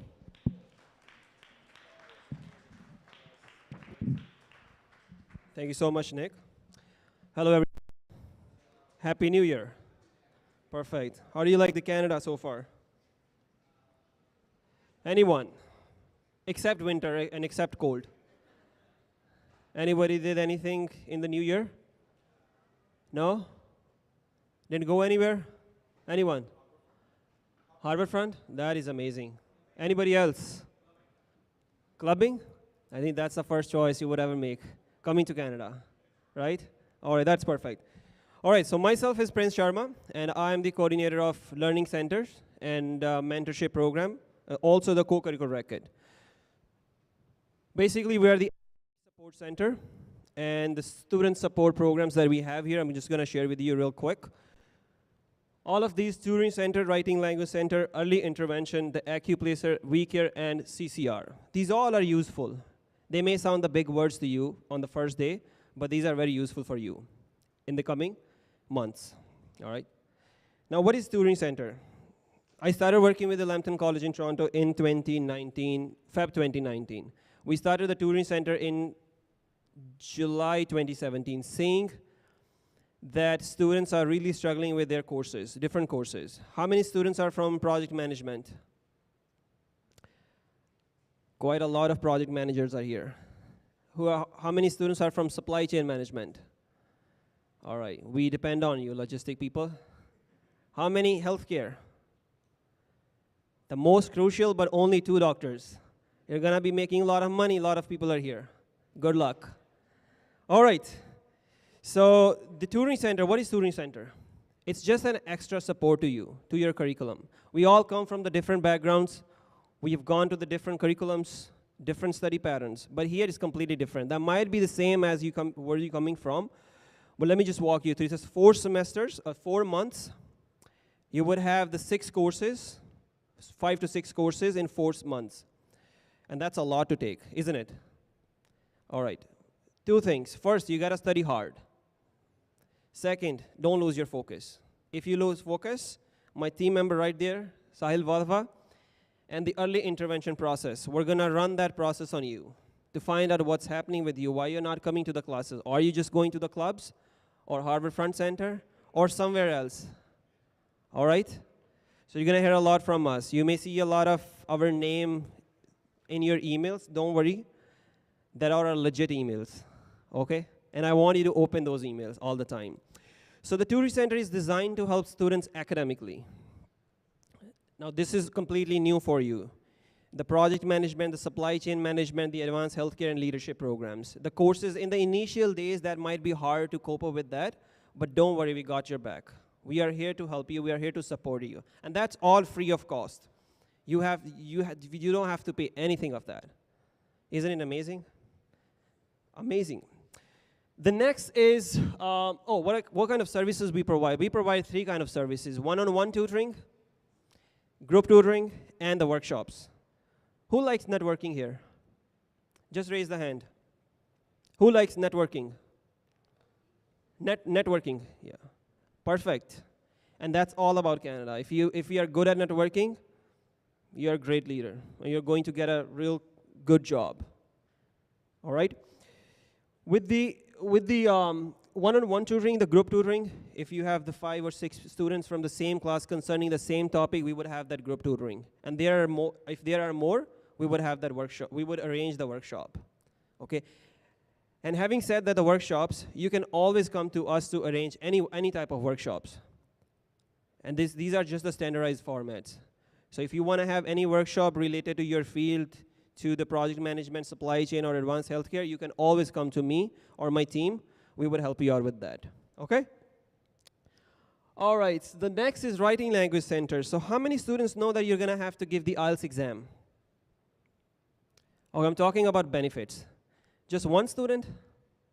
Are you guys on the who listened to Michael Varakis today? Who is Michael Varakis? Perfect. Who is Michael Varakis? Oh, you guys can.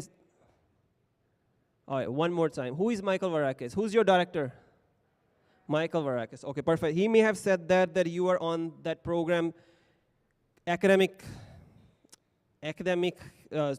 completing your academics of 2 years, getting the work permit, and the PR. Are you guys on that program? That's what I'm mentioning. To get the PR, you need to have the IELTS, isn't it? Exactly. So how many students are going to get the IELTS exam? There you go. Still less. I think you are just here for the investment. Rich people. All righty. Yeah. So for the Writing and Language Center, we offer the assistance in English. We offer you to improve yourself in writing reflective journals, APA formation. That helps you gain a good marks in your assignments. Believe me, you're going to have to use these services a lot. It's a free of cost. And you can take any help with the WLC. Any kind of communication, public speaking, writing, grammatical improvement, anything. And that's free of cost. Moving to the next slides.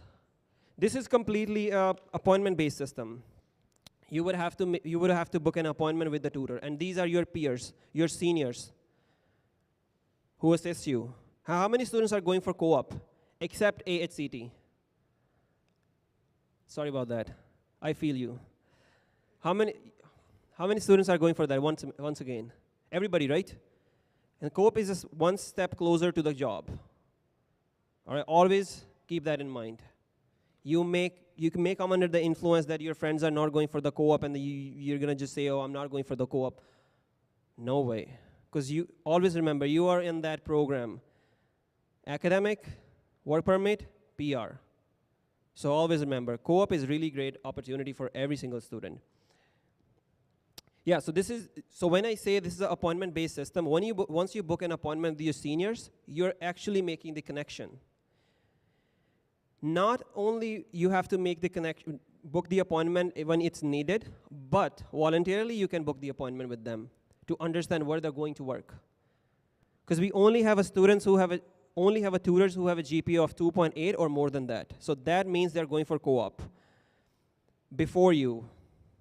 If they're going to work in the Ontario Power Generation or with the JP Morgan and so on, that means that is an asset to you, isn't it? Exactly. So sometimes you have to spend time on that, okay? It's a booking system. Go to Moodle. Slowly you learn that Moodle. So when I say I may visit your class in your first week or second or third and so, or during your academic year, when I come to your class, I'm going to ask you this question. How many times you check the Moodle? And you're going to say every day. And then I'm going to say not to upload your assignments, okay? Just to check the site news, all right? All right, what we have the next. Oh, this is the amazing here, the academic clubs. How many students believe in the volunteering programs? There we go. See our volunteers back there, they're really enjoying. We have volunteers here, we really enjoy that. This is also crucial here in Canada to have a volunteering experience. At certain extent, it is considered as your actual experience, your professional experience. Okay, you go to the big companies. You may have heard that interview with the Elon Musk interview. What does he see in what does he ask when he takes the interview? Only soft skills. So soft skills matters the most. Academics, obviously, why not, right? You have come here, obviously, yes. But the soft skills, it's very important for you. Yeah, without wasting any time, we have 5 different clubs. The PM Guild, Google Developer Students Club, the LCID Business Caucus, LinkedIn Learning Hub, and American Society of Quality. But for you guys, we have the Project Management Guild Club today, and then I would like to invite our 2 gentlemen here, Charles and Ilan, who works with the LCID PM Guild. And they're going to share the little bit of information, the brief information of the PM Guild. And then I'll get back to on my track. Here we go, please. Good afternoon, everyone. Charles, and here is Ilan. I am the marketing head of the PM Guild, and Ilan here is the vice president of the PM Guild. I'm pretty much sure that a lot of us here are project managers in training. I'll be going through the training process of project management. So it's very important that we take this information very important.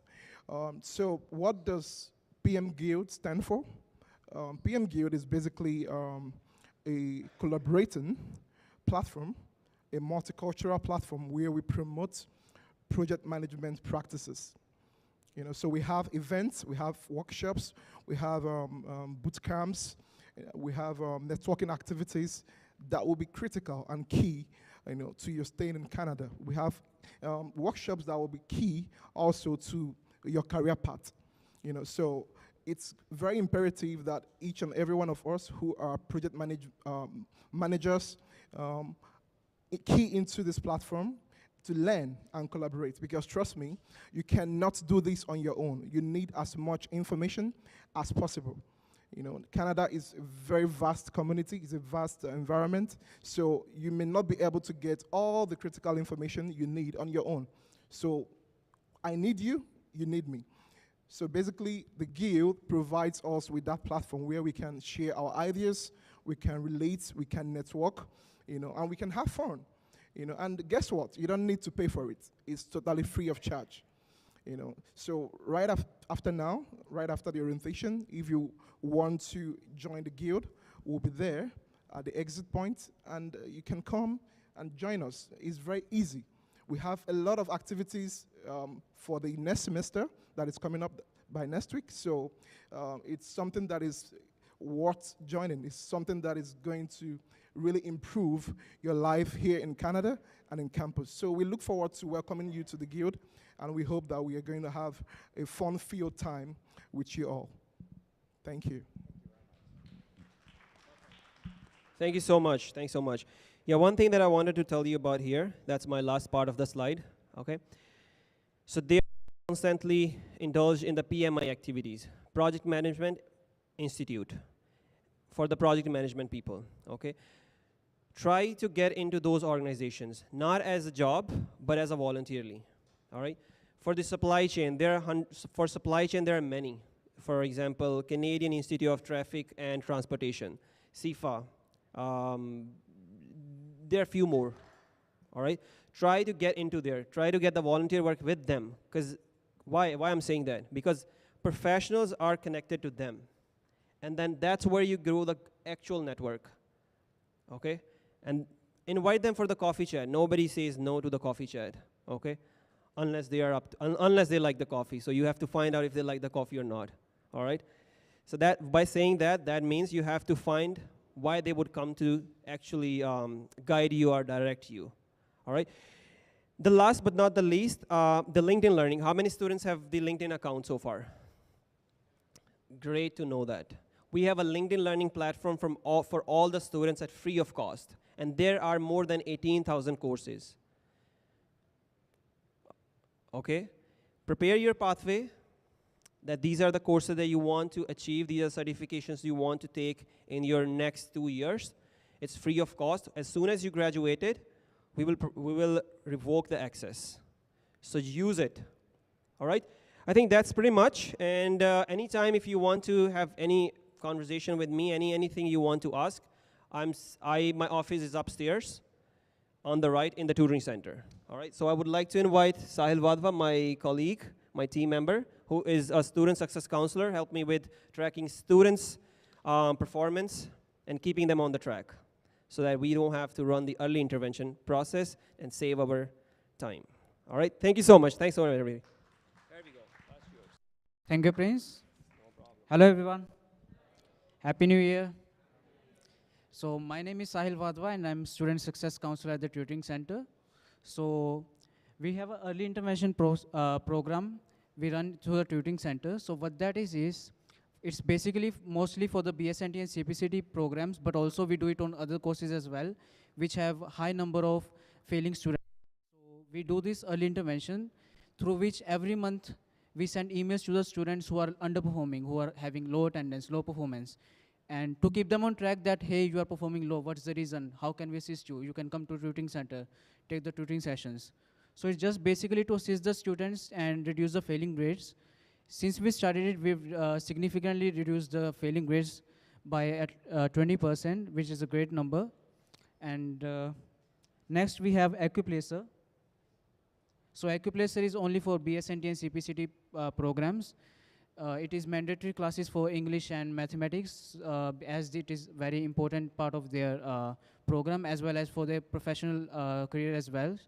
So how it works is, we have English classes for the first term students of BSNT, and we have mathematics classes for the first and second term. And we take a test for the students. And if we see that the students are failing and having a low grade, so we offer them mandatory tutoring services through our AccuPlacer programs. Next, we have CCR. So this is basically connected to your volunteer work, which you will be doing. So it's a certificate which you receive after you have done a volunteer work. For example, if you've been a part of any academic clubs, or if you've done any volunteering in the college, any kind of volunteering, so you can apply for CCR. You will get a certificate. It looks like this, and it has a number which is your personal number, and you can show it to any employer anywhere across Canada. It's a like proper legit certificate which works across Ontario, across Canada. So if you want to show to any employer while you're applying for jobs that you have done this volunteer work, this will come in very handy for you. And if you are a part of any academic club through our college, or if you have done any volunteer work, you can apply for this. You can get this certificate. It does put a lot of impact on your resume as well as on your professional growth. When you're going to apply for jobs, if they see that you have volunteered for a lot of things, it does put a lot of impact. So I suggest everyone to do some volunteering, like be part of our clubs, be part of any volunteering activities we have in the college. And this is our contact information for the tutoring center. The email address is phone number. And the tutoring center is just right above the atrium. Turn right and you will see the tutoring center. So that's all from my side. Thank you so much, everyone. Have a happy new year.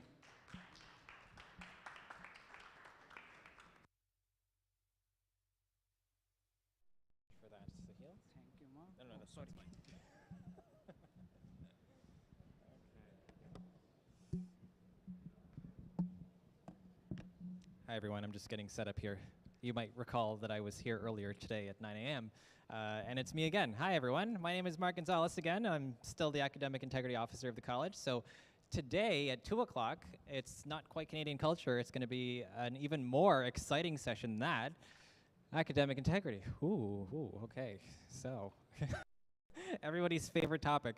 I just want to go through some of the stuff that I think is very, very important for you to know in the school, and I hope that this gets you off on the right foot as to what to expect with, academic integrity. Now, before we kind of jump in, I'll just tell you who exists in this department. It's myself, Mark Gonzalez, you know me from earlier today, and Shauna Sheldon, who was here earlier in the morning. I'm not sure if she's here in the audience. I'm just looking out there. I know she's not, but okay, yeah, she's not here. But she is also, it's like my boss, manager of academic quality of the school. So we also have a third edition, which is Colin, who's sitting right in front of us. Yes, those of us in the area can see him. But so we deal with things like academic quality. Academic integrity is one of those things, so that's kind of my department. To sum up what I do in not so scary terms is sometimes your instructor might encounter something you've handed in and they're not sure if they can give you a grade on that or not. They look at it and they say, something is a bit weird. I can't give this a grade. I'm going to check with Mark. And then they check with Mark, and then I review everything, and I talk to you, I talk to the teacher, I talk to everyone involved, and then I say if it's okay to give a grade or not. Sometimes, yeah, we can give you a grade. No issue, it's totally fine, just a mistake, oversight, I don't know. Other times, not so much, okay? And then other things have to occur. So, in the nicest possible way, I hope you never have a meeting with me later on, because it probably is not a positive thing to have with me, but, we'll chat about that today. So we're going to talk about a few different things, actually many things. I'm going to try to say as much as I can in the time that we have. But I am going to talk a bit about academic honesty, academic integrity, what that stuff means, like I just said. Evaluations, plagiarism, APA. Those of you that know APA, great. If you don't, you're in the right place. And group work, other stuff related to academic integrity. We're going to talk about all those different things. So let's just jump into what it is. Academic integrity has to do with basically a few main things. Honesty, accountability, fairness, and trust. 1, 2, 3, 4. Remember those things and you're totally doing the right thing. If you miss one of these, then you might, meet with me, and it may not be as pleasant as this presentation is, right? So there are a few different things to consider when we see academic integrity, and it has to do with the college staff. So the college staff knows lots of stuff about what rules to follow. We are rule followers, like we mentioned in the morning. And also you have, the students, you are following those rules, and also the faculty who identify certain things that might cause issue down the road. So when we're dealing with academic integrity, and I'm going through fast on this stuff so I can slow down on the other stuff later on. This is, the stuff I gotta say.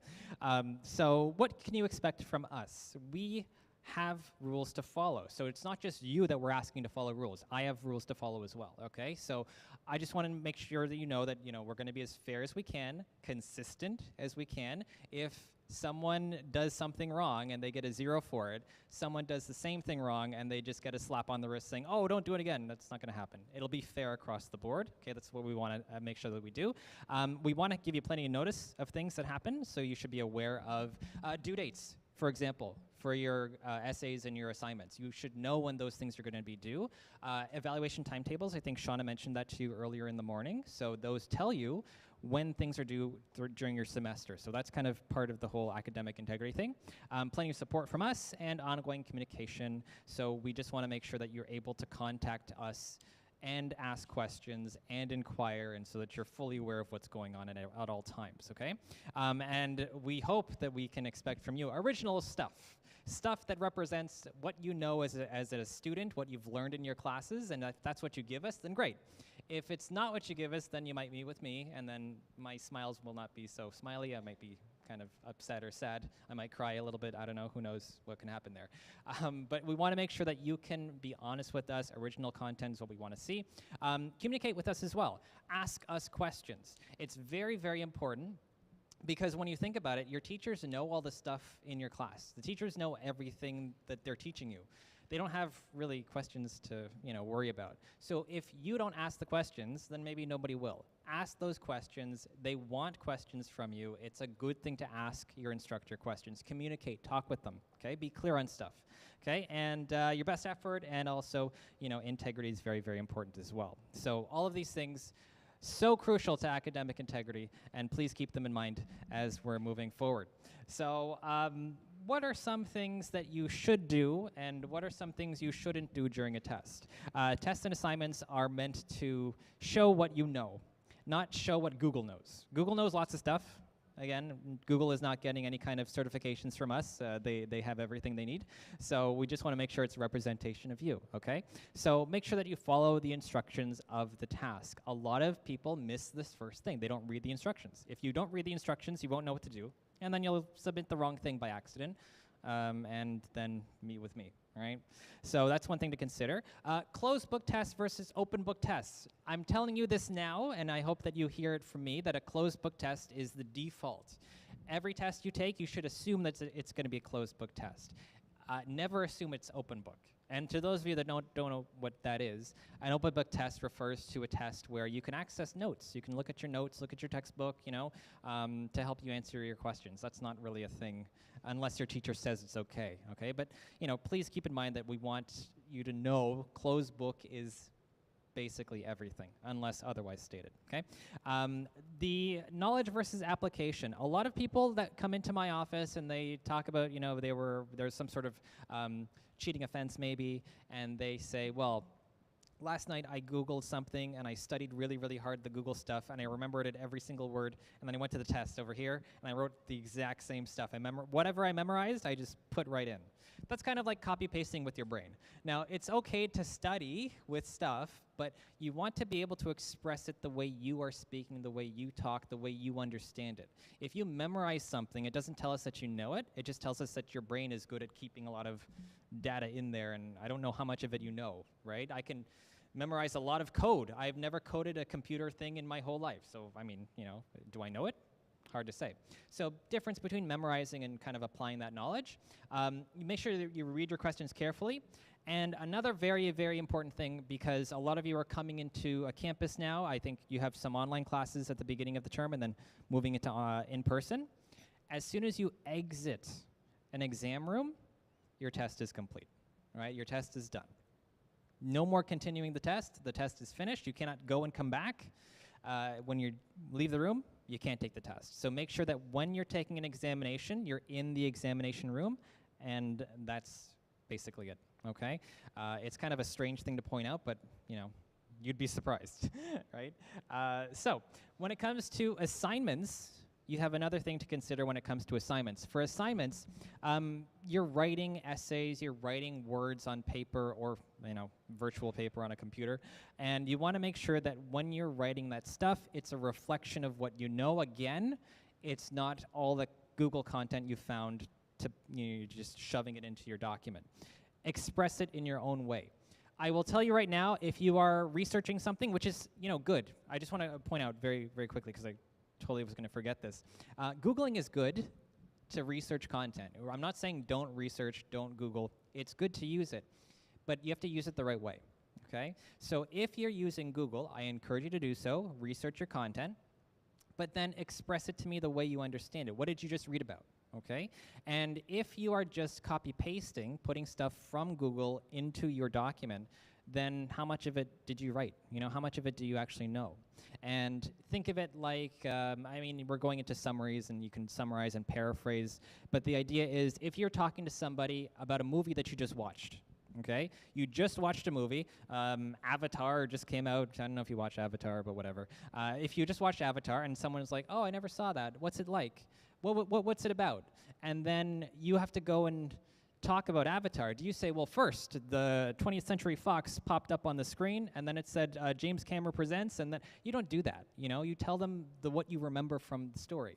Do that for research as well. Consider that's what we want to see. If what you can remember is what we want to see on the paper, on the document, okay? So consider that as well. Original work, don't share your work with friends. This is an interesting one, and I hear this all the time. Oh, I just gave my friend my essay as a reference. He was struggling, he was having some trouble finding, what to say here, so he asked for my paper, and I said, well, you know what? Yeah, you can use it as a reference, and he just used it as a reference, and then he took that reference and then deleted your name and put his name instead.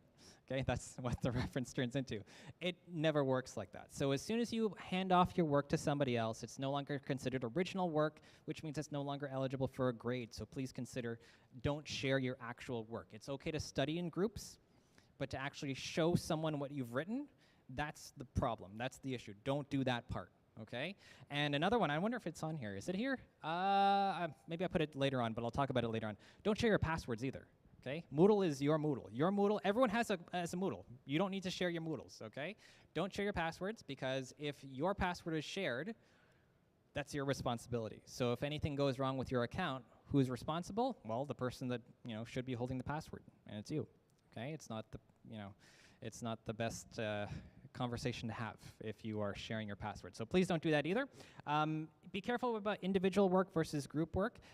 Individual work, when it comes to a lot of your classes, I mean, you'll have individual content for sure. Group work is a different thing whereby I think a lot of your classes will have group work. Be very conscious of not just doing your work in the group, but also making sure your group members are also contributing. We don't want one person in a group of 5 doing all of the work for all 5 members. You know, that's not fair to you, and it's not fair to anybody. So please consider that as well. Balance out the work across all of the students, okay? And don't cut and paste from the internet. And also APA, I think I mentioned this earlier on. If you're using any kind of research, your instructors are gonna ask for APA. Show of hands, any fans of APA in the room? No? Oh, we have one in the back. Okay, great. Those of you that don't know what APA is, don't worry. You know, if you're writing an essay or a research paper, if you're taking, for example, a comm class, comm 1013, 3013, whatever comm you might have, you're going to learn APA there.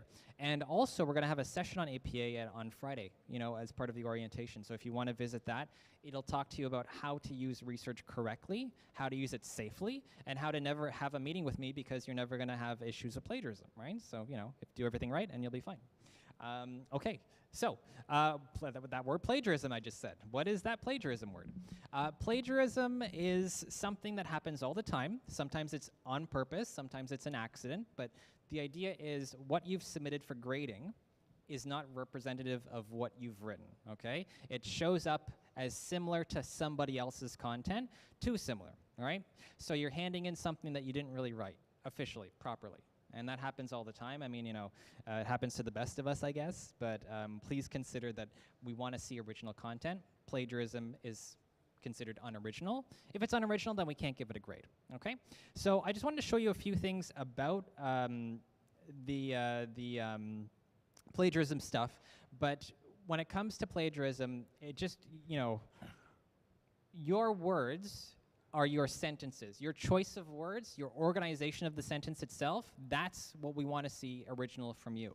So if you are taking content from the internet, the sentences shouldn't be the same. Keywords, important words that you're learning in class, like, I don't know, if you're learning about, I don't know, elemental physics. I'm just trying to think of something. You might say elemental physics. You don't have to change that. But the sentence structure should be your own. The organization should be your own. It shouldn't match with anybody else's, because that's very, very hard to do. If you are writing something and it matches 100% with somebody else, go buy a lottery ticket, because that is so rare, it's almost impossible. I've never had that happen in my whole life as a student when I was back as a student 2 years ago, because I'm so young. Anyways, but yeah, that's just something to consider. We do offer as well plagiarism checkers. We don't call them that, but it's like a similarity report. We use something called Turnitin, okay? Turnitin is a software program that you're going to encounter a lot in your classes. When you hand in a written document, you're going to use Turnitin to go through checking for similarity. And there's also something else that we use that we offer to students called Grammarly, I believe. Okay, is that right there? Yeah, Grammarly. Grammarly is great. You have a free subscription, I believe, as part of the student body here for Grammarly to check your grammar. Okay, that's what Grammarly's for. It's checking your grammar, make sure your spelling, your sentences, all that stuff looks nice. It offers plagiarism checking. Don't use it. Don't use the Grammarly plagiarism checker. It doesn't mean anything. It could say 0% similar on Grammarly, and then over on this Turnitin thing, the official one that we use, it's going to say 80%. Okay, that happens. That happens all the time, and I have meetings about students all the time with that happen. Ignore the Grammarly plagiarism checker. The only one we want to use is Turnitin, okay? Your instructors, the way that it works is that your instructors are going to give you a link to upload your files. Turnitin is not really a software where you just kind of, you know, download it and use it whenever you like. Every submission you have has a link, okay? And you would click on the link from there to actually go into, let me just go forward. Yeah, okay. So here. I have a laser pointer, hang on. Okay, so you can see that arrow here, practice Turnitin submission. So the link for Turnitin would be like this. It would look like that on your Moodle page, okay? You click on that link, you upload your Word document or whatever it is, and then it's going to look like this. It'll tell you the date and time that you submitted, okay? And it'll tell you that similarity percentage. See that red 100%? This is like probably the one time where 100% is not a good thing, right? So this is actually terrible. Red is not a good color. So if it says 100%, that tells you how similar your document is to other stuff on the internet. So if your instructor allows it, some teachers do, some teachers don't, you would be able to access your similarity report. You click on that link, it shows you your own downloaded file, and on the side there it tells you, 22% on this one, it tells you all the places where your stuff matches. And your stuff matches, and that highlighted stuff up there, that's where the matching occurs. Okay? So your job, if you are able and your instructor says it's okay, you can actually just go back and just, resubmit. Take that stuff out, okay, if it's not okay, and then resubmit a new document. And bring that number down from 100 as close to 0 as you possibly can. Okay? If you could do that, then you're good. And then you probably won't ever have to meet with me. Okay? That happens all the time. So please be careful with that. And I wonder if I can just side note, as far as similarity is concerned, a question that I get from students is how much percentage of plagiarism is okay before I can, submit, right? That's a very common question. And the answer, I can't really tell you the answer is saying like 10%. 10% and under is fine. No. It's just a tool. Your instructor is going to review it. It could be 0% similar on Turnitin, and it's still, actually plagiarized. It could say 100% and not be plagiarized. So there are many different situations, but it's just a tool your teacher uses. Your job is to bring the number down as close to 0 as you can. If you can't bring it lower than that, you bring it down to like 26%, you can't bring it lower, email your teacher, contact your teacher, talk to your teacher and say, hey, we've been trying to do this. We can't get it lower than this number. Is it okay as is, or should we do something else? And then they'll tell you, yeah, that's okay, that's fine, submit. Or no, please take out this section. They'll tell you that stuff. So communicate with your teacher. Let them know that you're trying, and then that is totally fine, okay? So now let's talk a bit about if you don't do that stuff and you are reported for academic dishonesty and then you have a meeting with Mark. There are many different situations and reasons why you could be reported for me. So if you are sharing or borrowing content, like I told you, if you copy that stuff from the internet or share with colleagues or students, you're going to run into me. If you copy, work, cut, and paste it, okay, if you don't follow APA. So if you're not following APA, you've got to put research in, but you're using the research improperly. You forget your citations, you forget your references, but you've researched stuff. You might meet with me because that is not following proper APA. If you don't follow proper APA, it's considered a form of plagiarism, so consider that as well. There's also, side note, self-plagiarism. You could plagiarize yourself. You could actually submit a document to COM 1013, and then next semester when you take COM 2013, you submit the same essay that you wrote yourself. That's considered self-plagiarism. So please make the assignment for every individual class, okay? That's something to consider too. So if you're using sources that are not acceptable, so that just means, I think many instructors will say Wikipedia is an unacceptable source. There are other not so great sources, like, I don't know, your friend that works in accounting, and so you're writing an accounting essay. No, your friend doesn't count as a source, okay? Actual reliable research, oftentimes found on Google or academic papers are good too, but be careful with your sources. If you take a test outside of an exam room, like I told you, if you've taken a test outside of the exam room, you are not getting a score, you're meeting with me, you're probably going to get a sanction, it's not going to be pretty, okay? So please consider that. Take the test in the room. If you're not in the room, talk to your teacher. Talk to your teacher, email them. If you're late to the class, email them. Make sure you talk with your teacher, but don't take the test. That's not the right solution, okay? And last but not least, if you don't follow instructions. So if you just do the opposite of all of those things, you'll never really have to meet with me, and you'll never encounter me, and that's probably good news for you, right? I'm probably not too scary, but it's not fun to have an academic integrity meeting, right? So please consider the opposites of what I just said. What time is it? We're moving? Making good time. Okay. So I do want to mention group work. Okay, I think I mentioned this to you in the past, but group work, it's going to happen. You're going to have a lot of groups. It's very important that you communicate with your groups and you divide your work equally. The group work tasks, they're not meant to make your life harder. Those of you that might happen to be in a group where one person is doing the work, or maybe two people are doing the work, the other 3 are not doing any work and they're just kind of saying, oh yeah, I'll get to it, but they're not really helping. We don't want that to happen, okay? Be sure that you are aware you have a portion to complete, others have portions to complete, and when there are issues with completion, who do you go to? Your teacher. You let the instructor know if there's an imbalance of work there, and that way no one is unduly stressed about, how work is being divided amongst the groups, okay? Please be careful of that. No one wants that to happen to you. I used to have classes where that did occur, and it was not fun for anybody, especially not me, but also for the student doing all that work. So we don't want that to happen, and it's not cool, and I hope that you don't do it as well, right? So make sure that you also always do your work individually and as a group, okay? So that's important about group work. I do want to mention a few things for you. Now, I'm talking about a lot of stuff, and I'm sure this is your first day. You're getting a lot of information thrown at you like crazy.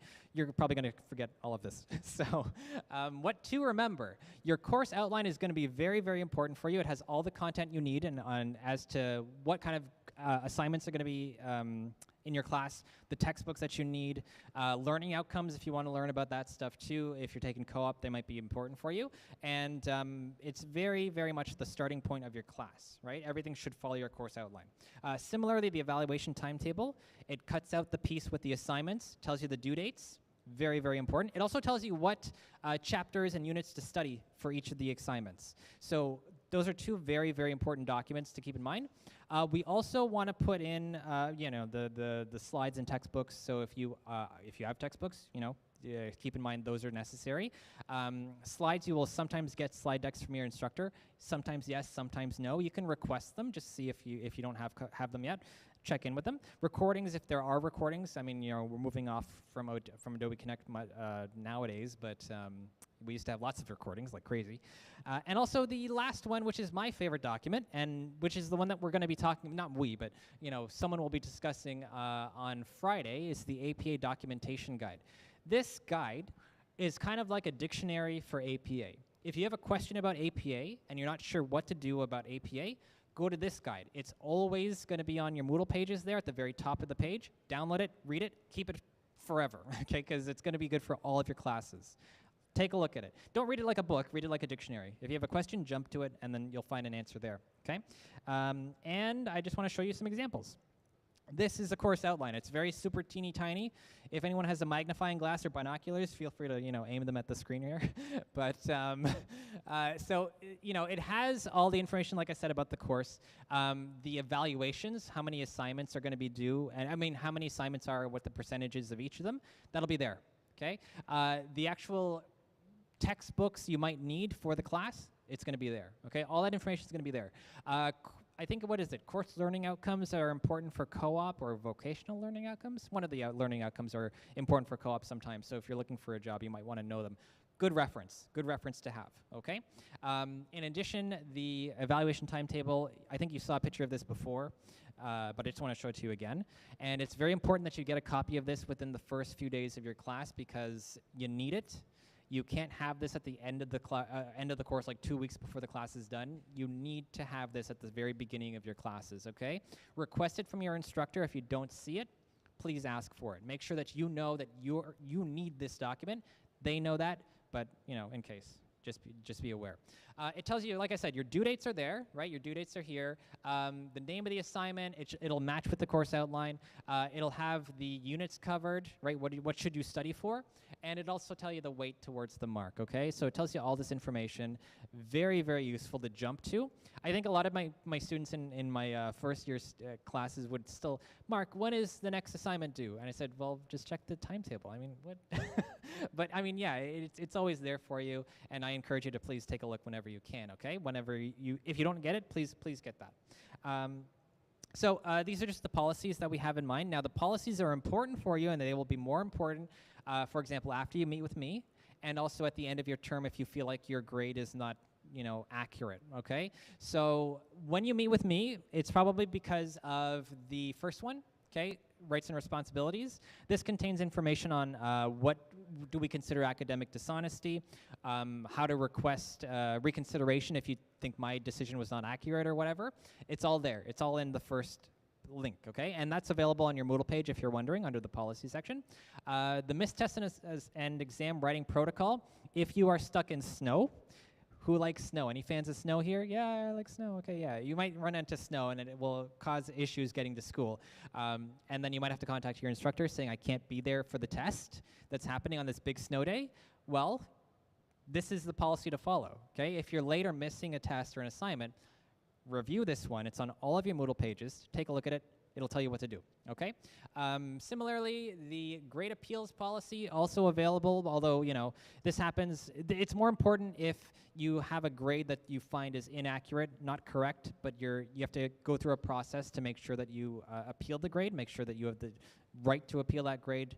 Don't forget that you do have these rights. Instructors can tell you some stuff, and that in many cases it's true and it's accurate. Sometimes there are errors. Please review your rights, okay? And the last one, what is the last one? No, test and exam writing oh, I missed one. Okay, I talked about the missed test just now, the snow thing. The second one up there is the protocol for writing an exam. Can you have your phone on you? Can you have a smartwatch? Can you have your backpack on you? These things are described in the test and exam writing protocol, what to do for all of your tests and exams, okay? So, great, yeah, moving right along. I think there are examples here. So you have at the very, very, very, very top there, okay, this is made for ants. I think it says administration up there. That's where all that stuff that I just showed you is going to be located, okay? So you can head over there. You'll see a page like this. And then you would just click on, so you would kind of scroll down and then you would find, you know, all the policies that you need under the administration page, okay? So I'm almost done. And I'm making okay time. I have like 90 seconds left. So a few things to remember. You want to make sure that you don't share your login information. I told you that before. Don't share your passwords. Don't share your passwords. If you share your passwords with anybody, you're responsible for if anything happens with your account, okay? So please keep that in mind. Watch out for that. Very, very, very important. Keep your grades confidential, and no one has the right to see your grades. You can share them if you'd like, but I recommend that you keep these things confidential, private. They're your own. No need to share them with anyone else. Make sure that you calculate your grades correctly. You understand the process for calculating those grades. Look at the weight. Look at the percentages for each of the assignments. And also, don't share your private information online. That's just basic good advice to have, okay? And then the last thing I just want to say, okay, like I said in the morning, English only in class, great. Attendance is taken in all of your classes. That's also important too. You want to make sure that you're all international students. So if you're on a study visa, you must attend your classes, and you want to make sure you view your course materials on Moodle. And last but not least, be on time. Whew. Oh my God, I said a lot of words. Okay, so I'm out of things to say. Do you have any questions about academic integrity? No, I hope not, but I will be more than happy to answer them. No, okay. Raise your hand if you love academic integrity now. It's the best. Yeah, oh, we have one in the back. Yeah, well, all right, academic integrity. Okay, cool, okay. Thanks everyone for having me. Thanks for listening. If you have any questions, well, I mean, the time has passed. I'm walking away now. Okay, thanks everyone. I'll pass it over to Nicholas, yeah. Thank you, Mark. All right, we're going to have a quick break, and then we finish the last sessions for the afternoon sessions. We'll have a 3-minute break, and please come back here, and we'll set up the next presentation. Thank you so much.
All right, we're going to start this next session. It's a very quick one. And then after that, we'll have a longer break until the next workshop at 3. Okay, so you guys can talk to the companies or go around, but we're going to have the last session at 3 o'clock. Thank you.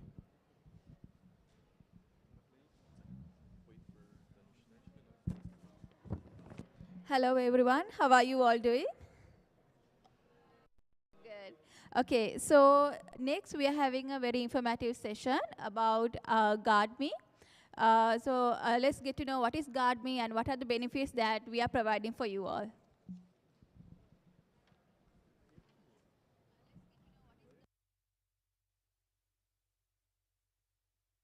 From Guard.me International Insurance, and welcome to Canada.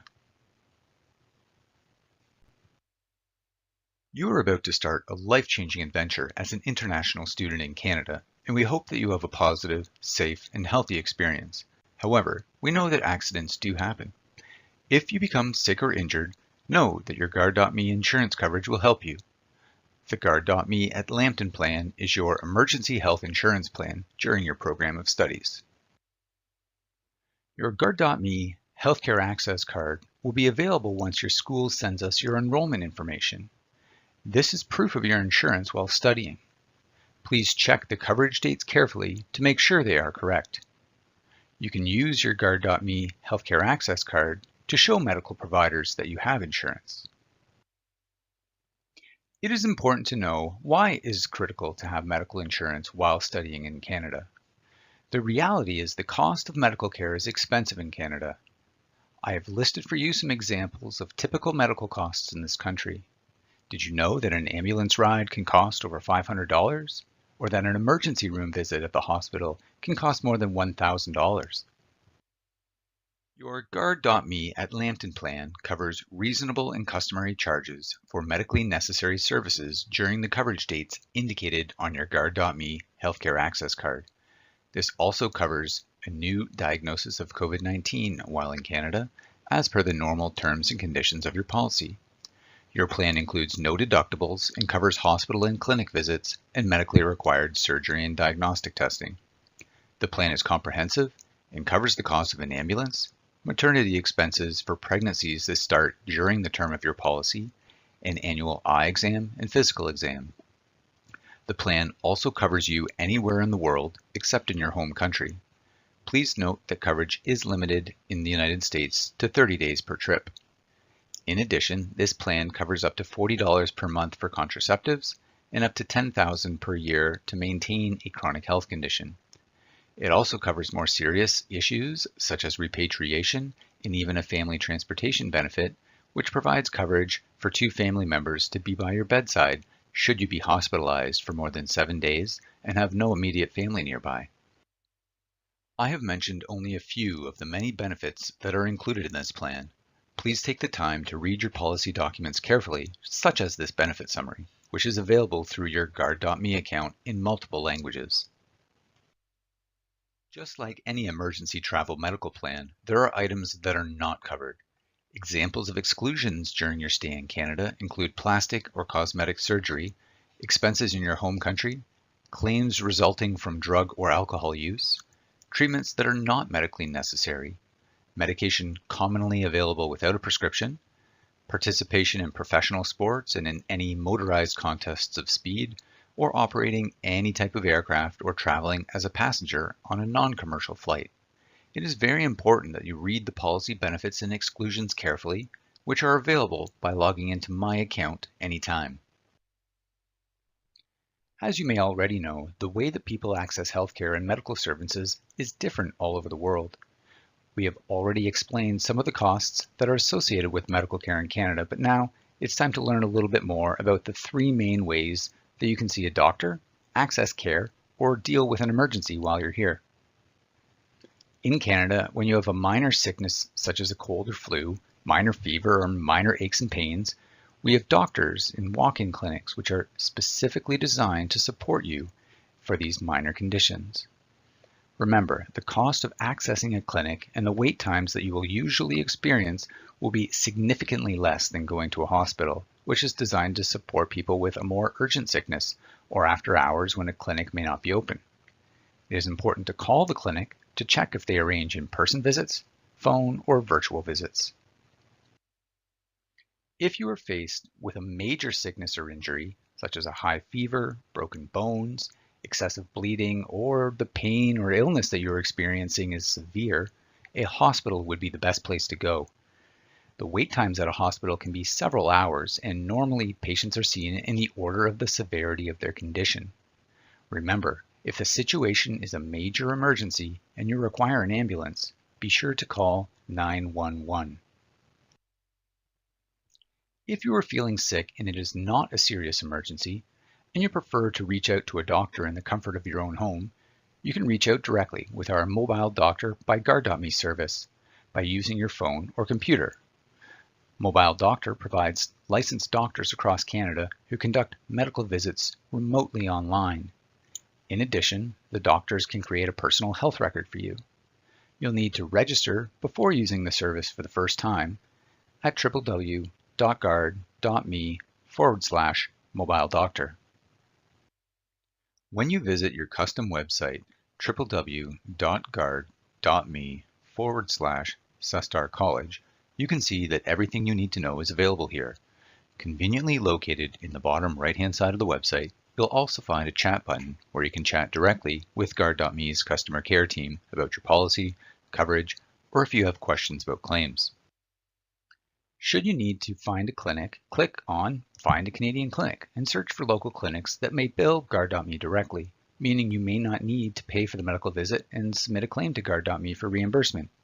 We have over 500 clinics across Canada billing us directly for services to international students. Please note that you can visit any clinic, even those that Guard.me does not work with directly. Anytime you need to seek care at a direct billing clinic, it is important to present your Guard.me Healthcare Access Card. Upon receipt of your enrollment information from your school, we will send an email to the address the school provides to us with a link to activate your Guard.me account. Please click the link to activate your account, complete the account setup, and download your Healthcare Access Card, and always keep it with you. You may submit claims and check the status of your claims in your Guard.me account. You can also chat to Guard.me directly or access your policy summary and policy wording in multiple languages. There are two ways to submit a claim to Guard.me. The preferred option is to submit the claim online from My Account. The second option is to mail the claim to us by printing your Healthcare Access Card, which has a claim form attached to it. However, paper submissions will take longer to process due to the time it takes for mail to be sent, received, and returned. Regardless of how you wish to submit a claim, we can reimburse you quickly and easily with our Claims Reimbursement Card, which is a prepaid debit MasterCard, by direct deposit, international wire transfer, or mail you a check. It can take up to 5 business days for our team to process your claim submission from the date it is received, and you can continue to check your Guard.me account online to track the status of your claim. In order for our team to process the claim, we require a completed online or paper claim form, which includes receipts and invoices from the healthcare provider, your signature and the date, your Guard.me policy number, date of birth, and name. Please include the reason for your medical visit and the information about who we reimburse for the claim. Rest assured that this information remains completely confidential and is only accessed by our claims department to assess your claim. We are pleased to assist you anytime. Please reach out to Guard.me day or night by calling the toll-free assistance number on your Guard.me Healthcare Access Card. We are also pleased to provide support in over 140 languages by phone. Alternatively, please check out our website or use the chat feature to contact Guard.me's customer care team. We are always here to help. On behalf of all of us here at Guard.me International Insurance, we want to thank you for your time, and we wish you all the best in your studies here in Canada.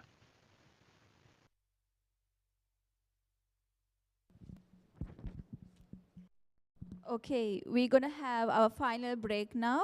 So let's meet again at Atrium around 2:55 p.m. Thank you.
Okay, guys, so we are going to start in 1 minute. So please come and have your seats.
Okay, so our final session is by North York Community Housing. And we have Jaya, Meheraz, Liu, Wendy, and Abhinaya with us, connecting with us in Zoom. Over to you, Jaya.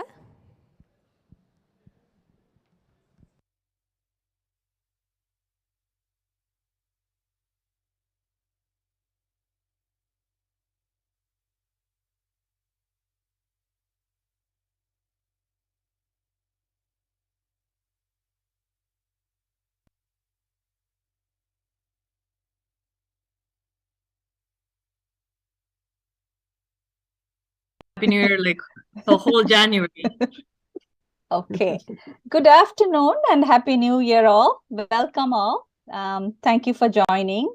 My name is Jayendran. Along with me, my ISC team. ISC means International Student Connect Team, staff Mehraz, Abhinaya, Wendy, and Lubai. Before we go into a presentation, let me share our land acknowledgement. We are very thankful to be in the land. So let me quickly do a land acknowledgement. So we at North York Community House acknowledge that the land on which we are gathered is the traditional territory of many First Nations, including the Haudenosaunee of the Six Nations Confederacy, the Huron-Erie, Wendat, Anishinaabeg, and the Mississaugas of the Credit, whose long-standing history have helped shape the world we live in now. In the spirit of reconciliation, we honor Indigenous histories, worldviews, and cultures, and acknowledge the enduring presence of First Nations, the Métis Nation, and the Inuit people. Thank you. Before I go into our presentation, let me share a little bit of background information about our organization and the International Student Connect program. Here are a few highlights of our organization. So we are a non-profit organization.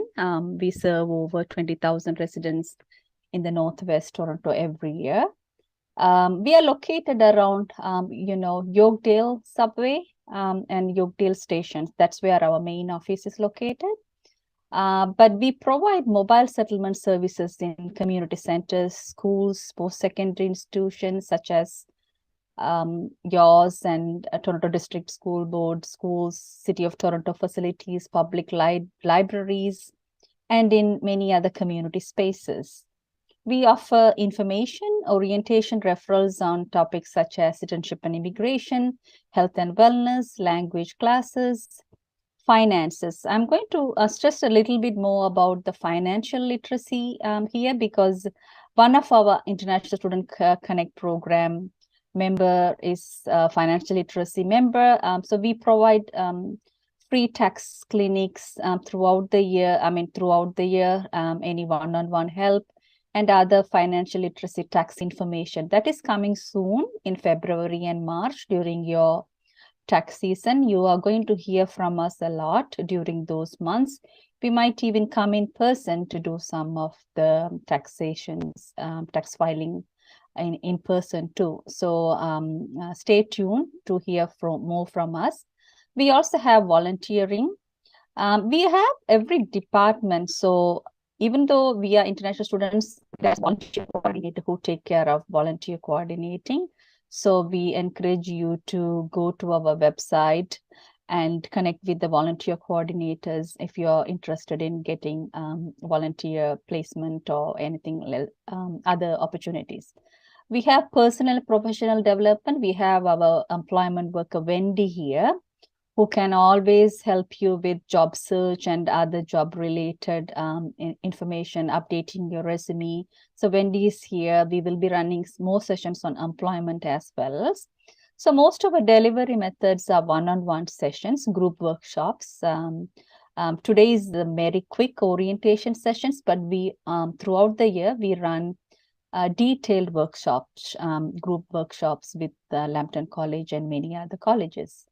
We also run youth groups, women's groups, senior groups, parenting groups, and advocacy campaigns. Again, in your spare time, I encourage you to go to our website. The next slide is quickly to show a little bit of our flyer. You will see this in our website. Feel free to take a look whenever you have a spare time. The other one is International Student Connect program. Why we are here with your college. So we are here, our International Student Connect was created to provide settlement support to you and your family. When I say you and your family, some of you would have come with spouses. So we provide services for spouses and children too. The project's goal is to help you integrate successfully if you decide to remain in Ontario after completing your studies. This ISC program, I'm repeating ISC, which stands for International Student Connect. ISC is a partnership between colleges, universities, and service delivery agencies such as us. This project is being funded by Ontario Ministry of Citizenship and Immigration. Again, to get to know about the program, the website internationalstudentconnect.org. If you visit there, you will find more information. The next slide is a QR code. Please feel free to scan the QR code when we come to do in-person on Wednesday and Thursday. We are planning, our team will be there to meet you in person during orientation week, Wednesdays and Thursdays 3 to 4. Please feel free to drop by and say hi to us. And then we will be bringing a few sheets for you to take a look as well. The next slide, today we've been given 2 topics, housing and then student safety from fraud and scam. So we are starting with housing, living off campus, finding housing and what are the landlord and tenant responsibilities and because this whole housing is very challenging issue throughout Toronto. This is one of the high topic and very challenging thing to find affordable renting. We are really sharing some of the reliable resources with you. Please take a look and do this research under those resources as much as you can. The next slide, we can go to the other slide. So for Lambton College, there is no on-campus. There is no on-campus of housing because that's the only choice. Because some colleges like Seneca College, some of the Seneca College have on-campus. So with Lambton College, the choice is off-campus. But don't worry, it's can be cheaper than university housing. Because when it comes as a package, there is no choices for you to say no. So it's way cheaper than on campuses. You have more independent freedom, privacy, and more space, but you have more control. Meeting and networking with non-residents, it's also another great opportunity for you in a new country.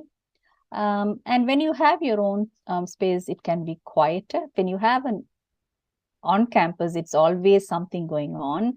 You're very busy and very get distracted as well. So I'm trying my best to put some of the advantages of being off campus. On campus options, that's so when you say about some of the off campus housing, there are few types you would have heard while you were searching. Some of you would have already entered Canada. Some of you may be listening from outside of country too. So you will hear terms like rooms in house, room and board, bachelor studio, flat, apartment, apartment with the roommate. You can share an apartment with the roommate. That is also available as some of the rental types. The next slide, Mehraz. So when you come here and you decide which type of rental you are going to live, whether it's apartment, or I don't like high-rise apartment, no, I prefer a smaller house and maybe a basement unit will be enough for me. So you really need to decide where you are going to live.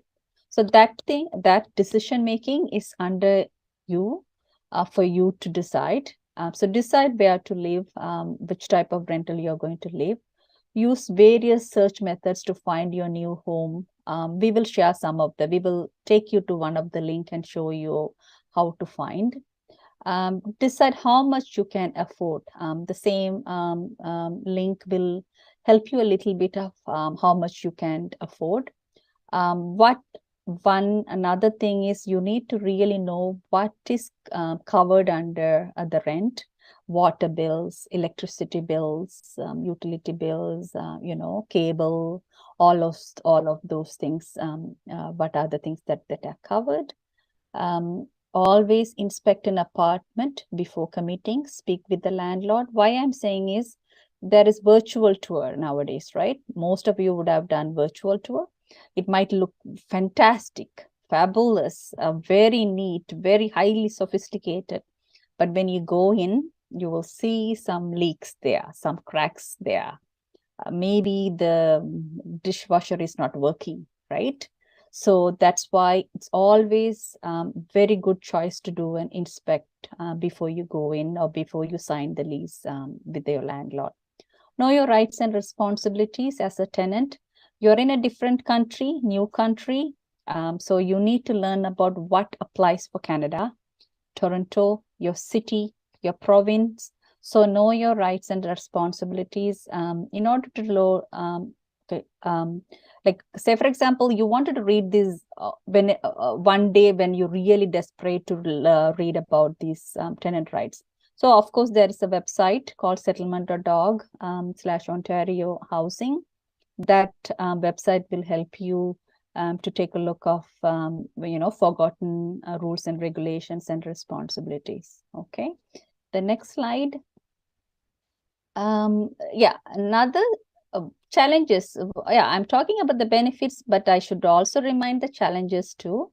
Usually any towns very like prominent downtown, for example, downtown, if you want to live downtown, the rent is high. But if you go further to the city, the rent is low. But then commuting is little longer, right?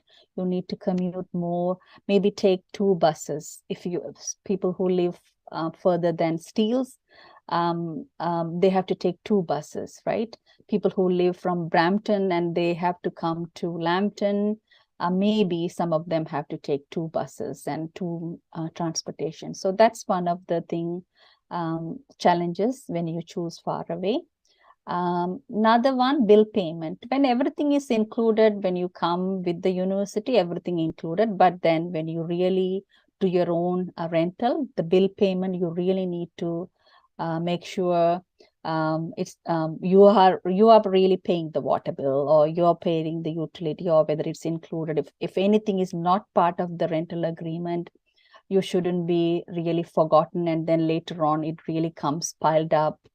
All of a sudden a larger bill payment comes, and it's very hard for you to find the money to pay for those bill payments. So be cautious of those things. And see what's additional, what are the additionals. And when you're budgeting your rent, see, okay, I can only pay $1,000, but when I'm calculating, say, the utilities, it's coming above my budget. So, or maybe this is not the right apartment for me. So consider the additional cost. Missing school announcement, I don't think we used to put this as one of the point for students who are living a little further, but everything is shared through media and through your school website and then your network. It's not a big challenge, but always keep in touch with your network to hear school's announcement. And little more responsibilities, of course, like, for example, the garbage removal, right? When you live in an apartment or a housing, you are responsible to remove your own garbage. If you live in an apartment, there isn't chute, put the garbage. So that's a little much cheaper. But when you live in basement or in a house room, you are responsible, or you have a roommate, you share responsible. Or if I do this week, you are doing next week, things like that. Thank you, Mehraj. The next one. This is my slide 2. Yes, right? Yeah. Yes. Yes. So the next steps, prepare.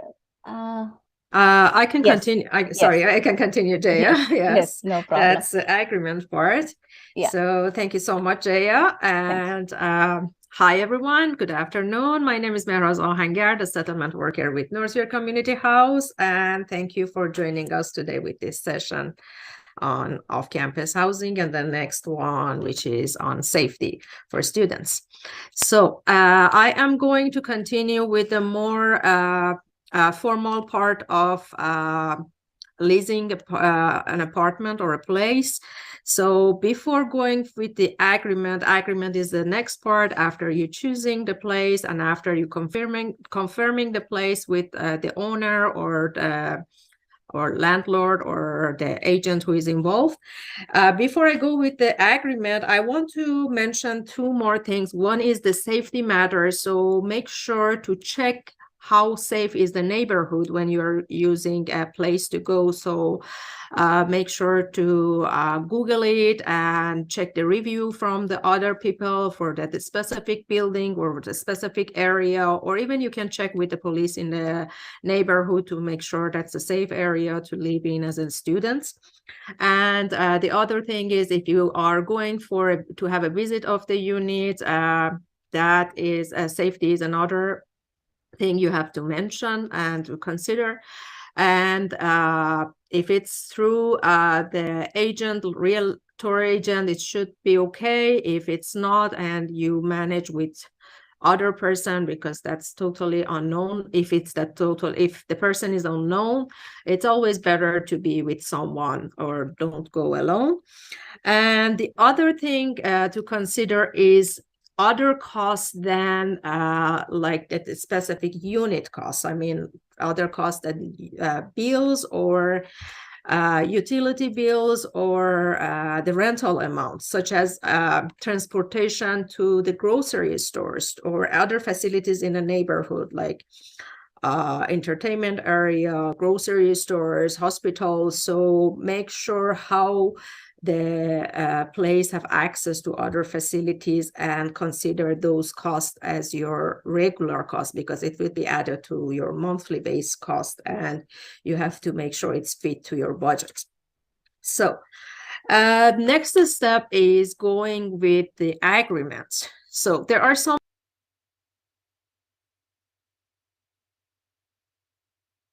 Mehras, you got muted. Sorry. Oh, sorry, Okay. I got Yeah. muted.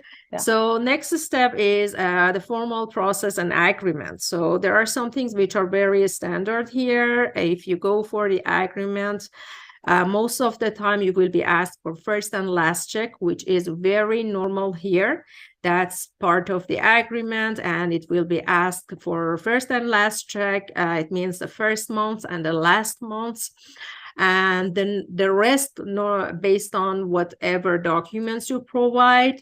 Most of the time, the landlord or management company, it will be month to month by check or email transfer, or even in cash you might be able to pay. But make sure if you pay by cash or whatever other methods, make sure to keep a receipt or proof of payment with you for future purpose, such as tax.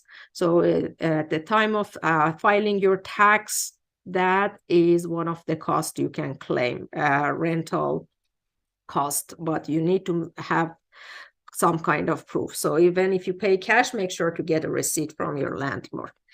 And the other thing you might be needed to have is reference. Reference could be from your friends, neighbors, someone from workplace, or previous landlords. And those are normal references the landlords may ask for. And for sure, your contact information, email address, your number, post-dated check. That's one of the way to pay. So the thing that I need to add is, as you know, many of the newcomers have not access to some of those requirements, like references or post-dated check, or even credit score or credit account, which is another thing that might be needed. So if somebody asks you and you couldn't provide, don't worry. Always talk with them and see what is other alternatives, and explain your situation. Tell them you're students, you are new to the country, and you don't have those a requirement, and see what else they can accept. Sometimes they need a guarantor, sometimes they ask for additional payments, sometimes they just trust you and they accept a letter from your school. That's it. So make sure to talk with the landlord to see how they could be flexible with you. So other responsibilities, as Jaya mentioned in the previous slides, is utility bills. So that is depends on the agreement. It could be on yours and your responsibility, or it could be included. If it's your responsibility, before signing the agreement, ask about how it's normally, how much is the price, the average, or how much is it may cost you, like the average cost for example, electricity, and how is the process you need to register, and or if it's be like divided by the building or the owner, and that is something you need to consider. So most of the times utilities like water and gas, most of the buildings have those included. Sometimes the electricity is excluded, and also internet. Those are the things many people need to register by themselves, and then make sure at the end of the tenancy to stop the contract with the provider.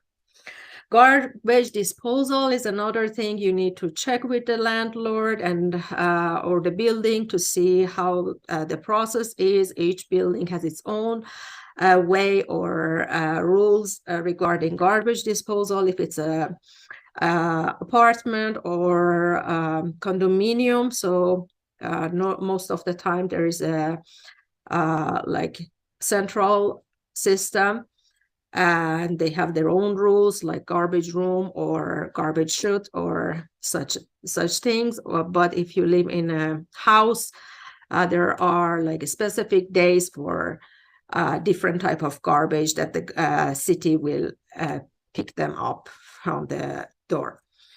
Home repairs, that's another thing you need to consider, and most of the time it's by the landlord, but make sure who is responsible. But if there is something major which needs to be replaced or repaired, don't touch before contacting your landlord, and make sure, or the management of the building, to know how the process is. And lease termination, it's very important. If you have a long-term lease, it means like it's not month to month, and if it's more than 28 days, and that we'll consider as long-term.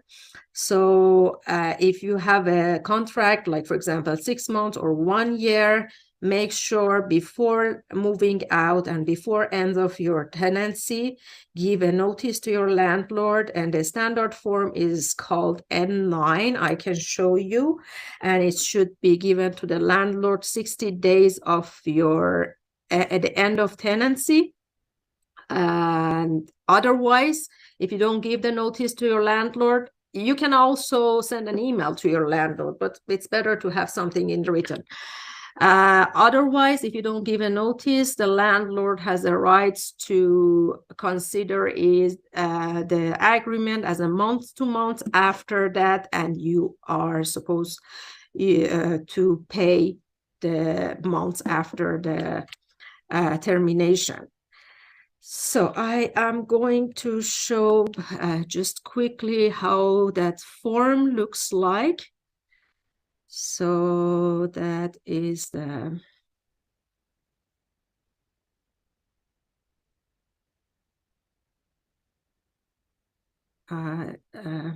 Jaya, can you confirm if you see the form? Yes, I see. Okay. Yeah. Thank you. Good. So this is the form. This is called tenants notice to end the tenancy, and it's called N9. You can just Google it online and you will find a similar form. And this is a very simple form. And there are some additional information you can read for your own information. And then that's something you need to sign and fill out and send it to the landlord before end of the tenancy. That's a formal one, but you can also send it just an email to them. Okay, I'm going back to our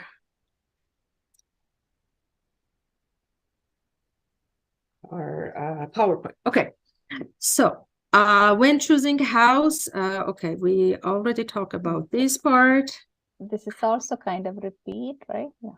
Okay, just a moment. I think, yeah, part of that should be repeated, but some of those, yeah, utility bills, who is responsible, if it's your part, if it's your landlord's, or if it's a shared space, you have to have something between you and your other roommates and see who is responsible for which part, and divide it between you or yourself.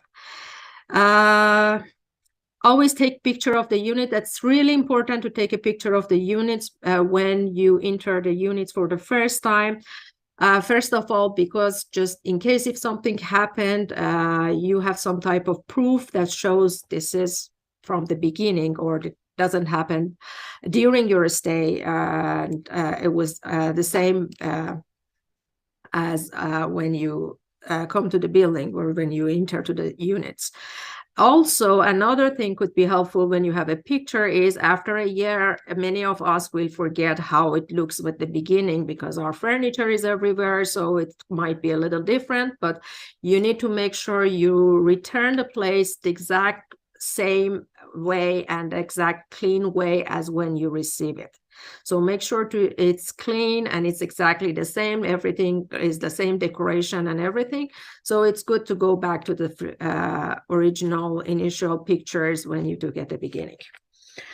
And another thing, rules about the building. Many landlords will give you a copy of the rules of the building. If it's not given, check with them and make sure how the rules are. Like rules could cover so many things, including the building rules about cleanliness, repair, or so many other issues with the building, and something like rules about making noise in the building. Most of the buildings in this city have like rules about making noise, like most of the nights, I believe after 11 o'clock, it's 11 p.m. it's not allowed to have loud noises, and they can call the, like other neighbors can call the concierge or even the police if that there is a loud noise in the building for whatever reason. Condition for canceling a lease, that's another thing you can check with the landlord or check the agreement before signing the agreement. So make sure you are clear about everything before signing the agreement, because after that, if you it was included in the agreement and you said I was not aware, it's like the tenant's mistake, because they were supposed to read everything very carefully. And if something is not clear, check with the landlord, check with the management, and make sure everything is clear with you. And just in case, if there is, most of the time, the due date for paying rental is first or middle of the month. So make sure you pay every month on time your rental amount, because it's part of your contract. There is an agreement, and the other part also has some plan for that money, so they can go after you legally or whatever. So if there is any issue, like sometimes we have some issue to get money on time or whatever, talk with the landlord and share the issue with them and see what is the solution and how you can cover later, or what is their options. Next one. So collecting and returning deposit, we already talked about that. So make sure it's on time. Make sure to get a written receipt or proof. Permit landlords to enter permission if landlords wants to enter the unit. So they always give a notice, normally 24 notice, or if it's like fixing or repair purpose, they will talk to you, and it won't be like suddenly and without notice most of the time. And also at the end of the tenancy, they may need to show it to another person for the after the current tenant. So that will be by notice as well. Make sure to know your rights as much as you can and know all the details about the agreement. There is a website here, cleo.on.ca. That's a very informative website to get information online. I am going to show you very quickly because we are very limited on time, I know. Are we okay, Jaya, with timing here? 3:31. Oh, okay. So I try to yeah, we have the other wrap up as soon as possible, but just let me. Oh, I think I closed the other one. No worries, maybe the other one. Yeah. Okay. We can continue. Yeah. Yeah, I can continue. Just you can keep it in mind or make a note for you and share this. It's still sharing the Google. Let me. Okay. Oh, it's a Google page. Okay. Yeah. Let me try my best to show that. Okay. It's coming. So this is the page, and this is Community Legal Education Ontario. So if you go to the first page, you see so many different titles about like your rights and legal matters here in Canada, including housing laws. If you go here, you will find tons of information about different issues with tenants and landlords, regarding tenants, landlord agreements, and different issues and matters which you can get more details about. Okay, so I am going to skip this one and back to our PowerPoint again. Okay, so this is, I believe most of those are repeated. So shared accommodation. So in case if your space is shared between you and other people or other roommates, so that should be something insured, and you need to have rules and responsibilities set between each of you. Bathroom could be shared, kitchen could be shared, and you need to have your own schedule of how to use those spaces, who is responsible for cleaning, and those are something between you and your roommates. And another thing, landlords and tenant law doesn't apply in this case. It means, for example, if you have one room in a shared space, then you don't need to give a 60 days notice. You can just manage between you and other people who are involved in the same space, including the landlord. Can be evicted without notice. That's another thing. And for more information, the same link that I showed could be helpful. Moving in and out, that's another thing, could be helpful to know a little more. If you need to hire a car, rent a car to move out or move in like big furniture, there are agencies you can rent a car, or you can get help from others, friends, if anybody has car, and they can help you.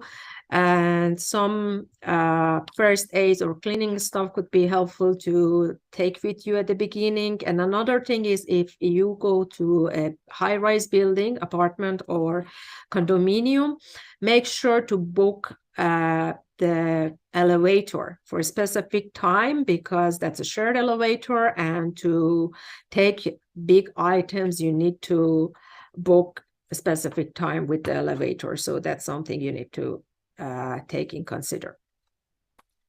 When you are moving out, notice we talk about, you give a notice to the landlord, contact utilities, phone, internet providers, and stop whatever is under your name. Like if the electricity or internet is under your name, make sure you stop it, because otherwise it will be continued monthly base, and then you will be surprised with extra cost, which is not really related to you.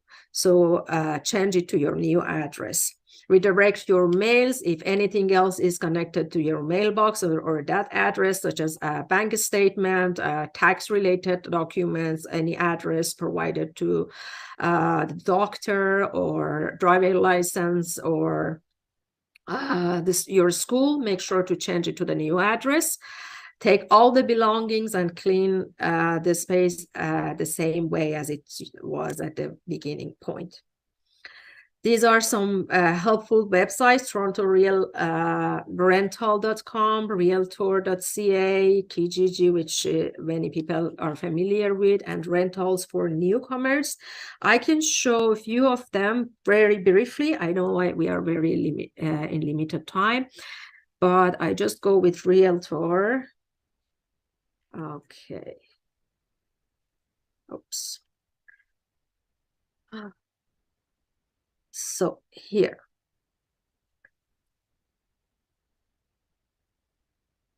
Realtor. Yes. Realtor.ca is a very formal link for those real estate in a city. So if it's there is a real estate agent involved in the leasing process, then they normally post the information on this website. So if we are going here, you can choose your city. So we go with Toronto here. And then there is a filter on the top. So here, I believe this is for selling process, selling options. if you go to the filter, you can change it to rent and then set your maximum budget.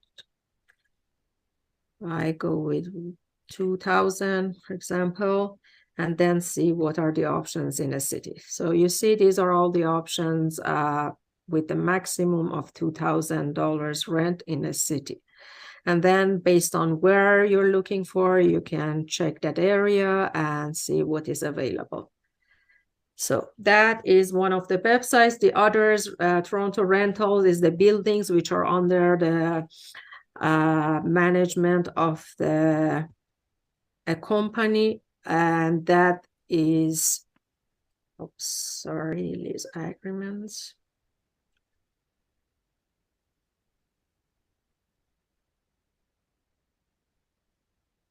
That is for those buildings which are rental buildings, not private owners or private landlords like houses or condominiums. Just double check, Jaya, do you see the PowerPoint here? Yes.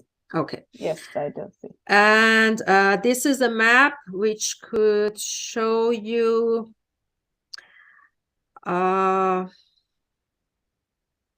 I don't know why I don't have access to my. So this is the map that can show you how the price could be different in the city. So don't just ignore the numbers because this is not very updated one and it's for a few years back. So you won't find this amount in a city anymore, but it can give you some idea about the difference in a city, like how expensive, how affordable it could be. And it's based on the subway stations in a city. So if it's closer to the subway station, it's always higher. If you go to the downtown area, which is a purple area here, it's more expensive. And you can have a look at this map and get some idea about how it might be different in a city in terms of rental amounts. Okay, so I'm going to the next page. These are some more additional websites and links could be helpful for student housing, what needs to be considered, finding house on 211 Toronto, that's another website could be helpful. Settlement.org is very helpful and informative websites. And those are the things could be shared with the students if they have their contact information. We will be able to share all this information with you if you get your contact information as well. So yes, I think, yeah, that's it. So this is our contact information. I know this is very limited. We have very limited time, but if you need any more information, if you need to be connected with us, please feel free to contact us through our email or call us at these numbers. And as Jaya mentioned, we will be at the school, at the college on this Wednesday and Thursday, the same time. If anybody wants to be in contact with us, please feel free to reach out to us. Thank you again. So, okay, we can go to the next part, which is student safety. Am I right, Jaya? Yes, please introduce Lou, and then from there she'll take from Sure. there. Okay, let me just open it. Yeah. Just a moment. So as we mentioned, our next topic will be how to be safe with frauds and scams and the general student safety. Very quickly. Okay. So. Okay, so yeah, here is keeping the students safe, and Liu from North York Community House will continue this topic. I am going to start with the agenda. Liu, please. Thank you. Thank you, Harold. Thank you, Jaya. Good afternoon, everyone. My name is Lu Bai. I'm a financial literacy and financial empowerment program worker at Niche. And today, my coworker Abinia and I are going to introduce fraud and scams, talk about how to avoid scam and frauds, how to protect your identity, and what to do if you are feeling unsafety. Next slide, please. Thank you. Yeah, before introducing fraud and scam, I want to ask you one question. Can you guess how much money did people in Canada lost due to fraud and scam from January to July in 2022? The answer is 284 million, only a half year. So please take fraud and scam seriously because it might be happen around you possibly. So what are scams? Online scams are intended to manipulate or trick people into giving away their personal details, financial details, or money. Some people might have a question, what's the relationship or difference between scams and frauds? A scam becomes fraud when a scammer gets someone's personal or financial details and use them for their own gain or receive money from their target victims. Be aware that fraud is a criminal offense. Next slide, please. Thank you. Yeah, so let's walk through the different type of scams. Phishing scams is a type of online scam that targets customers by sending them an email and appears to be from a well-known service provider such as a bank or mortgage company, and it asks consumers to provide their personal information. Next is lottery scams. Yeah, thank you. Most people have dreamed about winning lotteries at some point. Unfortunately, fraudsters use the opportunity to prey on people. This is commonly referred to as a lottery scam. Usually, the fraudsters will contact the potential victims to give them tell them that they have won a lottery, but they need to pay taxes, legal or registration fees to claim their winnings. Fraudsters can contact victims through the phone, email, mail, a text message, or even through the social media. Next is marketing frauds. Marketing frauds is an illegal practice that makes false or misleading information for financial gains, including exaggerating the quality of products or services in advertising, selling fake items as the genuine products. Relative in trouble scam is easier to understand. Someone contact you saying that your family member or a close friend of you need money to get out of the trouble. A debit and credit card scam or fraud is when someone steals both of your personal information and your credit card or debit card information and use them without your permission to withdraw money or making purchase in store or online. Identity theft occurs when someone uses another person's personal information without their permission to commit fraud or other criminals. Many scams and frauds attempt to intimidate government services such as CRA or Service Canada in order to gain access to your personal and financial information. Next slide, please. Thank you. Yeah, here is the top 10 fraud affecting Canadians based on a number of reporting in 2020. We can see the first three frauds are extortion frauds, identity frauds, and personal information frauds. Next slide, thank you. Like I introduced, the people who do frauds and scams are called scammers and fraudsters. They are always looking for opportunities to stick at their potential victims. now they have a new opportunity to fraud, which is COVID-19 scams. Next slide, thank you. Yeah.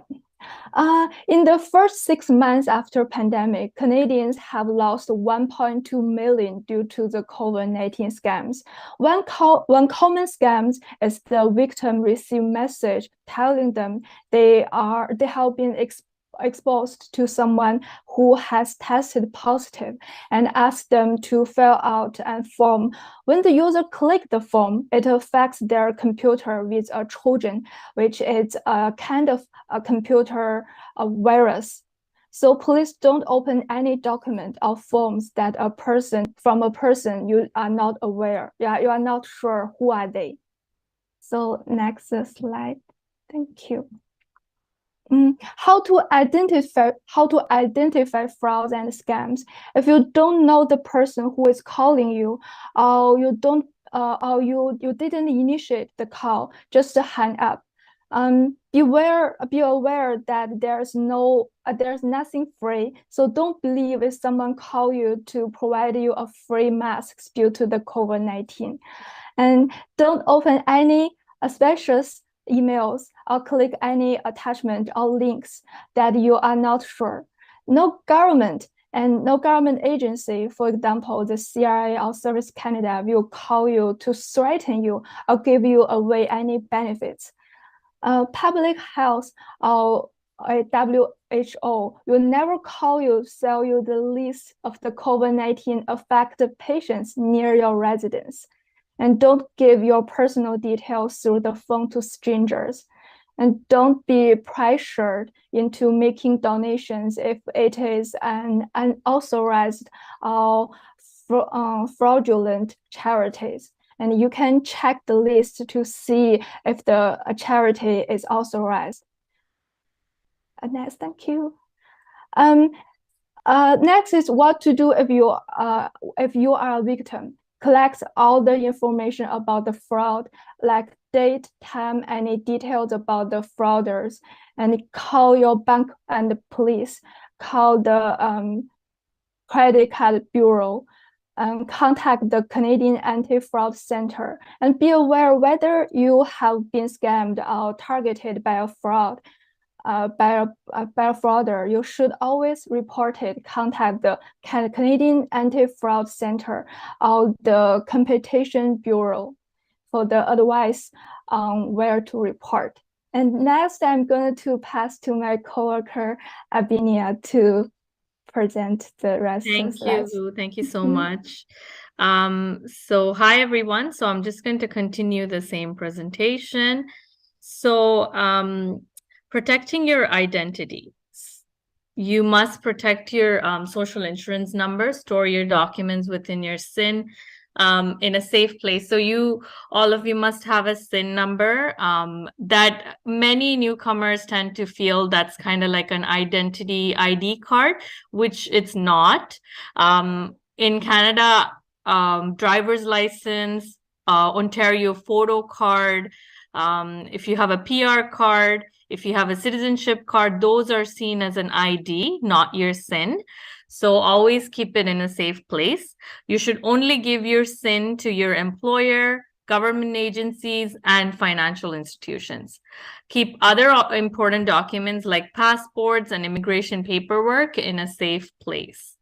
Check your bank and credit card statement regularly for any strange activities. So if you had lost your credit card or your debit card, or maybe, you don't really have to lose it. Sometimes, when we are buying things online and our card is already saved on the computer, it happens where someone else can misuse it as well. So that's why you should always keep a track on your statements, your monthly statements, to see if you see anything, any activity that you feel like that you haven't purchased or anything. In that case, you can always call your bank and let them know that this particular transaction was not by you, and and they most of the times they're able to you're able to get the money back, especially if it's like a credit card. If you lose your wallet, cancel your credit cards and report the loss of your identification immediately. So like just like what I mentioned, if it's a credit card, you can always call the credit card company and lock the card to make sure no one else uses it. And if it's any other ID, you can, for example, if you lose your driver's license or health card, you can contact Service Ontario. And if you think that your SIN number has been stolen, you can contact Service Canada. Thank you. So this is about cybersecurity. This mostly many of you probably know because we use like everything has become virtual nowadays. So we almost have everything on our phone. So always use strong passwords on your computer, phone, and tablets. Use antivirus software on your computer. Do not share your passwords or PIN numbers with anyone. Always log off websites when using public computers. So such as if you're using like a public computer at your school or at a library, always make sure nothing is saved and always log off. Do not click on attachments or links in emails from unknown senders. So junk email, or even sometimes some emails come into your inbox and that they seem like something that's very suspicious. Please do not even bother opening it at all. Even nowadays, we get a lot of links sent to even our phones, right? As text messages, WhatsApp messages, and Viber, WhatsApp, you get added to groups that you're not even aware of. You don't know where people get your phone number from. So always make sure you, quickly block those type of groups and avoid opening anything from there. Check the privacy settings on your social media accounts and do not share personal information. So any social platform, not everything, even though they say it's like, private, you really can't, trust most of them. So like, for example, even though you might think Facebook chat is like very private, you never know that people can still have access to that. So always avoid sharing anything personal, any personal information on social platforms. And I have noticed that a lot of social media accounts, they keep changing their privacy settings. So you always have to make sure to, go back and check if anything has been changed. If so, then, change your settings accordingly. Next slide. Okay, thank you. So safety on the street. Walk with a purpose. Avoid isolated areas such as parking lots, garages, and alleyways. Stick to well-lit places, high traffic areas. One thing I want to mention about this is when walking, you can even check out the city website, Toronto City website, where they talk about a lot of street safety. If you're a pedestrian, like what are some rules that you have to follow? For example, they encourage people to wear very bright colors. Like even when you're buying winter jackets, try to stick to buy a colorful jacket rather than a black one, because you notice that in winter times, it gets very dark very early, and you might have classes late and you might have to walk to your bus stop or anything. And it's always good to wear something colorful, something that stands out, so people who are driving can, watch out. So these are things actually mentioned regularly, like by the city, like even police and on the city websites. So if you want to read more on it, you can check on Toronto City website. Some of the other points are keep a distance. Don't let people get too close to you. Dress so you can move with ease. So that's like where you try to dress very lightly. Pack light. so you're able to move as well easily. Being followed by a person, if you feel like you're being followed by a person, try to switch direction or cross the street, walk towards an open store, a lighted house, or an area with other people, yell for help. Being followed by a car, if you feel like a car is following you, slow down, or same thing while you're walking. If you feel like you're being followed by a person or followed by a car, try to go somewhere where there's people, and try not to get stuck alone. Tell others where you're going and when you're expected to arrive and return. This is very important, especially for students who are living alone and studying, because if you're here with family, obviously you can let them know, this is the time my class is, I'm going to be coming back at this time. If you're not back, they'll obviously check on you. But unfortunately, when you don't have family here, then just let a friend or a roommate know that this is when I have class, and I should be back by this time. Just keep at least one or two person in the loop, because it's very important, right? If something does happen, you want to make sure that it's been like you're being contacted by someone, or it's being addressed to the police or any emergency services. Talking on the phone, if you must talk on the phone while walking, don't get lost in conversation. Again, this is another thing while you're walking, even if you're listening to music on the headphones or on the phone, you have to be very careful, as a pedestrian. Next slide. So these are some emergency services that's available. So any life-threatening emergency, you must call 911. Non-life-threatening emergency is there's police services, emergency, and walk-in clinics. So what is a 911 emergency? A life is in danger, or person or property are under imminent threat. For example, if there's a fire, you must call 911. A crime is in progress. A serious crime has occurred, and the suspect may still be in the area or is likely to return to the scene of crime. Suspicious circumstances indicate that a crime is about to be committed or has just been committed. So these are some examples on when you should call 911. And when you do, then they say remain calm and speak clearly. If you request the service for an interpreter, if you're not able to communicate in English or French, you will be able to get an interpreter to speak your own language. You have to let them know what type of services you're looking for. So if it's police you need, ambulance, or a fire truck, explain the situation to them, provide your exact address, including postal code, give your name, address, and phone number. So report the incident to the police as soon as possible. If it's an emergency, call 911.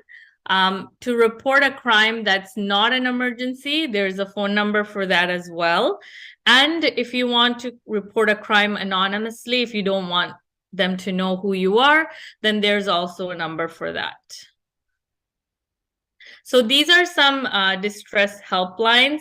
So I'll just point out a few. So for example, if you feel like you need to speak to someone regarding any mental health services, there's a phone number for that.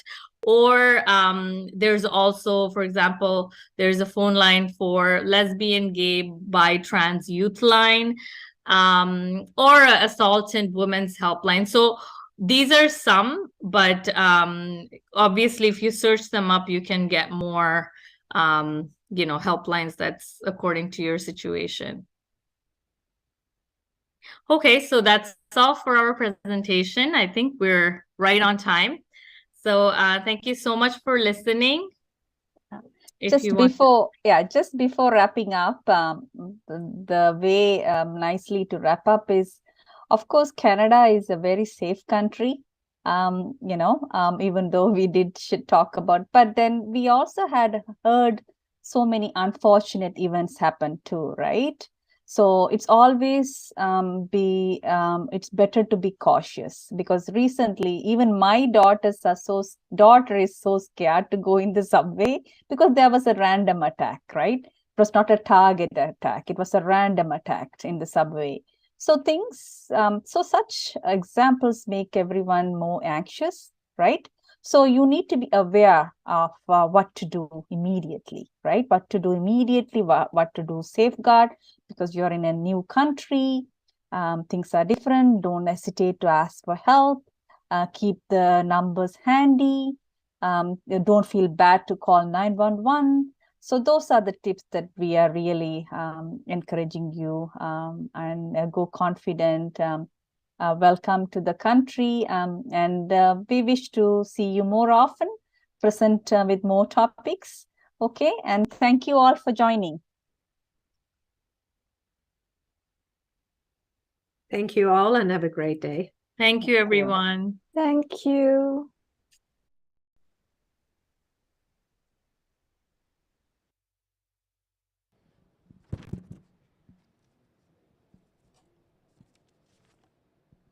Okay, we would like to thank you everyone who joined for the last session. And now that's a wrap for today's event. Thank you so much for attending and participate throughout the event. Hope you enjoyed, learned, and clarified all your concerns you had. And hope to see you all once the college starts, so we can meet you in person again. And good luck and welcome again to Lambton College, Toronto.